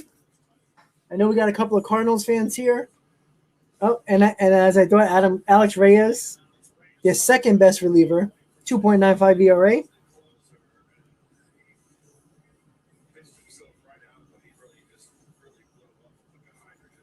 But he's had 29 saves. He lost his closing role.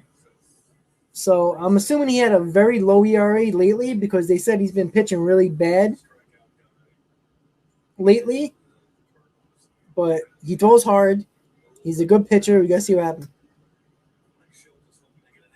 Yeah, but the Padres also have the Dodgers and the Giants. So, that's tough.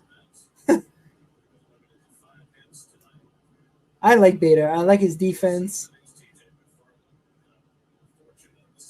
But I like Nimmo now. All right, guys. So 2-0 to Lindor. Reyes looks a little wild right now. The ball's probably slippery since it's raining really hard. So maybe advantage Mets here. Once again, guys, we got 36 guys of live viewers here. Welcome to Talkin' Mets and Rob.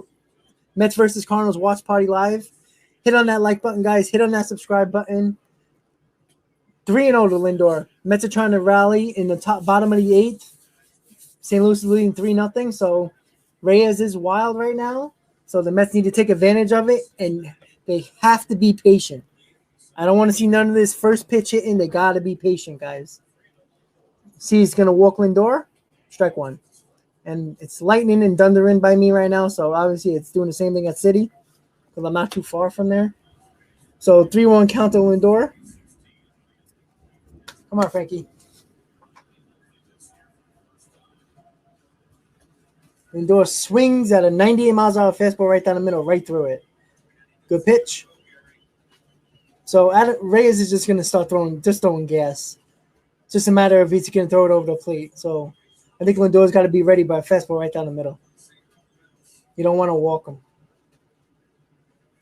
Lindor fouls it off, stays alive on a 91 miles an hour slider. Oh, changeup. Oof. 91 miles an hour changeup. They're showing Lindor's big home run. They're showing all three of his home runs, actually.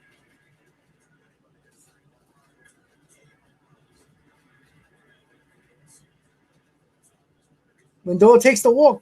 All right, here we go, guys. Rally started. Lindor, good at bat against Reyes. Conforto coming up. Again, Conforto, the opportunity he had a couple innings ago. Hits a shot to first base, but Paul Goldschmidt catches the ball. So, again, Keith just said it. This guy is throwing fastballs. So you just, if he's wild, you got to be patient. Pick your zone. Look for your pitch. Don't swing at anything else. He's a little wild. Strike one right down the middle. Now, that's a pitch you want to hit, but first pitch, I'm not going to complain about that. I think you got to make him work a little bit. He's been wild. Come on, Michael. Bottom in the eighth. Guy on first, nobody out for Conforto. Mets losing 3-0. Conforto, base hit. And Lindor's going to go to third. First and third, nobody out, baby. Here we go. Pete Alonso will tie and run at the plate. Let's go. Paul Goldschmidt tipped it, though. He almost got it. Almost got it.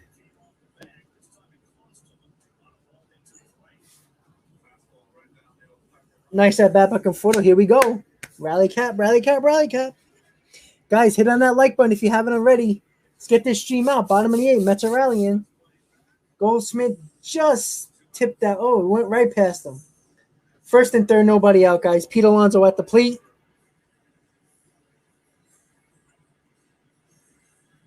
Here we go.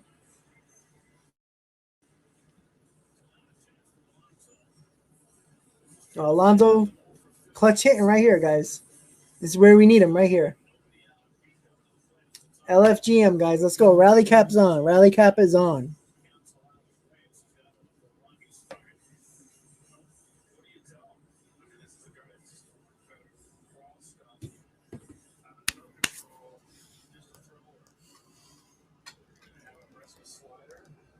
Like I said, it's nice to get the 3-run homer, but just keep the merry-go-around. Keep the carousel going. Base hit here, base hit there. Couple of hits in a row. That's what we need. Let's go, baby. Here we go. Mets are rallying. Bottom of the eighth. Down by 3. Tying run at the plate with Pete Alonso at the plate. Pete Alonso swinging at the first pitch high. It's going to go out of play. He might have swung out ball one. A little anxious. That wasn't a good pitch to hit. I know, Hayden. I thought you were. Come on, Pete. Come on, Pete. Let's go. Pete's got to calm down already. He's a little hyped up.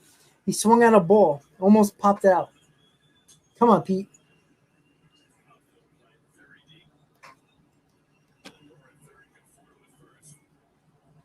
Oh! Wow. That was close. It almost hit Pete Alonso in the face, but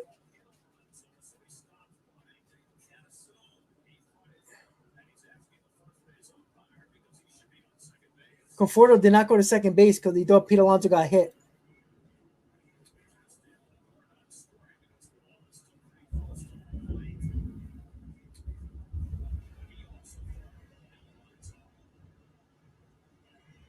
Conforto should be on second, guys. That's a bad play.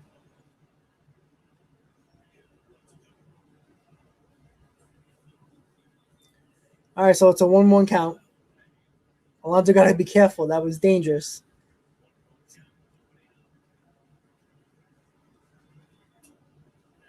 Oh, he takes a strike inside, 1-2.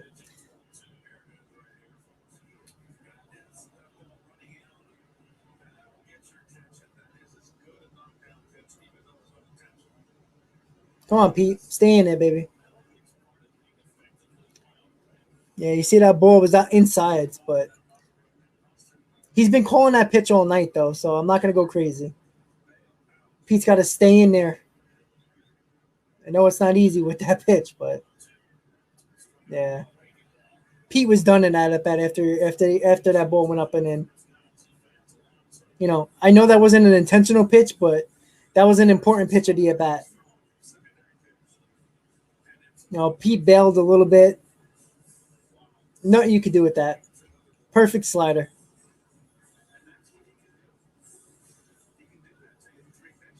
You know, that was the at bat that, you know, it's tough. You know, the ball, fastball up and into your face, you're going to be a little skittish. You know, that he threw a perfect slider there, and Alonso bailed. Fanny out. That's what happened. All right, Javi, here we go. Still got the time run at the plate. Baez takes a strike. Ooh, that was close. That looked like a better pitch than Alonso's, but it looked like it just, yeah, that's a strike. Come on, Javi, let's go.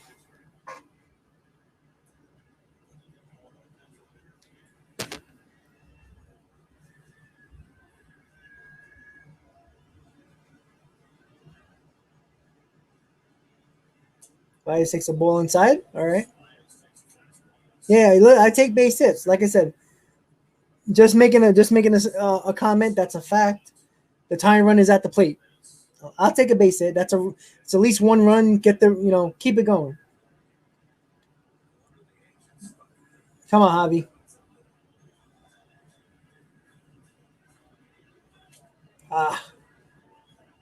That might have been a ball inside, but I think that was Javi just missed it.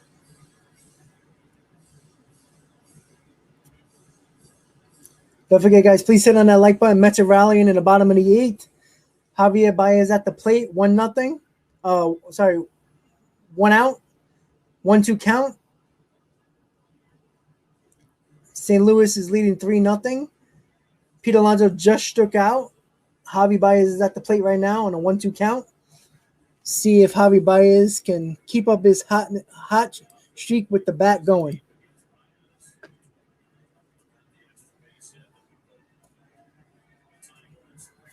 Come on, Javi.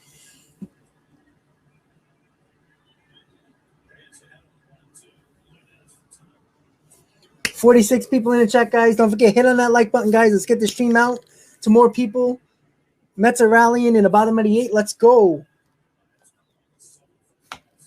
Come on, Javi. Ball 2. All right. Stay alive. Got Yadi Molina at his age still making great blocks behind the plate.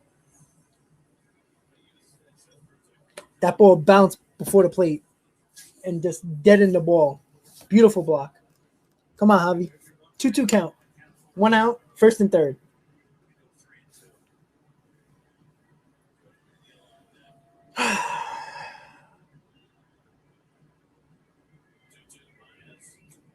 He swung at a bad slider.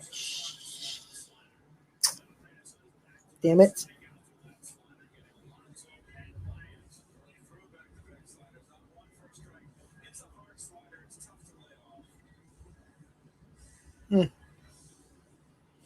Two bad at-bats by Alonso and Baez. Damn.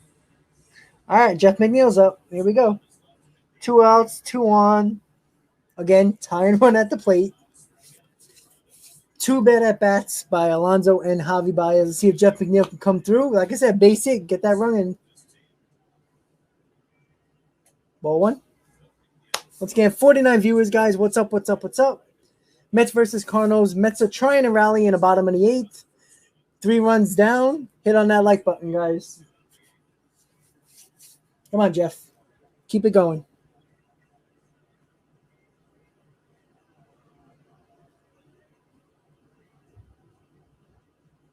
Oof.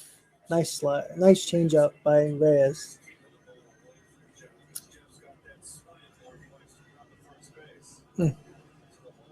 Damn.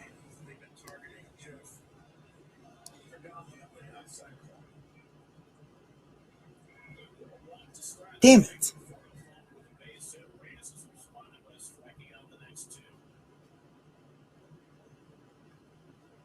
Come on, Jeff. Base it.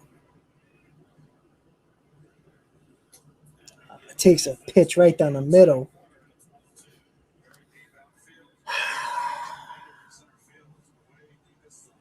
Nice pitch. Right on the black.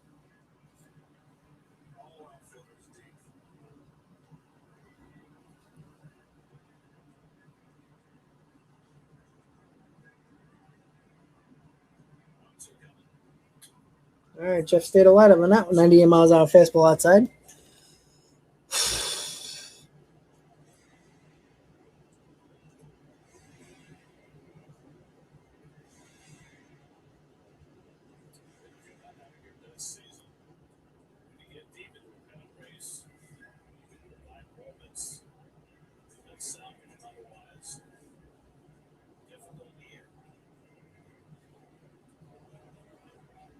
Come on, Jeff. Hang in there.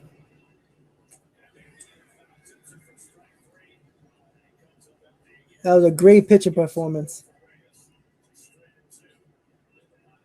First and third, nobody out, and the Mets did not get a run. That's your Mets season in a nutshell, guys. God damn it. You know, if they didn't swing at all, they would have probably walked in runs. Damn, that sucks. Really does suck, guys. All right, guys, we're going to the top of the ninth. Mets did not get any runs in the bottom of the eighth. Going to the top of the ninth, 3-0 Cardinals. So the Mets are going to have Pilar, McCann, and a pinch hitter. So 7, 8, and 9. Damn it. Again, we had a big opportunity in the first. 2 innings ago. Oh, God. So frustrated. It's games like this that piss me off. It's always games after a big series. This team does this. Always, always, always, always. All that momentum and that energy that they had in the Yankee series just completely lost. Can't even score a run.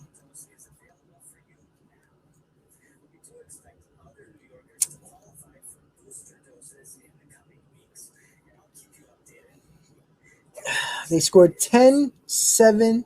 They scored Jesus. They scored 24 runs in the 3 games against the Yankees. And they have 0 tonight. 0. Like, not even a sack fly. Like, Lord. Oh. Jesus Christ.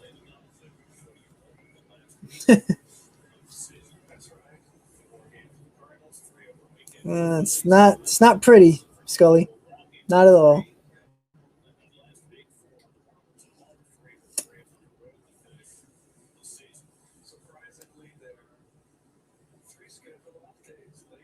Yeah, Scully, I'm not worried about the division right now. It's the wild card that sucks. You know, you're playing the Cardinals that's right in front of you. Hey Neil, how you doing? That's you know, Lindor and Conforto, they came through. They got on base, which they needed. Yeah, well, I agree. I understand, guys. Once again, guys, I know it's tough right now. Mets 24 runs in the Yankee series. Can't score a damn run tonight. Please hit on that like button, guys. You already know the deal. More likes, more people see the stream. If you're new to the channel, please hit on that subscribe button. I really do appreciate it. Mets are losing 3-0 going into the top of the ninth. Had a big opportunity in the eighth inning. First and third, nobody out. Did not score a freaking run.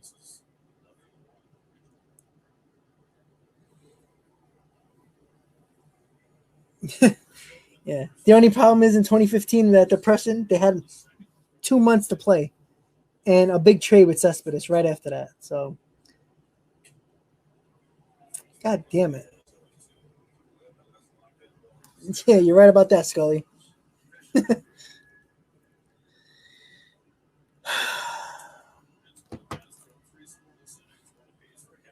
bullpens held it down.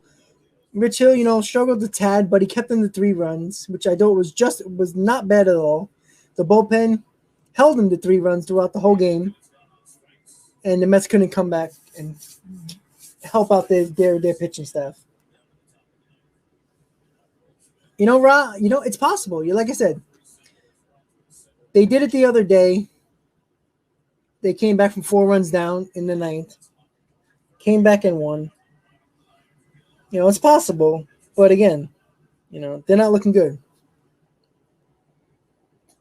It's not, they got the bottom of the order, Pilar, McCann, and a pinch hitter.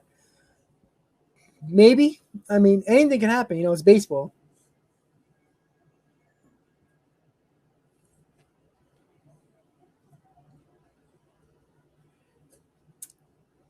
It's so frustrating. This opportunities that you just waste every day, every game.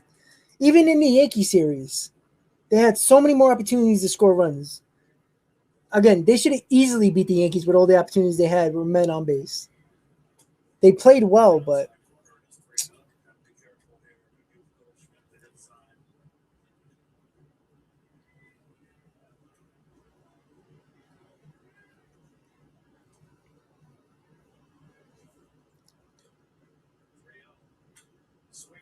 Paul Goldschmidt swung 3-0, popped it up in foul territory. He's going to stay in, and it hits the net. Damn it.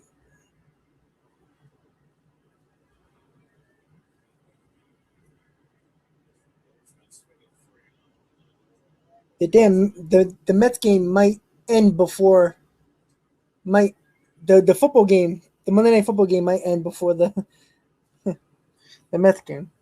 And the Raiders are winning. Oh wait, I'm sorry. This is a video game, guys. I'm sorry. That's how you get that clickbait on YouTube, right? Let's see. Check the scores out. So Ravens are winning 17-10 in the third quarter. Interesting. Might be a game I watch after this game.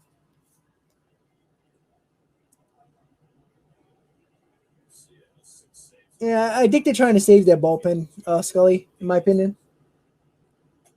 And he walked him.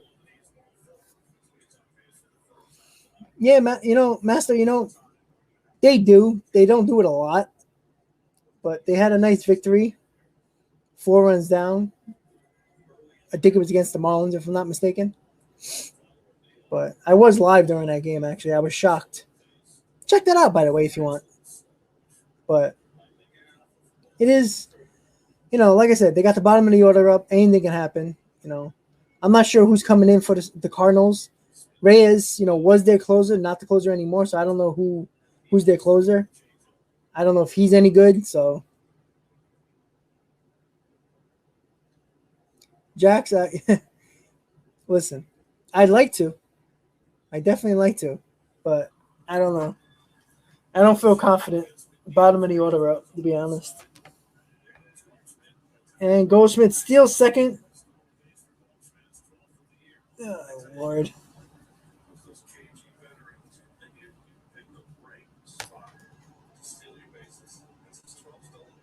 McCann didn't even have a chance because Diaz threw a wild pitch.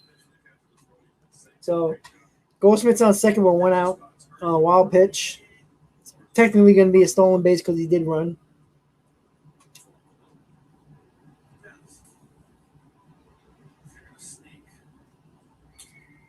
And base hit. Goldschmidt's going to stay at third. So first and third, 1 out. Cardinals score another run. It's over, guys. Mets are not scoring 4 runs or 5 runs to win.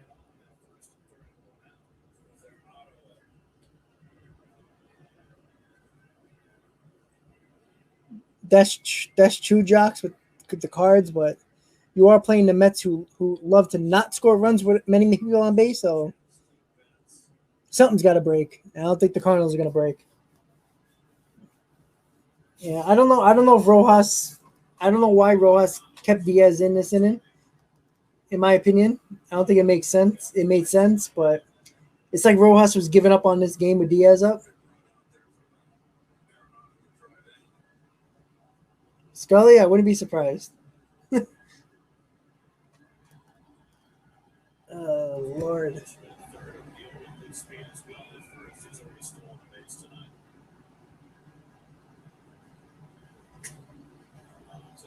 Oh, boy.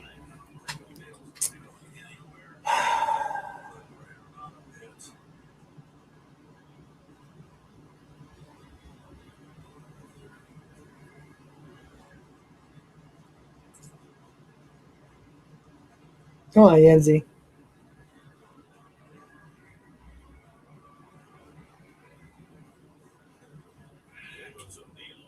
Pop up. Oh, my God. The ball dropped.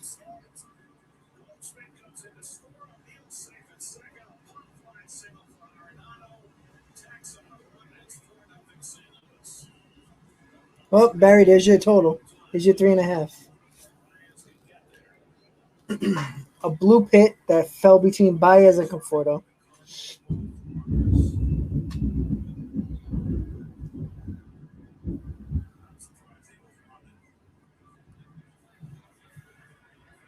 And that sucks too because Baez was covering second because he was running on the pitch. So Baez was covering second. Baez would have got to that ball easily if he was just playing his ground. So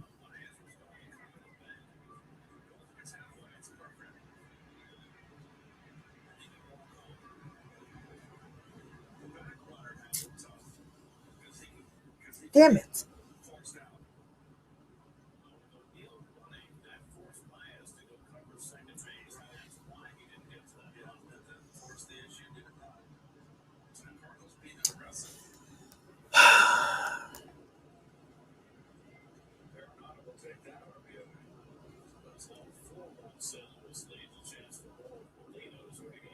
Thanks, Jocks. I'm trying here. It's hard when your team's losing, but all right. So 4-0 St. Louis, top of the ninth, first and second, 1 out. The blue pit falls in, scores Goldschmidt. You know, it was a good call by the Cards manager to give the steal sign. So Javier Baez had to cover second, or he would have made that play easily. It just worked out in the Cards' favor. And that's a base hit. It's going to be bases loaded with nobody always coming home. McNeil is coming home. Wow.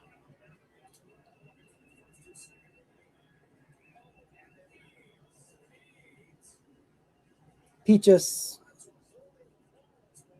I don't know what Pete was doing there, but it's 5-0 St. Louis now.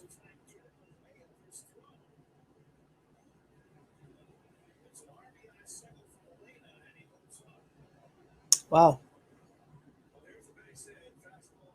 Molina kills us again, guys. Pete Alonso got Molina caught up in a rundown, and he just never threw it to second base. I don't get it.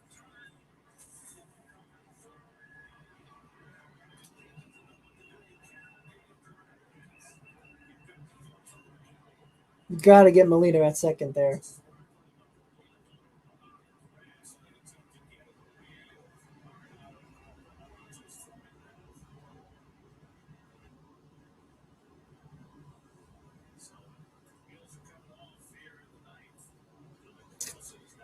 So they're intentionally walking the batter to make a bases loaded for the force play at any base, but 5-0 St. Louis, not looking good for the Mets. Mets defense is falling apart.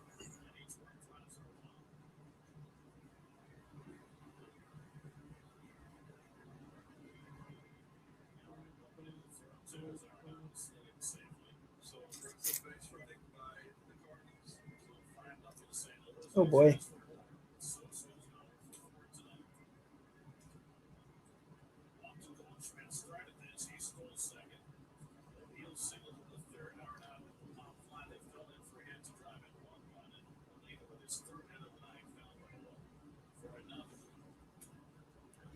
Yeah, the Mets got to win the series. It's, I was talking about it earlier.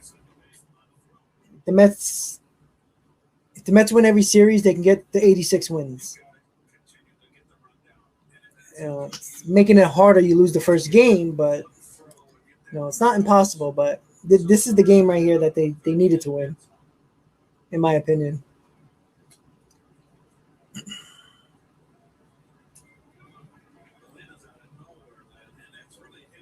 Yeah, Pete did a bad job. It should have been 2 outs with just a guy on third.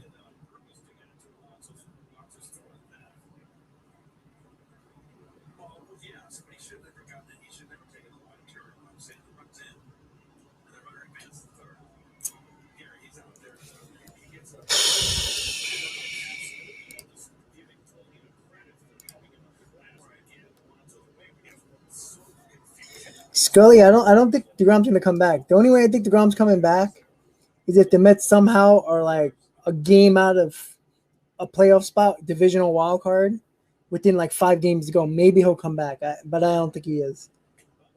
3-2 count.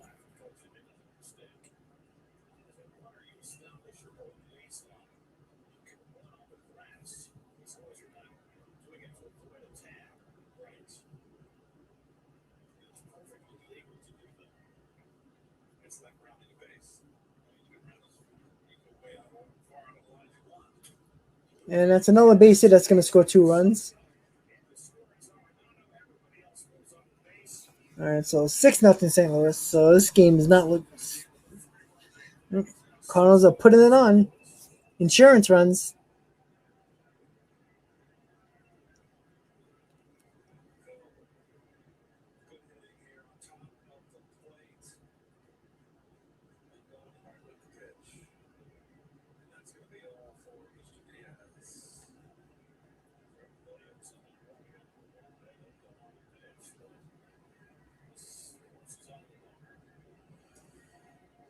Yeah, I don't think it was a good call by Rojas keeping Diaz in for another inning. 3 runs still down. I think you have to put it, one of your better relievers in. Give yourself a chance to come back. But, that was a bad call.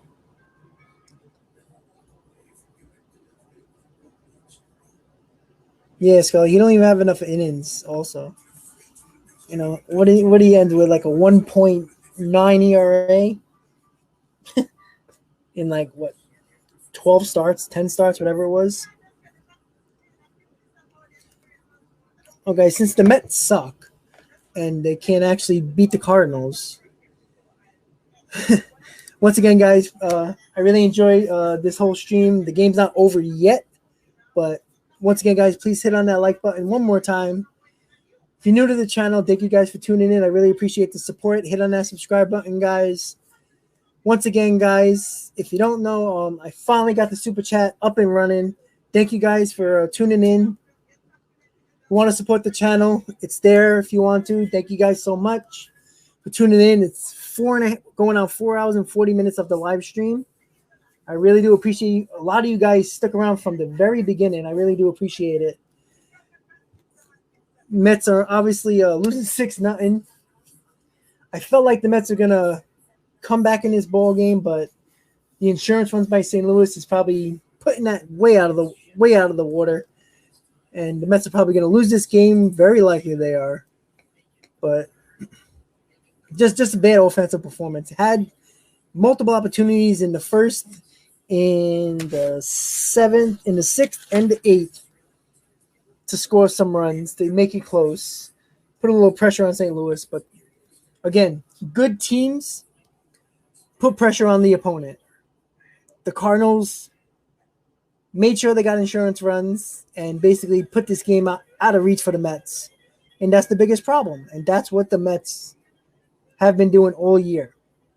They scored 24 runs in 3 games against the freaking New York Yankees. And now the Mets can't score a freaking run against a Cardinals team that, again, Wainwright, we can never hit him. But the Mets had opportunities in the first inning to beat him up, in the sixth inning to beat him up, and they also had in the eighth, first and third, nobody out, and they didn't score a damn run. It's a huge problem all year, and it's coming back to bite us in the ass.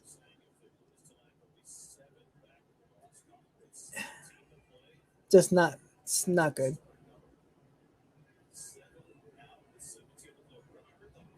So Gary Cohen said if the Mets lose, they're going to be 7 out with 17 to play.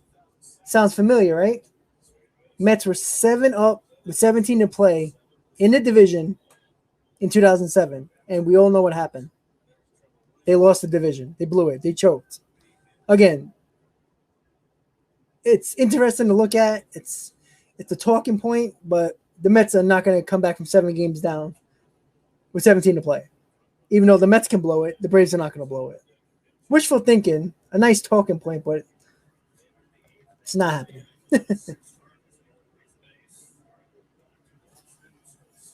Yeah, I don't think the Mets are going to get swept, but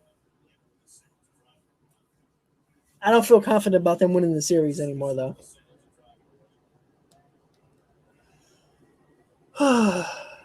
And another base hit makes this 7-0.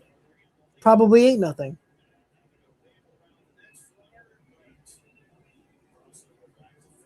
Well, the Cardinals are doing what the Mets couldn't do. Just get base hits. That's all they needed.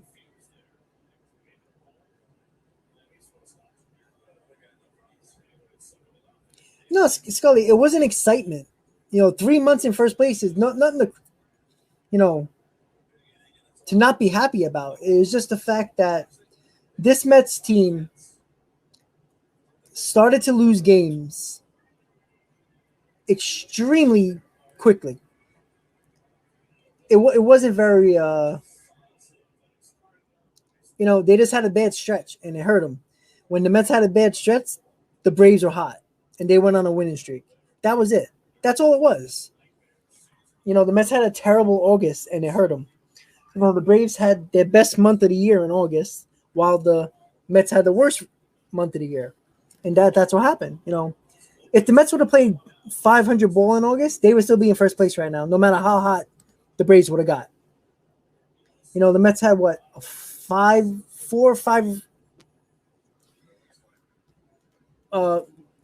division 5-game lead, 4 or 5-game lead by the All-Star break. All they had to do in August was go 500. No matter how hot the Braves could have got, the Mets go 500, they're probably up 3 or 4 games still in the division. It's just that simple.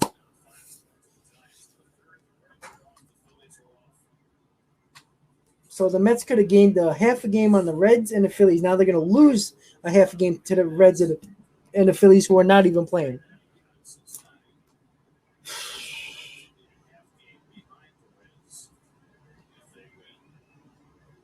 The only good thing is the Padres are losing 5-1, so the Mets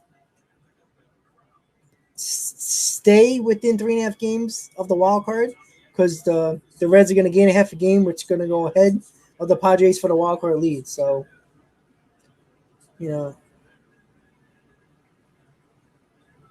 never cut it off before a game ends, Fernando. You know that.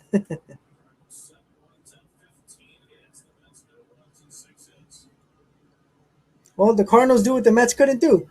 They got base hits with men on base. That's all they had. That's all the Mets had to do in the 8th inning. Just base hits. But no, they were trying to swing for the fences, swinging at bad pitches.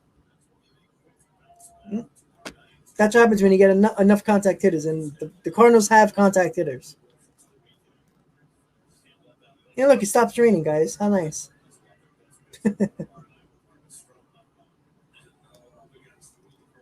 I think Dominic Smith is gone.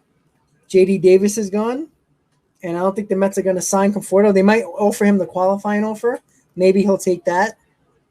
But I think the big move is Chris Bryant and Castellanos among the pitchers that we should sign. Stroman, qualifying offer to Syndergaard.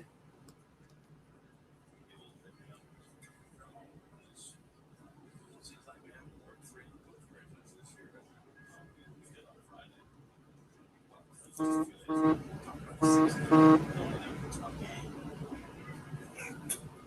right, finally out of the inning, guys.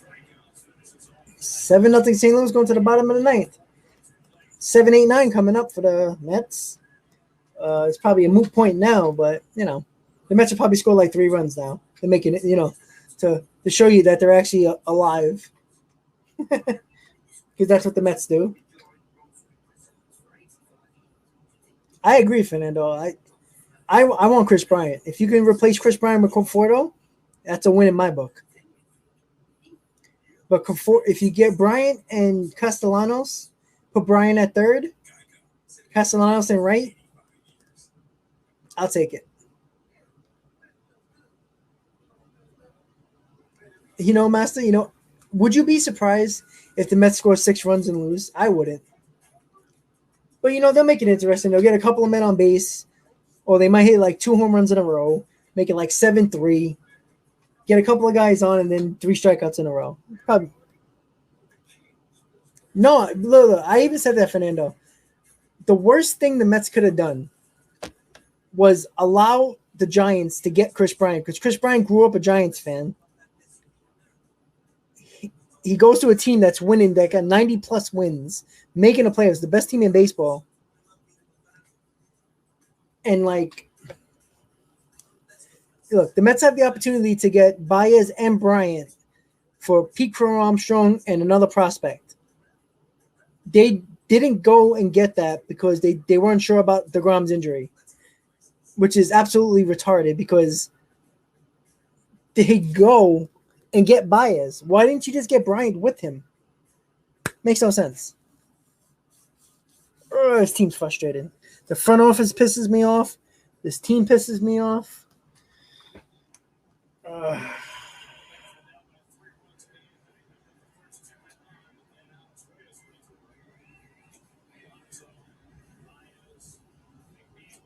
3 strikeouts in a row, first and third with nobody out, and they didn't get it done.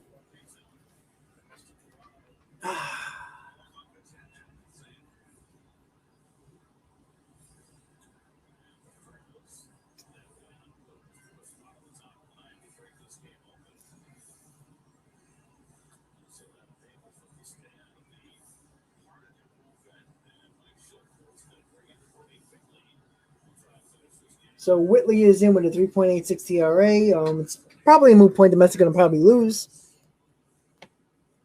Oh, Massa, I'm not worried about it. I'm telling you right now, Steve Cohen was cleaning the house. This team should be a playoff team. They choked away a division by having a terrible August that choked the division away. This team, at the very least, should be a wild card team, and they're not.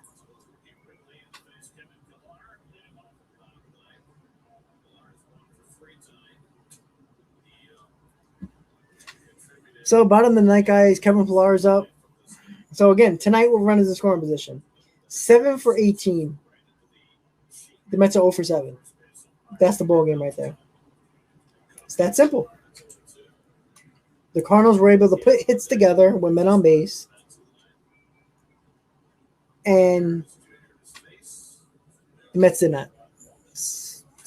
That's baseball. Kevin Pillar strikes out on 3 pitches, 1 out. I'd rather them just go down 1-2-3. Why give us any type of offense? Why not? Why?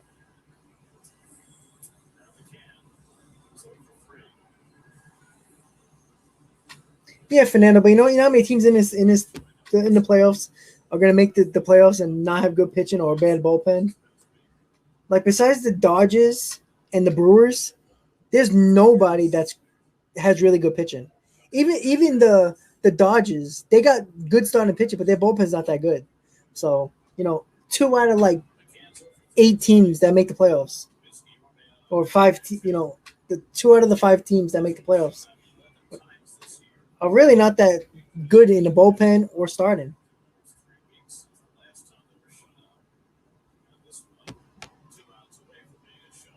All the teams that are going in a wild card right now. The Cardinals have no bullpen. The Reds don't have no bullpen. The Padres are falling apart. They have starting pitching injuries. Just the Phillies, they can hit, but they have no pitching. After Wheeler, they have no starting pitching. Their bullpen sucks. So it's like that's why there was a glimmer of hope for the Mets with the wild card because the teams are not that good in the wild card.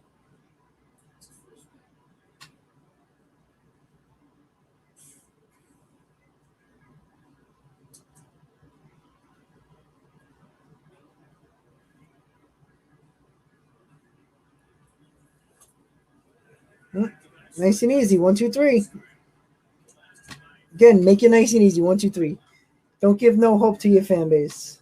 It's not even worth it. 2 outs, guys. That's it.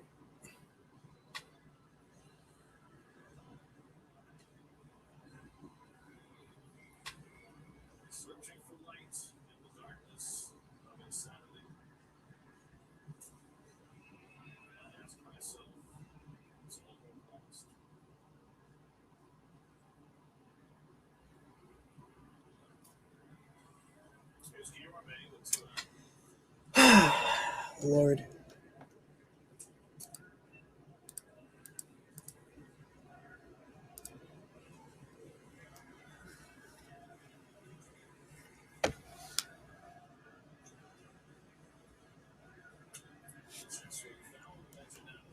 Hmm.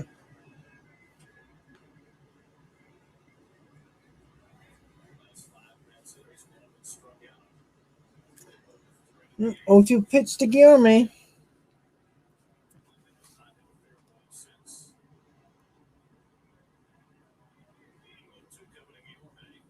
Strike 3, ball game over. St. Louis wins 7-0.